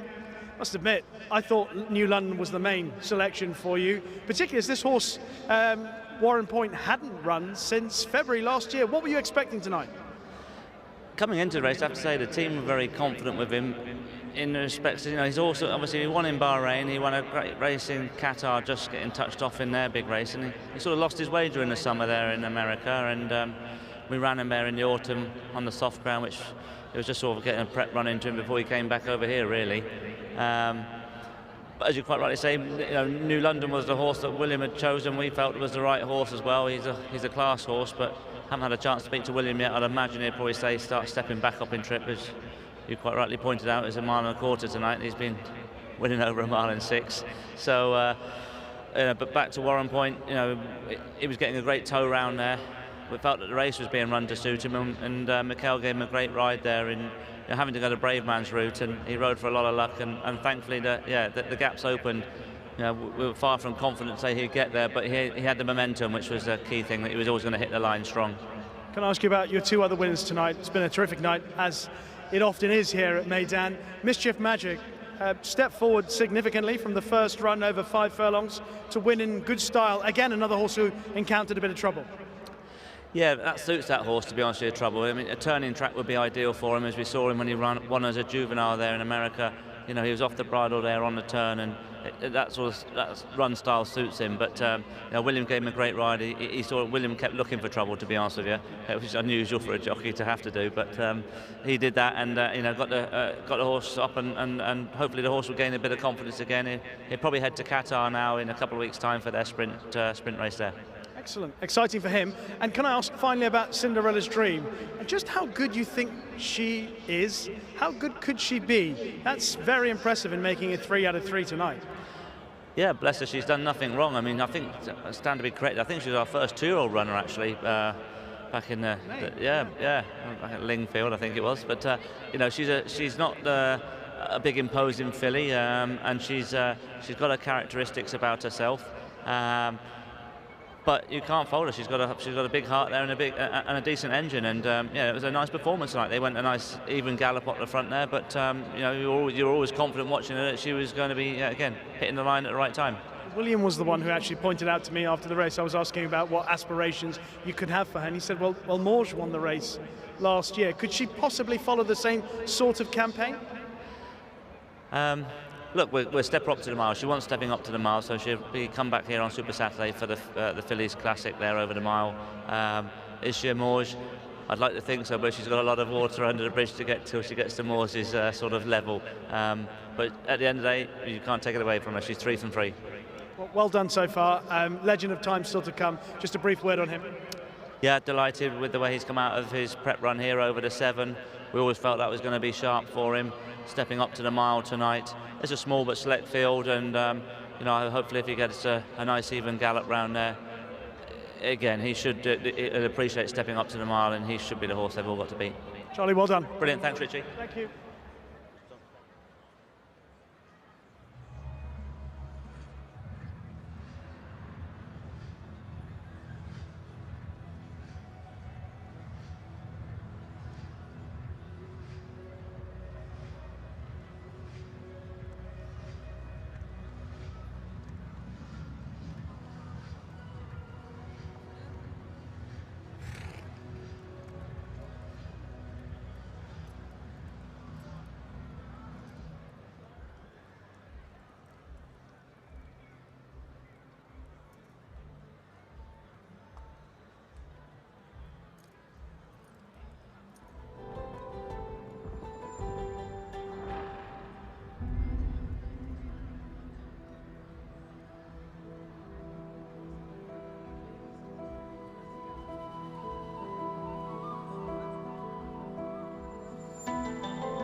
Well, here we go.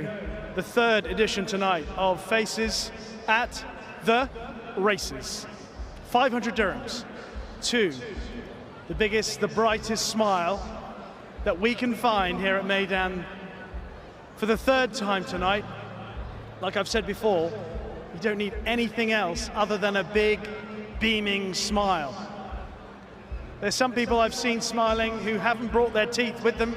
Some have brought their teeth. All we need is to see a big smile. Let's see what we've got. We're closing in on the winner of Faces at the Races. And there it is. There's our winner.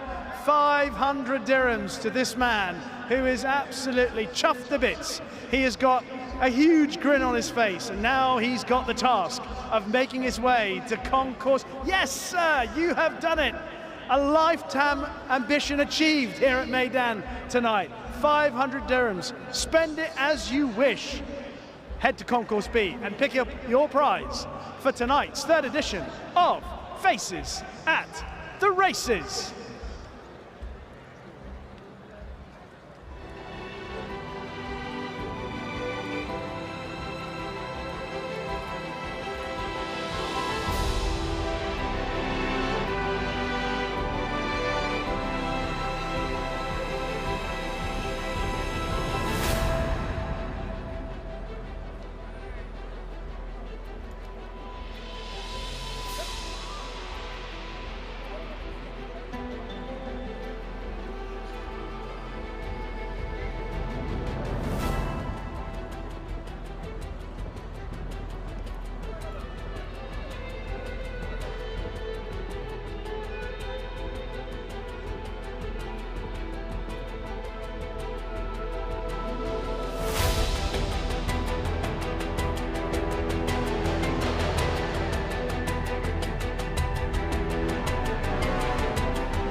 Well, welcome back to the parade ring as we get set here for the 7th event on the card.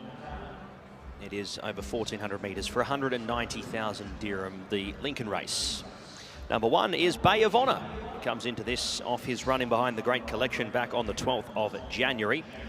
That was over the 1,400 metres on dirt here as well. Down the track on that occasion, and hopefully can bounce back here.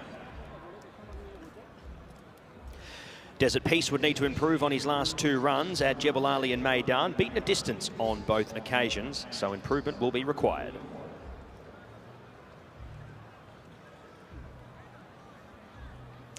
Number 3 is Island Rule, the 7-year-old gelding by No Nay Never for Ahmed bin Hamash. Connor Beasley to do the riding here. Last seen at Jebel Ali, 7.5 lengths in behind Secret Ambition.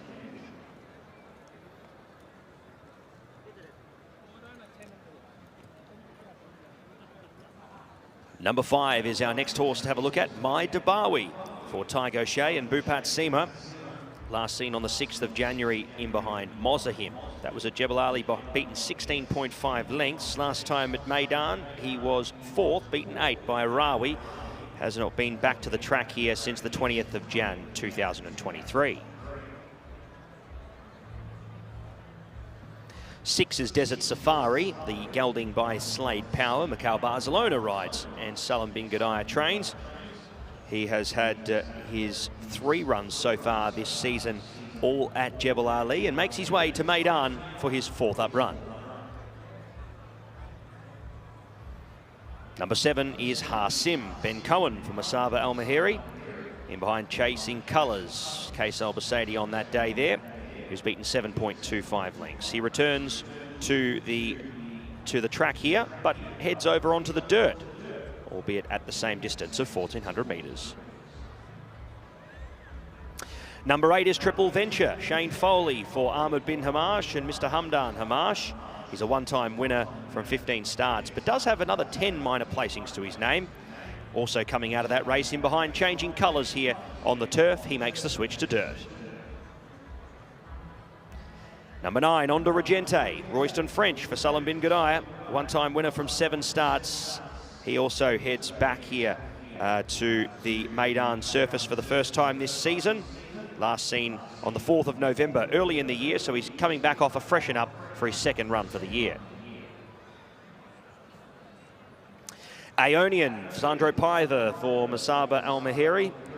Last seen on the 19th of January. He makes a fortnightly return. He was in behind Franz Kafka on that occasion, who we'll see running a little later on in the evening. 54.5 kilograms here for his 13th start. 12 is Restrict, 53 kilos here for Sam Hitchcott. He's drawn a little wide for David Simcott, but waited to run a good race.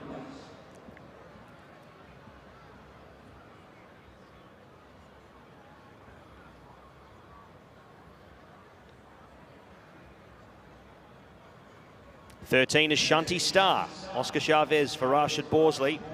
He also comes out of a race from 2 weeks ago. And that was at Meydan when he was in behind Imperial Empire, beaten 10.25 lengths. Would need to improve.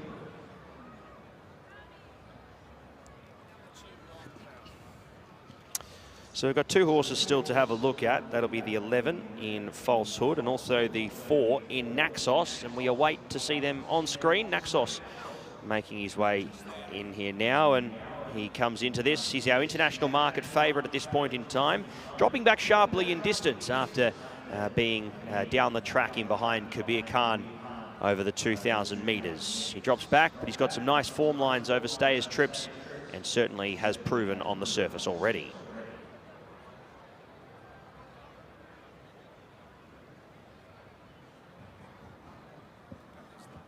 And number 11 is Falsehood, the 8-year-old Entire by Kingman.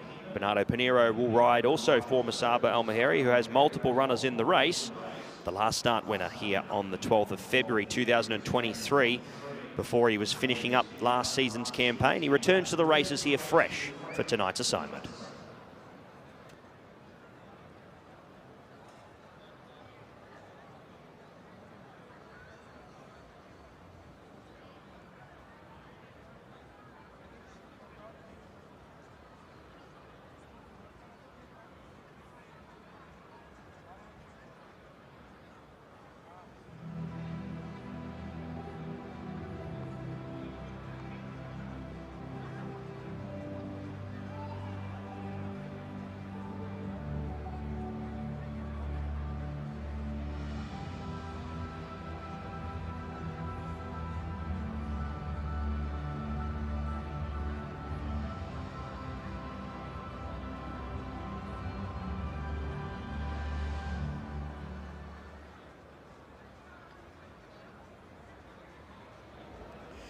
It is time for the Best Turned Out Horse Award for race number 7. It has gone to horse number 13, Shanti Star, looked after by Abdul Ghaffur, who is now in the winner's enclosure alongside Dr. Zayed Al-Hawat, veterinarian scientific key account specialist for Zabil Feed, who has, like magic, produced the prize of 650 dirhams out of nowhere for Abdul Ghaffar, who's receiving his prize. Thank you to Zabil Feed for their sponsorship of this award. Best of luck to Abdul Ghaffar and Shanti Star in race 7 at Meydan.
So the runners on their way down to the start for race number 7, the Lincoln race, 1400 meters on the dirt, and we're looking at horse number 4, Naxos. By all accounts, most people think this is the likeliest winner of this race for George Bowie and William Buick. Won a couple starts back in the UK on the turf at Epsom. And obviously the question mark when he made his debut here at Meydan last month would have been the dirt. But he actually didn't run too badly. In the end, he was comfortably beaten back into 7th, but he showed some promise. He was behind Kabakan, of course we know, is one of the leading performers of the season so far, as we spoke to Doug Watson earlier on tonight, his trainer. But Naxos showed enough promise, and this is a step down in grade for him. Also, for Naxos, he's down to 7 furlongs, 1400 meters. Now, he hasn't run over this trip since his debut, in which he was more than capable of showing some very good form over it. He's very good at a mile. The run last time out over 2,000 meters, he's won over that trip as well. So he's quite versatile, though I think the drop back to this distance on the dirt will probably be absolutely fine for Naxos, and he is without question a leading contender for this 7th race. Number 8, Triple Venture, has been very consistent, particularly on the dirt. Now, he had one run on the turf. It was actually his first ever run on the turf last month when he was down the field behind Changing Colours. But if you rule that one out, which you can because that's not his favoured surface, and look at his dirt form, he's consistent, the trip suits, and there's a lot to like about Triple Venture. He has got an awkward draw in stall 11, but in terms of horses with the requirements in their past performances for this race, he's definitely one of the contenders. Number 6 is Desert Safari. He's had 3 runs this season. They've all come at Jebel Ali. He's representing Salim bin Gadaya and Mikel Barcelona. Mikel Barcelona, of course, on the score sheet earlier on with Warren Point. Desert Safari looked like he was progressing at the start of the season, put up a really good run behind Rayig, and then after that, the 2 runs behind Mersal and Moslem were a little bit below par, but they were over varying distances. The run behind Moslem was over 7 furlongs, last time out over 5. I think on his best form he would have a chance, but the last 2 runs just a little bit flat for me. Hopefully a return here to Meydan will just spark him up somewhat. Horse number 11 is Falsehood, who managed to beat Justice Protocol here at Meydan when we last saw him. Obviously that was last year. Justice Protocol had a pretty good time of things at Jebel Ali, and actually didn't run too badly at Jebel Ali recently. Falsehood having his first run in just about a year. Again, another horse on his best form. You think that he would have a bit of a chance at these weights, but what can you expect after that layoff? Looks as if physically the run might just bring him on a fraction, his first start since February. So the loading up process has begun. There's Hassim, number 7, going forward. Like Falsehood, he's also trained by Musaba Al-Mahiri. Ben Cohen in the saddle for this 4-year-old who was down the field behind changing colours on his most recent start. That was over tonight's distance of 1,400 metres, but it was on turf. His first ever run on turf. I think being back on the dirt is more favourable. He has won on the dirt, Hassan, and that came at Jebel Ali just over a year ago. So let's look at some of the leading contenders for this 7th race. Don't forget, still to come tonight, the Jumeirah Guineas, presented by Lincoln Nautilus. That will be back on the turf over 1,600 metres. Charlie Appleby looking for a 4th win with Legend of Time in that race. But the focus is on race number 7 now. The Lincoln race, 1,400 metres on the dirt. And Pat is standing by to call them home. Thank you very much, Rishi. 7 runners to come forward. Ashanti Star loads away. Falsehood comes up into line. Here's Island Rule coming up. Ahmed bin Hamash with multiple runners here. Musaba Al-Mahiri also with 3 in the event. So a couple of stables well represented. As one of the 2 runners for Bhupat Simar comes up in Bay of Honour. Desert Peace loads away. Restrict will be one of the last ones up. Nice lightweight here, Sam Hitchcock. And Triple Venture will complete them here. Race number 7 on the card, the Lincoln race over the 1,400 metres, 75 to 95. And we are away. Onda Regente missed it terribly. Aeonian was going back in the early stages with Restrict, who's going to make his way over to the back and also to sit outside Onda Regente. Naxos was away fast, pressing the issue early with My Dabawi. Next came up into 3rd there, working along, was Desert Safari. He sits 3rd in running here now. Shanti Star was next, followed there by Falsehood, Island Rule. Desert Peace dropping back through the field, being passed on the outside by Bay of Honour, who's 3 wide with the back. Restrict was next, improving up the rail.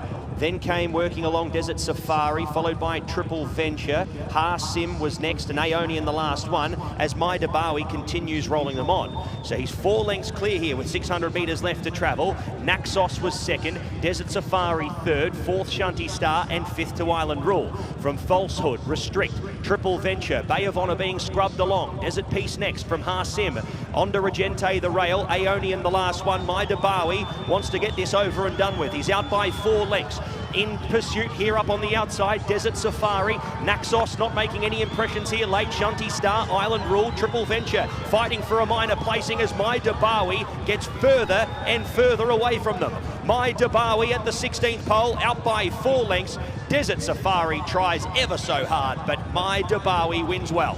My Dabawi 3.5 on the line. Desert Safari 2nd, Triple Venture gets his minor placing.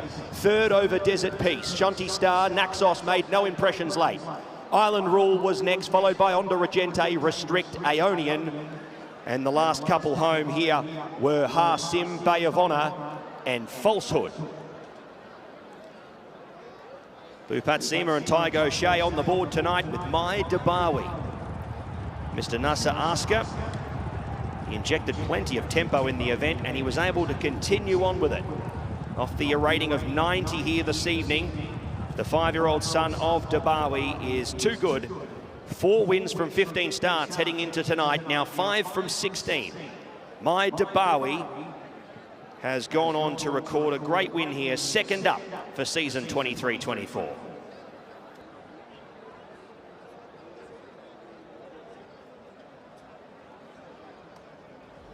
That's a very impressive performance from My Dabawi. And don't underestimate the ride as well from Tiger O'Shea, who has got the fractions just about spot on this son of Dabawi from stall 1 and made all the running. Well, he didn't lead in the first sort of 50 yards or so, but he hugged the inside rail, managed to get in front of Naxos, and he timed things perfectly out in front. Excellent work from Tiger O'Shea. And My Dabawi has beaten Desert Safari, who has run well, had every chance to reel in the leader, but just couldn't land a big blow. Triple Venture, as you heard from Pat, as often he does, he's run very well and consistently on the dirt, and he has stuck on to be 3rd. Shanti Star, the best turned out, the grey down on the inside, back in fourth, Desert Peace, Island Rule. Naxos had every chance, but checked out rather tamely into the straight, having sat close enough to Meydan. And that perhaps is an indication of what a very good run that is from Meydan, who went a good pace, but not that much that he didn't have anything left for the end. Tiger Shea got the fractions just about right, and Meydan has ended up winning pretty comfortably over this 1400 meters distance. That was a pretty smart effort from both horse and rider in racer.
Numbers in the 7th event on the program, the Lincoln race over the 1400 metres, 5, 6, 8 and 13. 5, 6, 8 and 13 your numbers. Meydan, the winner in a time of 124.82. Margins 3.5 by 3 lengths. 5, 6, 8 and 13. Race 7.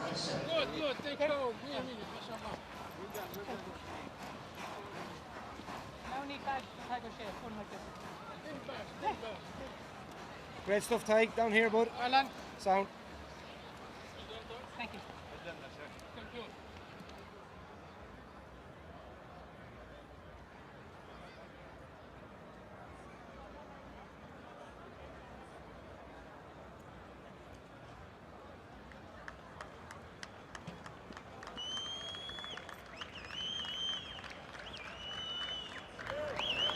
Time to welcome back the winner of race 7, the Lincoln race. Trained by Bhupat Seema, owned by Nasser Asker, and brilliantly ridden by Tiger Shea. A big round of applause for Meydan.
Well, in the week of his birthday, I think he said it was his 25th birthday.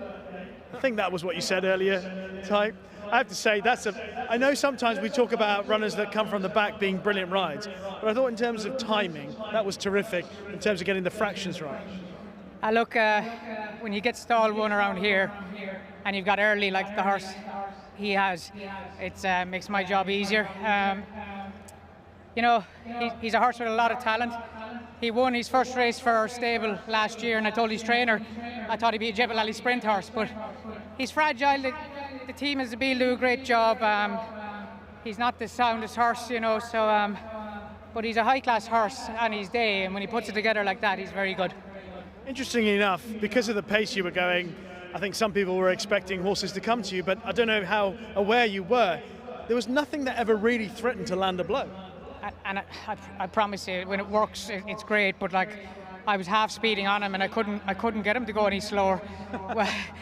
We ran in a sprint, his first run for us this season at Jebel Ali, and I was back around his tailboard then. So he's a horse with an awful lot of ability, and I just thought if I could get him out in front, because he works with the good horses at home, but he just hasn't delivered, as much as we think. But to be fair to him, he is fragile, he has his issues, but when he's good, he's very good.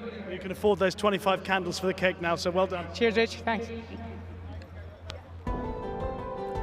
And correct weight is given. Race number 7, 5, 6, 8, 13. Meydan, our official winner of race number 7. Time 124.82, margins 3.5 by 3 lengths. 5, 6, 8, 13. Correct weight, race 7.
And it is time for the presentation for race 7, the Lincoln race.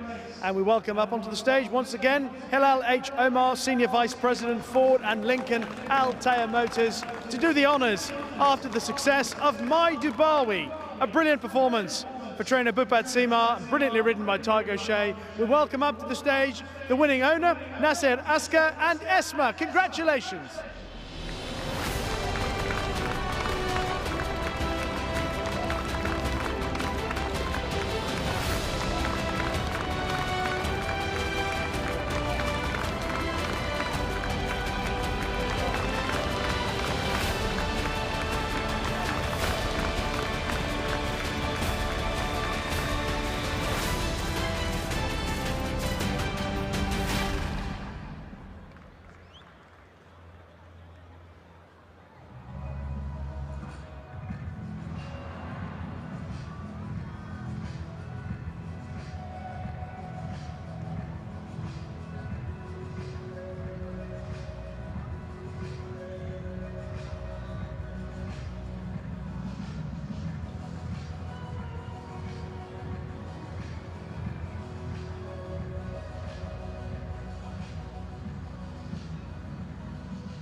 We are always giving here at Meydan, and it is time for the Althea car prize draw, and an opportunity for someone who has turned up at Meydan, or maybe someone who's turned up and gone at Meydan to collect a prize, which is a Ford Territory.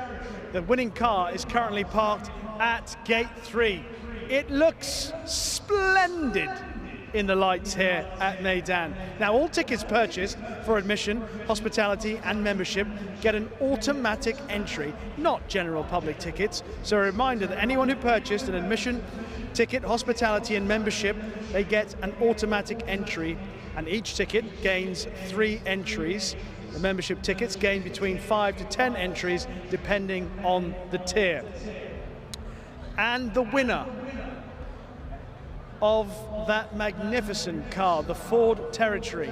Now, if this person is here, hope that we get to see them. But I've just had the name handed to me by some very important people who've made the draw and brought the name out. So here we go. The winner of the Altea car prize draw is the drama, the build-up, the tension. Congratulations to Lynn Johnston.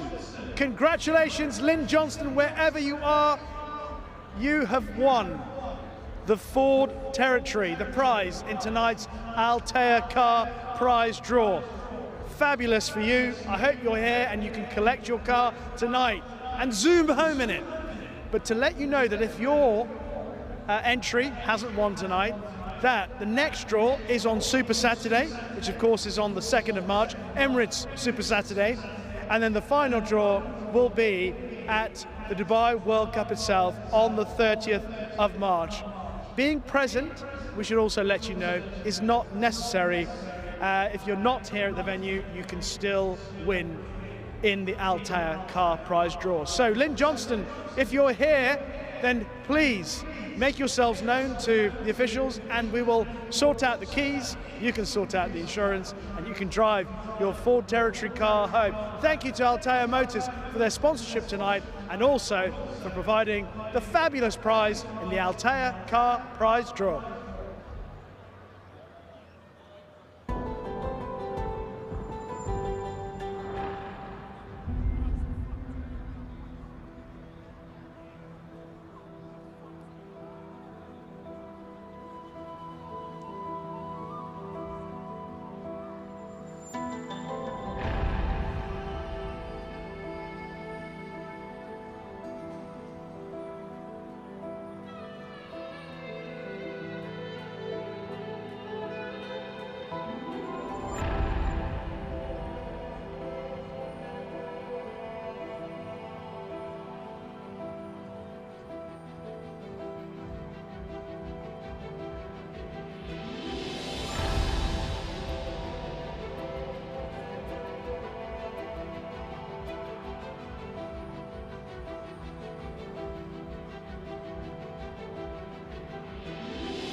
Well, ladies and gentlemen, the runners are making their way out into the parade ring for the Jumeirah Guineas, presented by Lincoln Nautilus.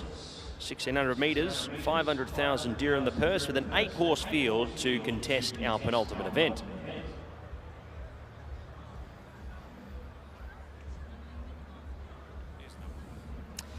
Let's head to our first horse and likely leader of the field in Athan. Led them up last time out, got beaten by Legend of Time by 2.75 lengths after drifting back through the field. Did it a bit hard early. You'd expect him to take his usual forward roll from that wide draw. The question mark is whether or not he will have taken on some fitness from that last start performance and be able to stick it on all the way to the line.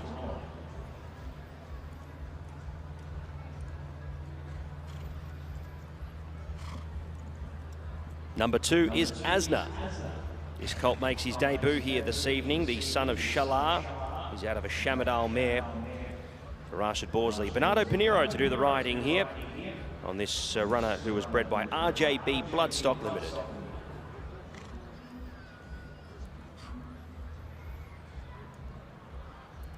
Drink Dry comes into this off a rating of 74. Lucy Body does the training here for Mr. Patrick Doyle. Shane Foley to ride this Newtown Anna stud bred horse. 4 starts, a second and a third so far to date. One of those runs being here in Meydan. Down the track in behind Legend of Time, beaten 11.25 lengths. Racing similar company tonight and would need to improve. Off a rating of 104, all signs point to Legend of Time being able to take this out here, and draws a very good gate as well in gate number 1. He's 2 from 3. He won last start doing it the hard way and gets all favours from the Ace Alley here for Charlie Appleby, Godolphin and William Buick. Musical Act is the stablemate, the 3-year-old gelding by Dark Angel. Mikhail Barcelona does the riding. 2-time Kempton Park winner on the all-weather surface over 1,400 and a mile. And comes here for the first run in the UAE. A worthy opponent for the stablemate is Musical Act. Shamrock Glitter never went around a horse last start and was able to get within a length of Legend of Time. A very nice performance here from Shamrock Glitter, who you'd hope would see improve off this. Jim Crowley jumps on board here for Francis Henri Graffard and Team Valor International.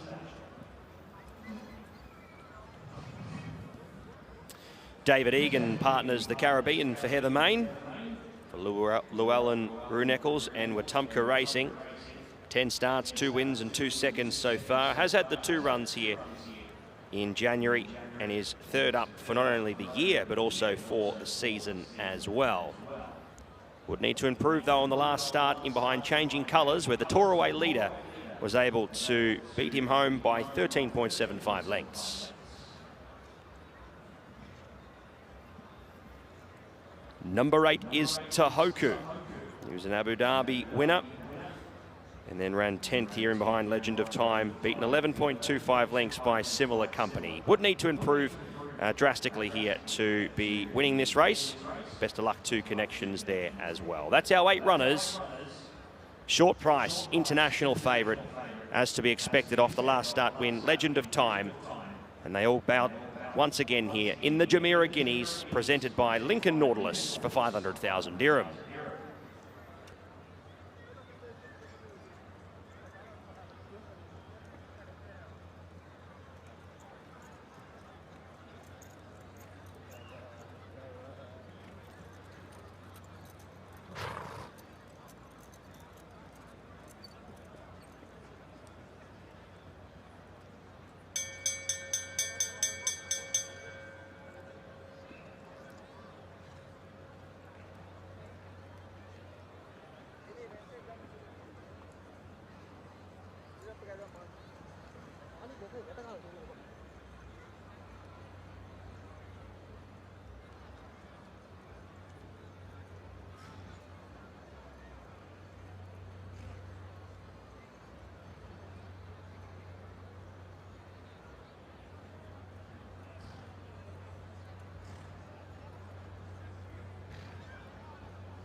Well, it is a particular pleasure to catch up with Lisa Jane Graffard, who is here obviously in the capacity looking after a horse that I have to say I probably put people off, because I quite liked Shamrock Glitter when he was behind Legend of Time last time out. I thought it was a terrific run. I thought he was a bit keen. But are you confident or just hoping for the best and trying to overturn the form tonight? I wouldn't say we're confident, but hopeful that he'll run a better race and relax a bit more this time. I think it was his first run out here. That was probably why he was a bit keen. He's a horse that was bought at the Horses and Training Sales last year by Team Valor, specifically to come out here, and they obviously know what they're doing. So it's a great challenge to take up for them, and hopefully he can do his owners proud today. Well, we have a soft spot for him primarily because of who he's related to. So we're hoping that he'll come forward. But just watching him and the way he behaved first time up in the paddock and the way he carried himself through the race, he looks like he's settling with the more time he's had here in Dubai. Absolutely, he seems more relaxed today than he was first time, so hopefully he can translate that into his race and relax a little bit more this time and yeah, run a good race. Thank you for the time. Best of luck. Thank you very much.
We come to the penultimate best turned out horse award of the evening, and in race 8 it has gone to horse number 1, Athan, who is looked after by Abed Hussein.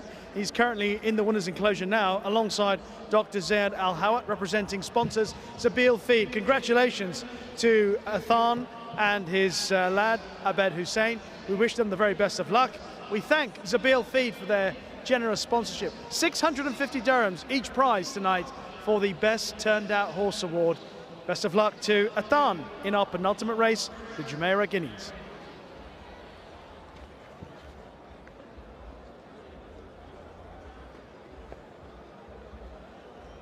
Well, no prizes for guessing the horse to beat in this race, and it is number 4, Legend of Time, for Charlie Appleby, looking for yet another winner on the card. William Buick in the saddle, looking for a third. Legend of Time overcame, perhaps running a little bit keen early on, perhaps a trip that was short of his best when he beat Shamrock Glitter here last month. You think that if he stepped forward for that run and he settles a bit better, he should improve over the extra furlong, might even stay a little bit further in time, that he's going to be very hard to beat, Legend of Time. He's a horse that could potentially return back to the UK and compete in some good races later on this year. Exciting horse for the team, Legend of Time, drawn in stall 1 for Charlie Appleby, William Buick and Godolphin. I think his stable companion might run okay. I think he can go close to finishing perhaps second to Legend of Time. This is Musical Act, who's by Dark Angel out of Poetic Charm. He's got an awkward draw in stall 8. He is ridden by Mikel Barcelona, who's also had a winner on the card for Charlie Appleby. 3 runs so far, stepped up after that first appearance at Doncaster in the summer to win twice on the all-weather at Kempton. He's a daughter of, his dam is Poetic Charm, so he's a son of a horse who won the Cape Verde and Balanchine for the Godolphin team back in the day. She was very smart, did very well here at Meydan, and Musical Act will hopefully follow in her footsteps in terms of ability further down the line. Well, Shamrock Glitter showed a lot behind Legend of Time on his third career start, his first here at Meydan when he was second. He was also keen, Shamrock Glitter, on his first start at Meydan, and he did really well coming through against the rail to finish second to Legend of Time. He is, of course, a half-brother to Lord Glitters, who is a horse who dazzled over the seasons in France, in England, and here in Meydan. Shamrock Glitter will hopefully come forward for that. As we heard from Lisa Jane Graffard, he is settling down into his work here, and he will, I'm sure he'll run well again. Whether he can improve enough to go past Legend of Time, I think, is a whole different question.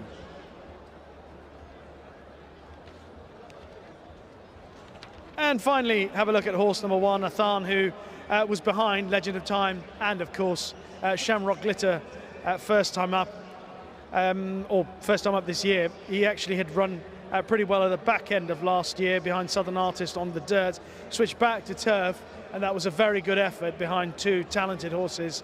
I think he'll run well again. I think he'll be to the fore, but whether or not he'll be able to overturn the run with Legend of Time and Shamrock Glitter, there's a slight question mark. But he's got a good chance of certainly filling the first 3. So the loading up process underway for the Jumeirah Guineas presented by Lincoln Nautilus. Let's join Pat for the call. Thank you, Rishi. Looking forward to this event here. A small field, but a couple of horses looking to potentially turn the tables here on Legend of Time. How tough of a task that is going to be remains to be seen, as Summer Glitter and the new element to the race in Musical Act makes his way up into the outside stall. We are set to go here in the Jumeirah Guineas. Starter hits the lever, we're underway. Athan bounced very well and heads to the front in his usual forward position, but Asna is going to hunt up to take the lead. Speed very good early. Summer Glitter camps up onto the outside of the leader and tracking along very, very keenly. Musical Act deeper out, starting to press the issue. Speed very good here. Sectionals will be very interesting to see here. Legend of Time third. Fourth in the run here was the Caribbean. Fifth, dropping back to fifth actually now. Athan was next from Drink Dry and Tohoku. 13.58, 24.14. So they are going lickety split up in front. And it is Asna the leader. Musical Act tracks up to the outside here and is going very keenly. Summer Glitter third, now goes a little bit better here.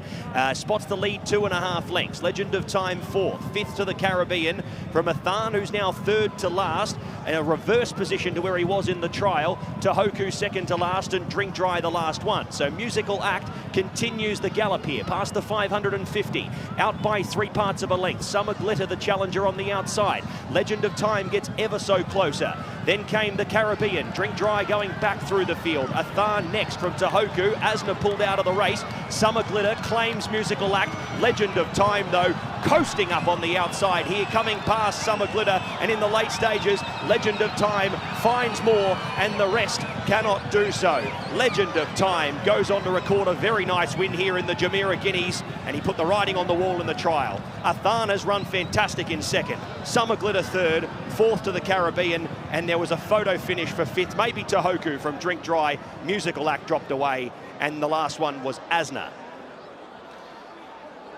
That was track work for him there in the late stages. Legend of Time allowed to be put through his paces, and he has stormed away.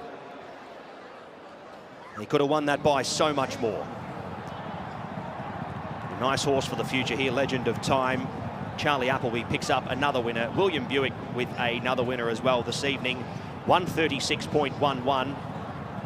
They were going awfully quick up in front there in the early stages. 4, 1, 6 and 7, those numbers there in our penultimate event. Legend of Time, the good thing of the night, gets home in race number 8.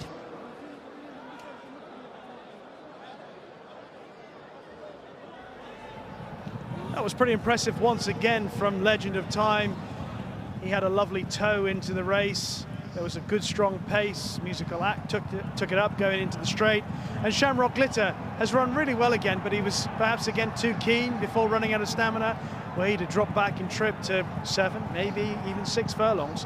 Could prove quite useful. Athan has stayed on quite nicely, but in truth, there was never any danger to Legend of Time, who coasted through the majority of the race and picked up the leaders really comfortably. I think he's a horse who will get further in time as well. And I think that this distance of a mile and previous race over 7 furlongs is at the lower end of where he could end up distance-wise. He's an exciting horse for the team, Legend of Time. He's won 3 of his 4 starts. He's a potentially very, very good horse. He's by Sea the Stars, of course, one of the most brilliant racehorses we've ever seen. Winner of the Derby, 2,000 guineas and loads of other top-class races, including the Arc. So there's stamina there. There's Dam Kissable out of Danehill Dances. There's a bit of speed on the Dam side, but most Sea the Stars tend to stay a little bit further. That was a really smart effort from Legend of Time, following up his win on his first start at Meydan with an impressive performance tonight in the Jumeirah Guineas presented by Lincoln Nautilus. He's beaten Athan, who's run very, very well once again under Adra de Vries to finish second. Shamrock Glitter, he's got lots of ability, lots of speed, just needs to be harnessed. Maybe a drop back in trip would really suit him. And the Caribbean has run really well for Heather Main under David Egan to fill 4th spot ahead of Tahuku. Musical Act checked out a little bit tamely towards the end, will probably come on for that run fitness-wise. But Legend of Time, remember his name. He might well be going to some smart places throughout 2024.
Numbers for the Jumeirah Guineas presented by Lincoln Nautilus. 4, 1, 6, 7. Legend of Time gets the win in race number 8. Time 136.11. Margins 2 lengths by 4.26 in race number 8. 4, 1, 6 and 7.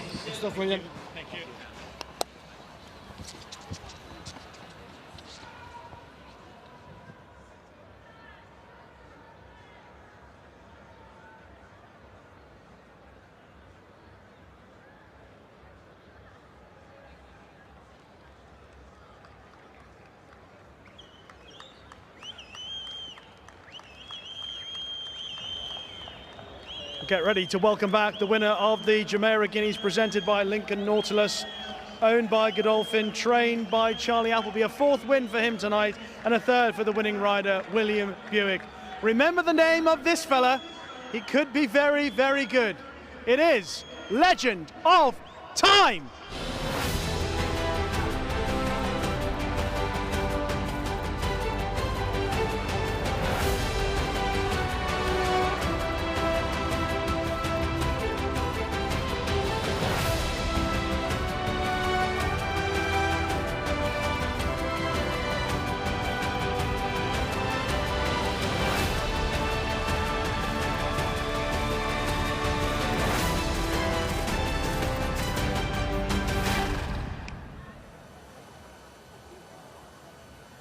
Okay, buddy. Good boy.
A third time tonight in the winner's enclosure, and weighing in after success in the Royal Blue for William Buick. Fabulous performance from this horse. I can tell you like him a lot, William. I do, and we all do. He's a horse who's, you know, he's only improved, and he went from winning this novice at Haydock in good style to running in the Somerville at Newmarket, where he was a bit green, and then he came out here and he won the trial for this race very well over 7 furlongs. And we always thought he was going to improve for stepping up to a mile tonight. So, you know, that's what we've seen, and I think he's progressing the whole time, and hopefully he's going to be a nice horse in the making. When you say a nice horse in the making, over even further, 10 furlongs? Yes, I think that's the way he'll go, and you know, his ability enables him to win over shorter distances, but I think he'd be more comfortable over 10. And you know, he's obviously effective over shorter distances, but I think that's where we'll see the best of him. Would it be ridiculous to suggest he might be a Derby contender? I mean, it's a long way to become a Derby horse, but a Derby contender? It's a long way to go, and it's very hard to stand here in early February and say it. But look, we hope so. You know, that's what these horses are here to do. So let's hope that he can go make all those necessary steps to put himself in that picture. Really good answer. Well done. And that is correct weight in the Jumeirah Guineas presented by Lincoln Nautilus. 4-1-6-7. Legend of Time, our official winner, 136.11. Winner's time. Margins 2 by 4.26. 4-1-6-7. Correct weight.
Ladies and gentlemen, it is time for the presentation for our penultimate race of the evening, the Jumeirah Guineas, presented by Lincoln Nautilus, and we welcome up onto the stage Chris Deacon, General Manager Ford and Lincoln Altea Motors. And thank you very much to Altea Motors, a pillar partner here at Meydan Racecourse, for their support of what has been a terrific night of racing. And what a performance from Legend of Time to win the Jumeirah Guineas, presented by Lincoln Nautilus. Let's welcome, receiving on behalf of the winning owners, Godolphin, put your hands together for Hamdan and Maktoum, Sultan Sabusi.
what a night it's been for Charlie Appleby, a 4th win for him on the evening, and arguably one of the most exciting performances of the night, maybe of the season. Legend of Time, very, very good again. Charlie, let's get your assessment of his performance this evening, first of all. Very pleased. He's a horse that we felt stepping up to the mile would see further improvement from his last run. He'd physically improved, but like I say, trip-wise, it was always going to suit him, and I feel going forward up to the 9 furlongs for the Jumeirah Derby will suit him even further. So, yeah, we're hopeful that we'll see further progression in this horse.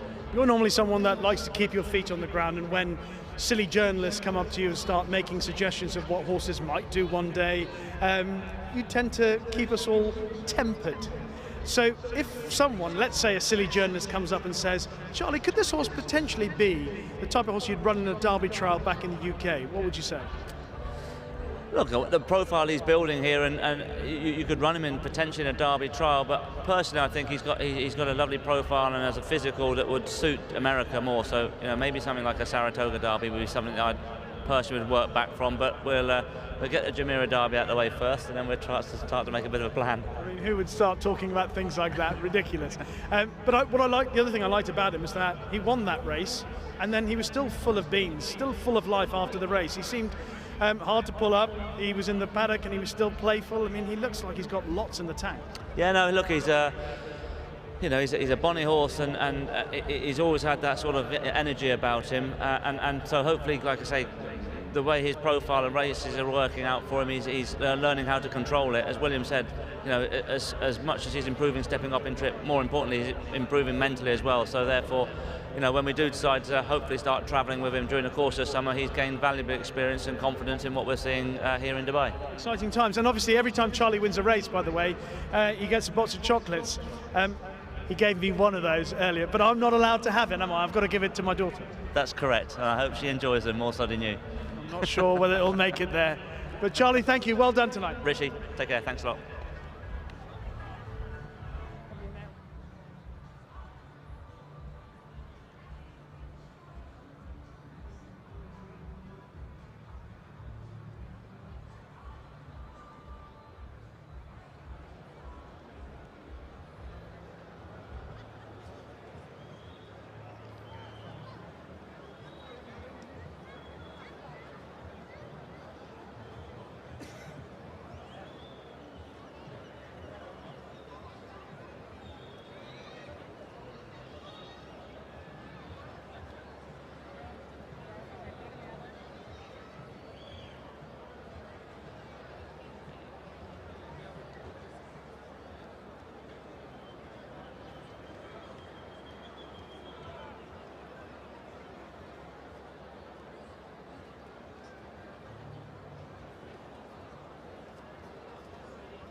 Well, we are coming to our final presentation tonight for something that's very dear to our hearts, and it's the last one I'll be doing alongside Steph Cooley, who of course has been an integral part of the success story at the Dubai Racing Club. And you're leaving shortly, aren't you, Steph? So this is the last one for us. Are you ready to help me out here?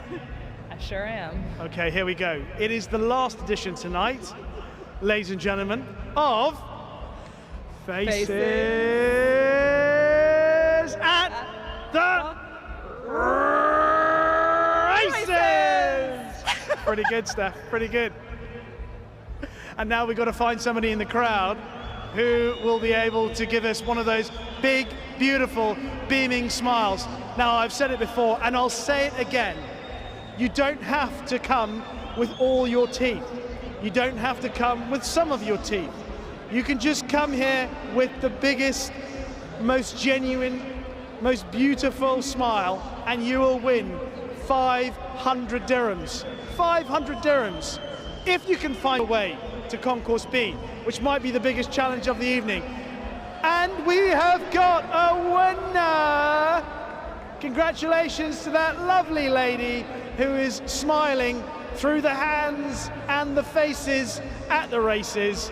Congratulations, 500 dirhams. Now we can get a clean picture of that lady and she can make her way to Concourse B and pick up her prize of 500 dirhams in tonight's final edition of Faces at the Races. Boom!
Runners coming into the parade ring here for the final event on the program. It is the Lincoln Corsair race over the 1800 metres for 190,000 dirham. And we head into the yard and have a look at our first horse here. Number 1, international market favourite, First Sight. William Buick and Charlie Appleby. Buick with 3, Appleby with 4 so far tonight. So this horse will have plenty of attention here in the last race. The 4-year-old gelding by Dabawi. Last start winner at Yarmouth on the turf. He's been able to hopefully translate some of that form here. He's an 1800 metre winner and he strikes that distance once again this evening.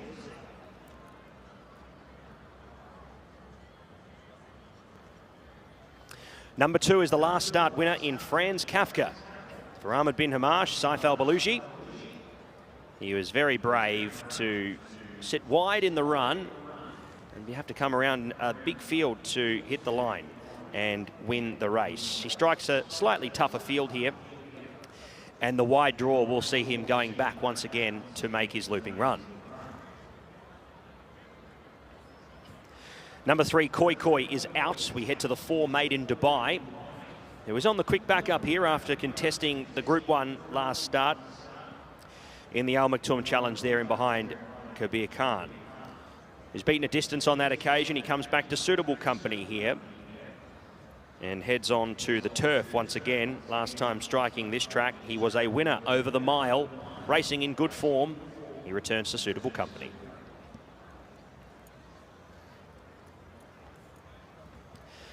Number 5 is Katab, the 4-year-old gelding by Kingman for Jim Crowley and Ali Al-Badwawi. This one for Shadwell here.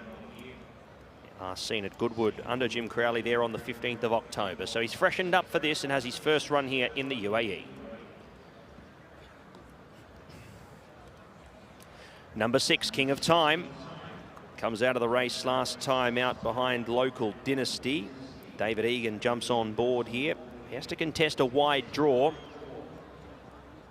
but finds a nice race to hopefully make an impression. He will go back, he'll be running on, but can make his presence felt here late in the race if they roll along.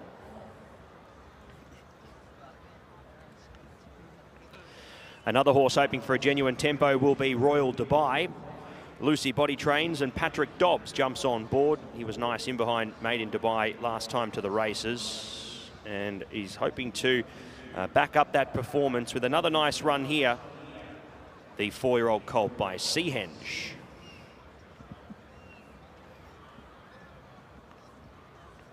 Number 8 is Ursa Minor for Ahmed bin Hamaj, Connor Beasley. 19 starts, 2 wins and 7 minor placings. Would have to improve off his run in behind Uzo, despite striking an easier race.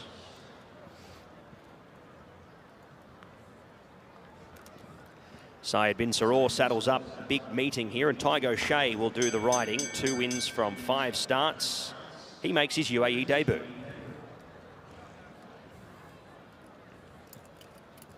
Warnice has made his way out nice and early here. Sam Hitchcott rides for Doug Watson.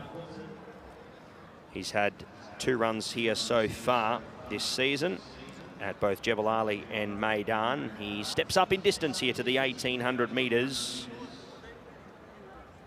and stays on the turf surface.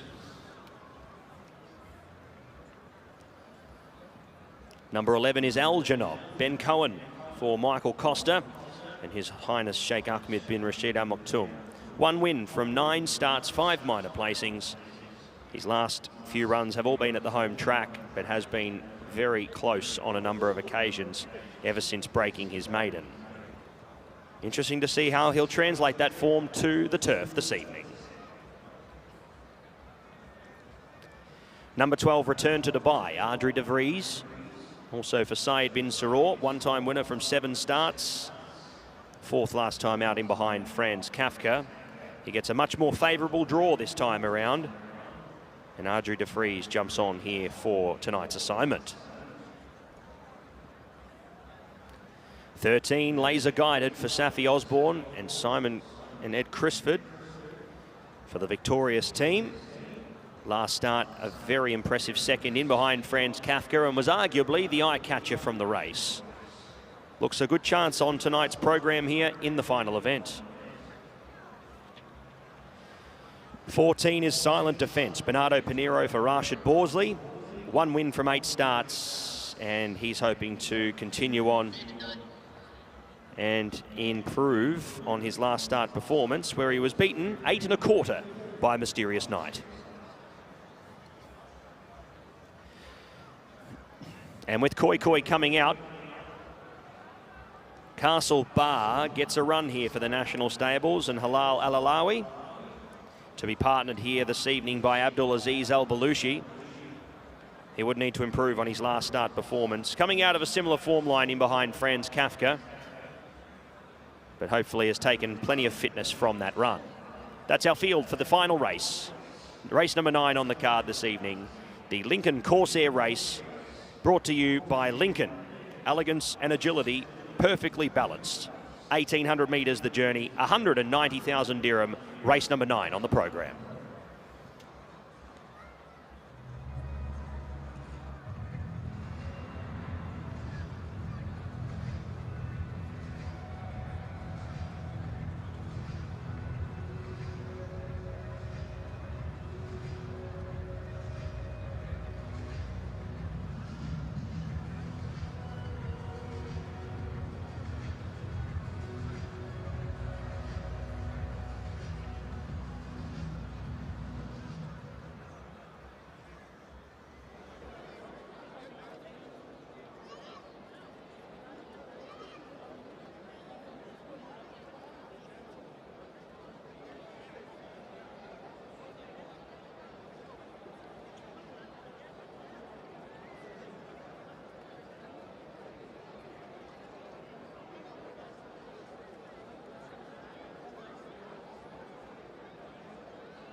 Let's have a quick look at the horses in preparation for our final race tonight here at Meydan.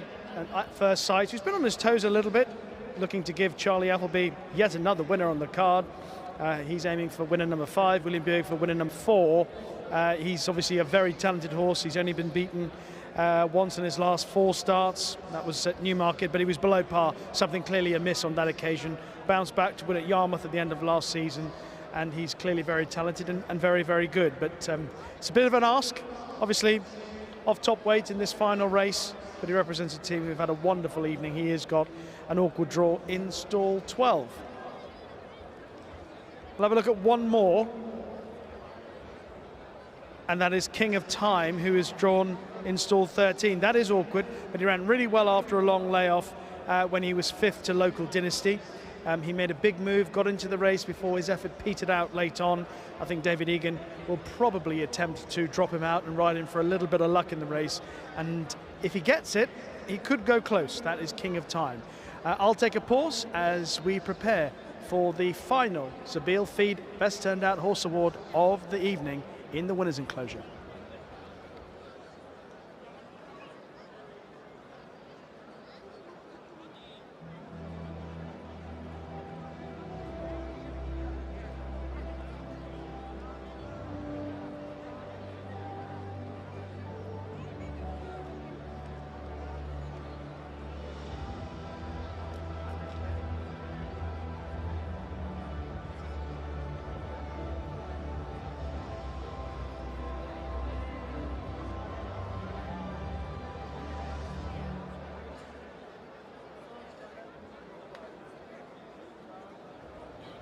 This is our final Zabeel Feed Best Turned Out Horse Award of the evening. It's gone to horse number 15, Castle Bar, who's looked after by Akka Singh. He's in the winner's enclosure now, alongside the ever-smiling Dr. Zaid Al-Hawat, veterinarian and scientific key account specialist for Zabeel Feed. Congratulations to Akka Singh. Good luck to Castle Bar. Our thanks to Dr. Zaid Al-Hawat, and our thanks to Zabeel Feed for their generous sponsorship of the Best Turned Out Horse Award tonight here at Meydan.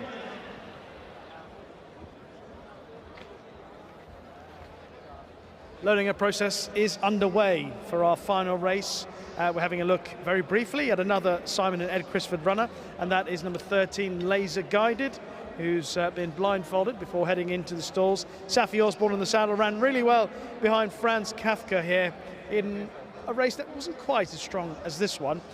Prior to that was in pretty good form back in the UK, winning at Pontefract and also at Ripon in the summer.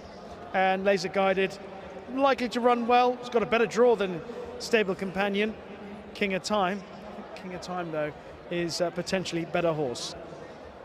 A couple others to mention before we hand up to commentary. I think Royal Dubai is a very good horse.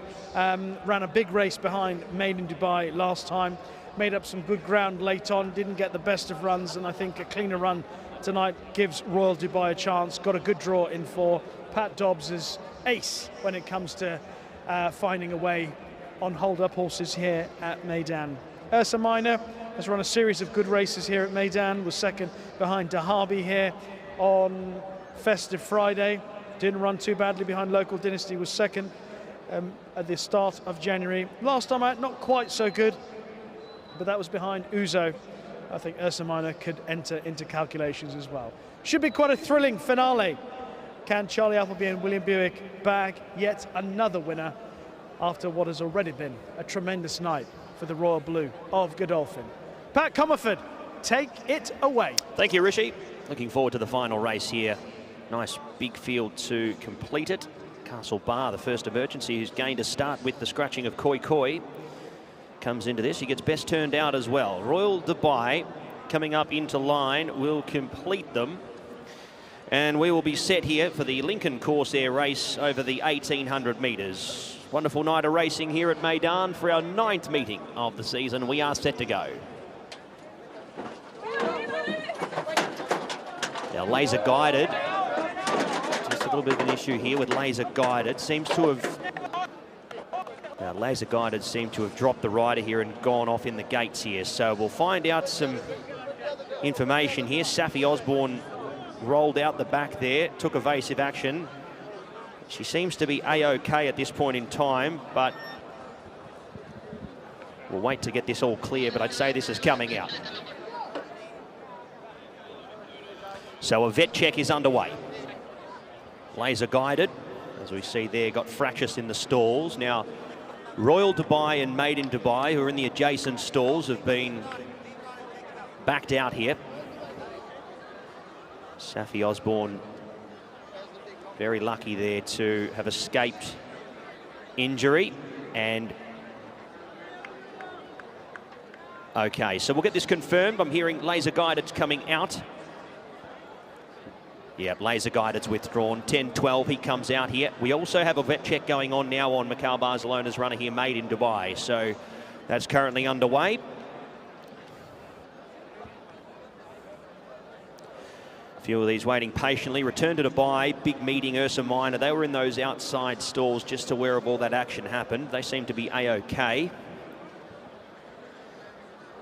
Royal Dubai is going to make his way back forward. So laser guided, for those just tuning in, has been withdrawn here on vet's advice after getting fractious in the stalls. Unfortunate there for Safi Osborne, but great to see that she is okay.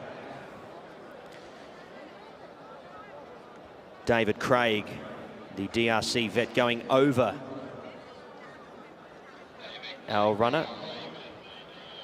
Yeah, and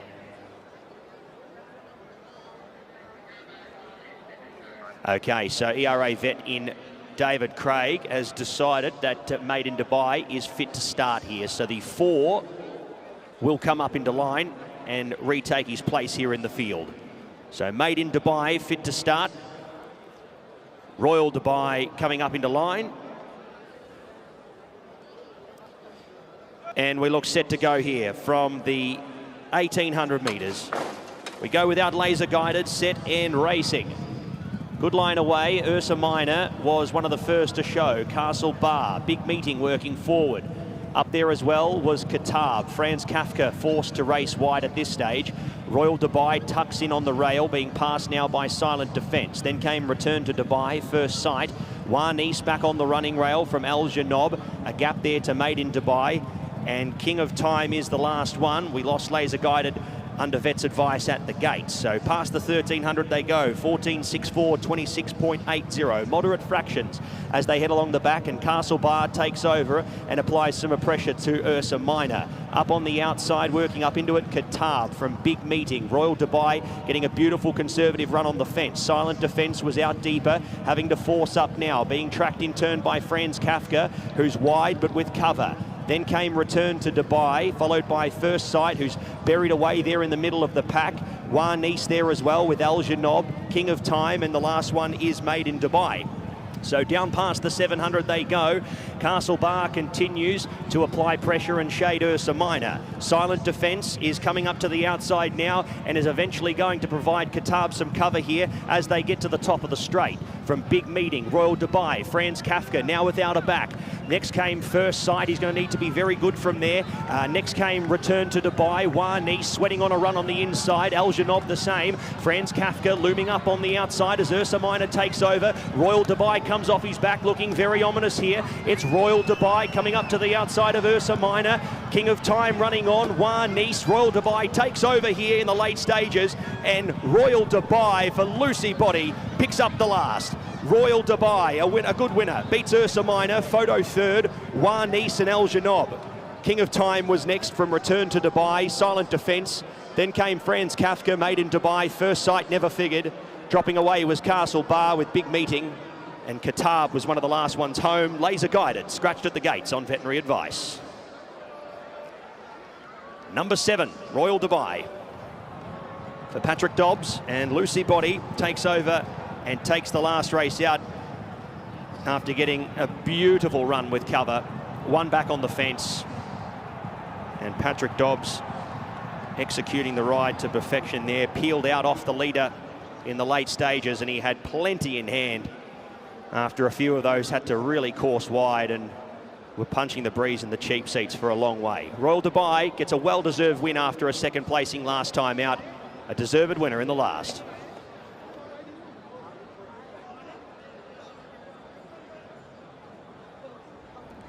Well, a race of drama from prior to the start right to the end. And first of all, we hope that all horses and riders are okay. Safi Osborne and of course Laser Guided seem to be okay after the incident down at the start. Very exciting finish.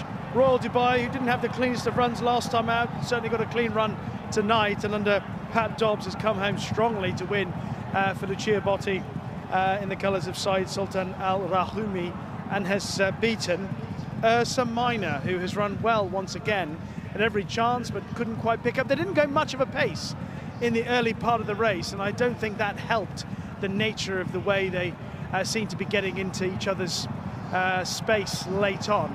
A fair few horses quite closely compacted in the closing stages. A better pace would have seen them just stretched out a little bit more. A good effort from Wanis. Doug Watson's had a good evening, and Wanis has run okay back in third.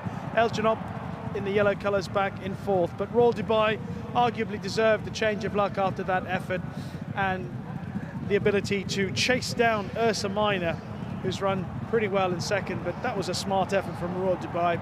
Looked well beforehand, had a very good run here behind Meydan Dubai when finishing second a month ago. Royal Dubai has come home comfortably clear. Pat Dobbs, as said beforehand, he's very adept at finding a way through when he has to hold a horse up in slowly run races, and that's what he had to do tonight on the Son of Seahenge. Royal Dubai takes out the finale.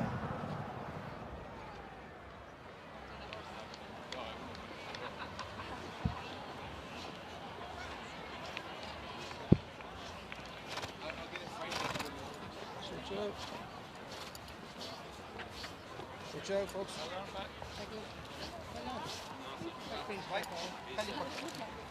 Well done, well done.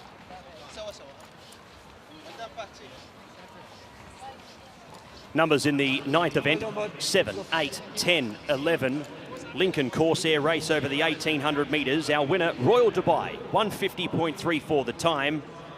Margins 2 by 3/4, 7, 8, 10 and 11, the numbers, race 9.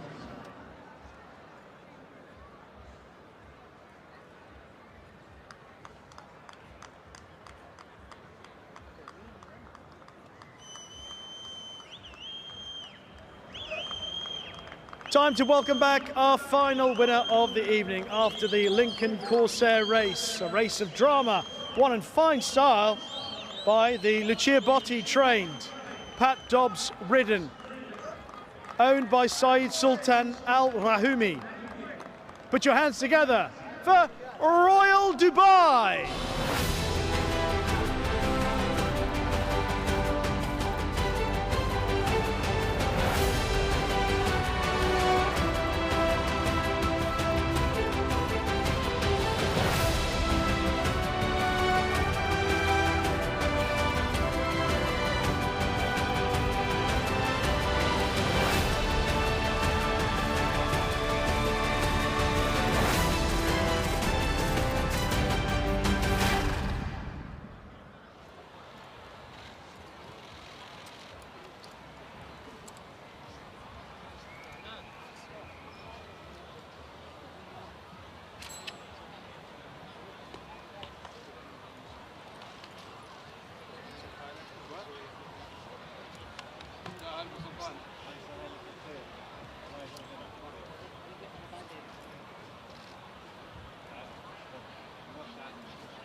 Somebody get color up. But that's no, come in. No, come in.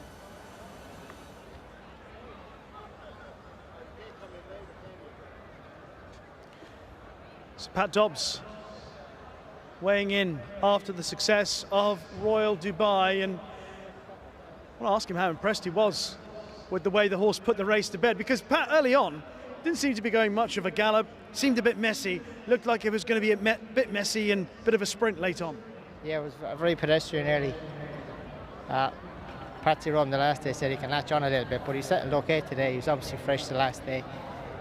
It was just a matter of getting out. He quickened up very good off a slow pace, so I think back to a mile probably wouldn't be a problem if they go gallop. Yeah, it was the sort of performance that encourages you to think that he could win a good race out here, an even better race out here. Yeah, well, it's always harder when you step up. All depends what the handicapper does to him, but he's got a good win strike rate for the amount of runs he's had. I think he's good fresh, and then he's good second time, and it looks like his form falls off a bit in the UK, but there might be other circumstances to that. So, but he's obviously thriving out here, and Lucia was confident before the race, so I'm very happy. He's not the only one thriving out here. Well done, Pat. Thanks, Richie.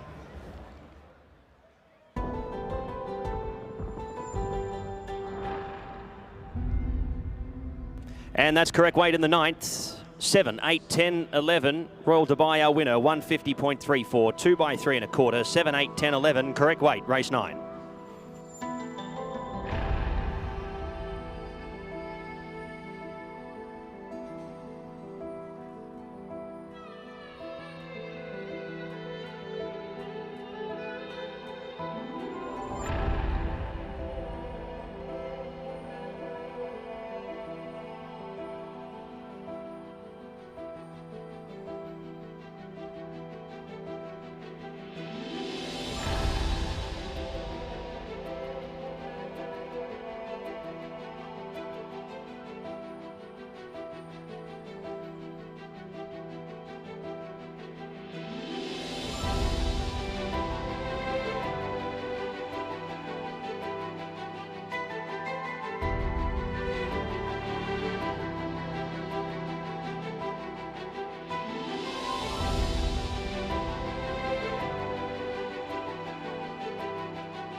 Ladies and gentlemen, it is time for the final presentation of the evening after the running of the Lincoln Corsair race.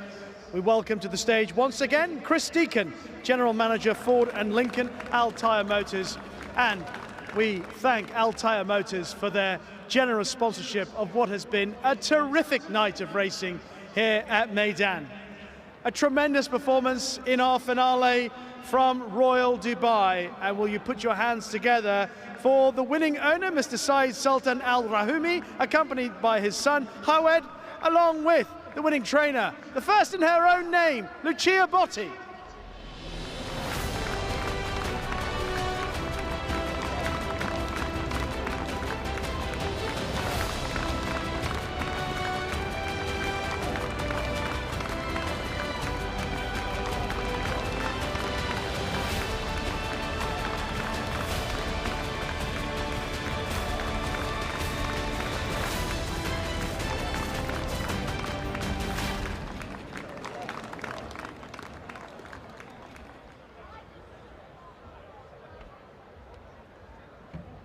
Just going to ask the winning trainer to stay up, if that's okay. Congratulations, very well done. going to have a word with the winning trainer if I can. It's I'm certain that's the first one in your own name. Is that right? It is, yes. What does that sound like to you? Not sure about it yet. Obviously delighted. You know, it doesn't happen very often that the trainer is so privileged to have a first win in the Meydan and then Carnival. So yeah, definitely very proud. It was a very good run first time up. Obviously, it was a little bit unlucky, but tonight's run, I was concerned with the way the race was unfolding. The pace, it was all a bit messy, and I wondered whether or not everything would pan out. But I thought the way Royal Dubai put it to bed was pretty impressive. He was very impressive, and you know, as you said, he ran well first time out in Dubai, and he just stepped on it, and we are delighted, absolutely delighted. I was talking to Pat after the race about what he could do. I mean, would you have a specific race in mind for him out here? Would he go back to the UK and look at a campaign? What sort of plans would you have for him? So at the moment, the plan would be to run on the 23rd in the Sting State and then go from there. Oh, okay. Well, very well done. Well done to him tonight, but especially to Lucia. It's a landmark day in your career. Congratulations, your first winner. Thank you very much. Thank you. Thank you.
Well, Pat has made his way from way up in the gods down to the winners' enclosure, where he and I are going to reflect on the action that we've seen tonight, Pat. And obviously, Charlie Appleby, William Buick in particular, have dominated, not for the first time.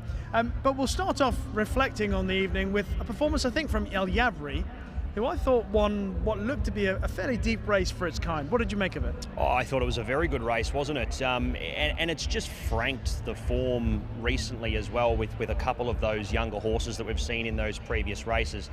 I'm really excited to see if Al Yabri will be able to, back that up going forward for his future runs. But look, a credit to Masabo. He's got the horse absolutely flying at the moment. And Bernardo Pinheiro, we know he's got a good knack of getting these horses rolling up in front, and it's exactly what he did tonight. And it turned out to be a great result there for all involved. After that, of course, it was sort of the Charlie Appleby show. 4 winners on the card tonight. We'll spin through those 4 because there were the class elements on what has been a very good night of racing. Cinderella's Dream. Now, I questioned the value of her form in her 2 wins in the UK. It's fair to say she took it to a whole new level tonight.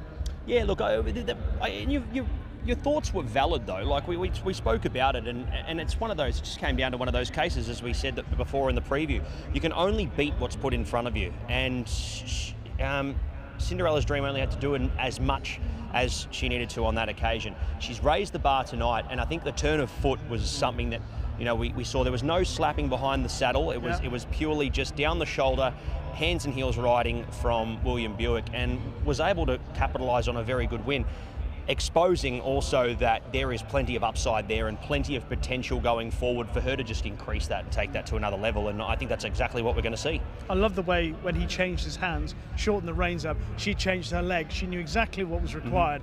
And the turn of foot she showed from there to the line was very impressive. Emirates Super Saturday might be the next target for her, the Jumeirah 1000 Guineas. The plan, I think, for Cinderella's Dream, whether or not she turns into a 1,000 guineas horse like Morge did back in the UK, that's still to be seen. But she was very good. Mischief Magic won the sprint. He was a horse who I think we kind of figured he would improve for that first run, and that's exactly what he did tonight. Yeah, he did. He was. He's another horse that I think has shown that I think there's plenty more potential underway. And once again, reiterating that Godolphin for years now have been able to perfect what horses are going to really come here and take it to another level. We're seeing a lot of lightly raced horses. A couple you can see on form that, that's an understandable decision. A couple, they've only just done enough overseas back in Europe. So, look, they've just continued and perfected their ability to be able to select the right ones, and he looks another one for the future as well. The big race of the night was the Dubai Millennium Stakes, and Warren Point, of course, is the grandson of said Dubai Millennium. He caught a few people out by surprise because, of course, New London was seemingly the pick of the Appleby runners, but he was travelling like an absolute dream turning in. It was just a question of whether or not Mikel Barcelona was going to get some luck. Yeah, look, it honestly, I'll be honest with you, it shocked me. I actually didn't realise how held up Mikel Barcelona was at the top of the straight. I was looking elsewhere. Like everybody else, actually. And Sean, Sean made a very good run up the inside. That drew some attention.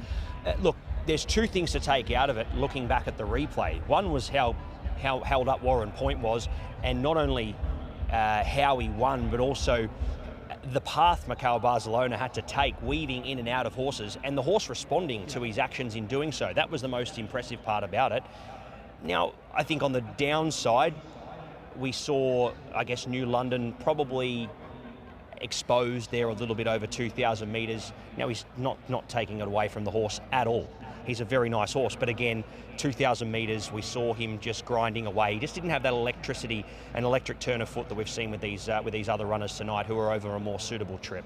And you've got to feel for Jamie Osborne as well. 2 great horses, 2 seasoned horses who have put on a really good performance tonight in Sean and Solid Stone, and a credit to both Safi, who thankfully is okay after the last race there, and also Ardrew de Vries, because had Sean won, it would almost been right of the night. Yeah, no, Sean ran a mighty race in defeat. He obviously had to give weight away to all his rivals, so actually, when you look at it, the big guy has probably come out just about on top in terms of the actual performance on the night, but it was Warren Point who gave Charlie Appleby his 3rd win. And the final winner for Charlie Appleby, arguably my favourite. I think we all agreed that he was going to be hard to beat. I like what he's doing over what I think is an adequate trip. Charlie Appleby sort of dampened my spirits about thinking he might be a classic horse after the race in the UK, but not so for races like the Saratoga Derby, the Belmont Derby, races on the turf over a mile and a quarter, mile and a half in America. You just see he's a horse that has got plenty of scope and plenty of potential. again, they can take him a number of places and he's going to perform. He's got so much upside as well coming into his future starts as Legend of Time. And the writing was on the wall. You looked at that form guide tonight and you saw him, what he was able to do against these other horses last start, come into the Jumeirah Guineas after that Jumeirah Guineas trial, and he just had an extra gear when the rest of them didn't. Again, he's an exciting horse for the future, and yeah, I think look, I've got to say Cinderella's Dreams win was pretty fantastic, but I think Legend of Time, he's got a lot of potential coming up, and it's very exciting to see where these horses are going to go. Well, I had a lovely line fed to me by our producer who suggested Legend of Time might be a legend in time. There we go. So, I wish they'd told me. I wish they'd told me that one before the race. We need to swap places. She needs to be out here doing this. But if I gave you one horse to put in your pocket and take away at the end of tonight, which one would it be? Look, Legend of Time. Don't put Sean in, because I don't think he'd fit in your pocket. No. Legend of Time, I think has got to be given a lot of respect. But you know what? I really liked what we saw. She's a lot earlier in the process than Legend of Time. But I think Cinderella's Dream could be a nice horse, especially if they continue to find nice races against her own sex. Yeah. That's going to, she's going to be potentially a horse like a Morge, or potentially another horse we've seen, maybe a middle distance version of Star of Mystery, who we've seen go very, very well over the last couple. So yeah, look, I think promising signs ahead for the Royal Blue, as we do see every year here in the UAE, and it's great to see them have success. Absolutely. I think I echo those sentiments. Cinderella's Dream, Legend of Time, horses that Charlie Appleby can look forward to, Godolphin can look forward to campaigning through the rest of the year, not just the season here at Meydan. They can go on internationally and do some magnificent things. Some of them, of course, we'll see them on Emirates Super Saturday, which is obviously not that far away, just about a month away, and then at the end of the season, the 30th of March, Dubai World Cup Day here. Obviously, before that, we have next week, Friday, to look forward to. Hopefully, there'll be some good horses entered for that. Pat will obviously be back for that.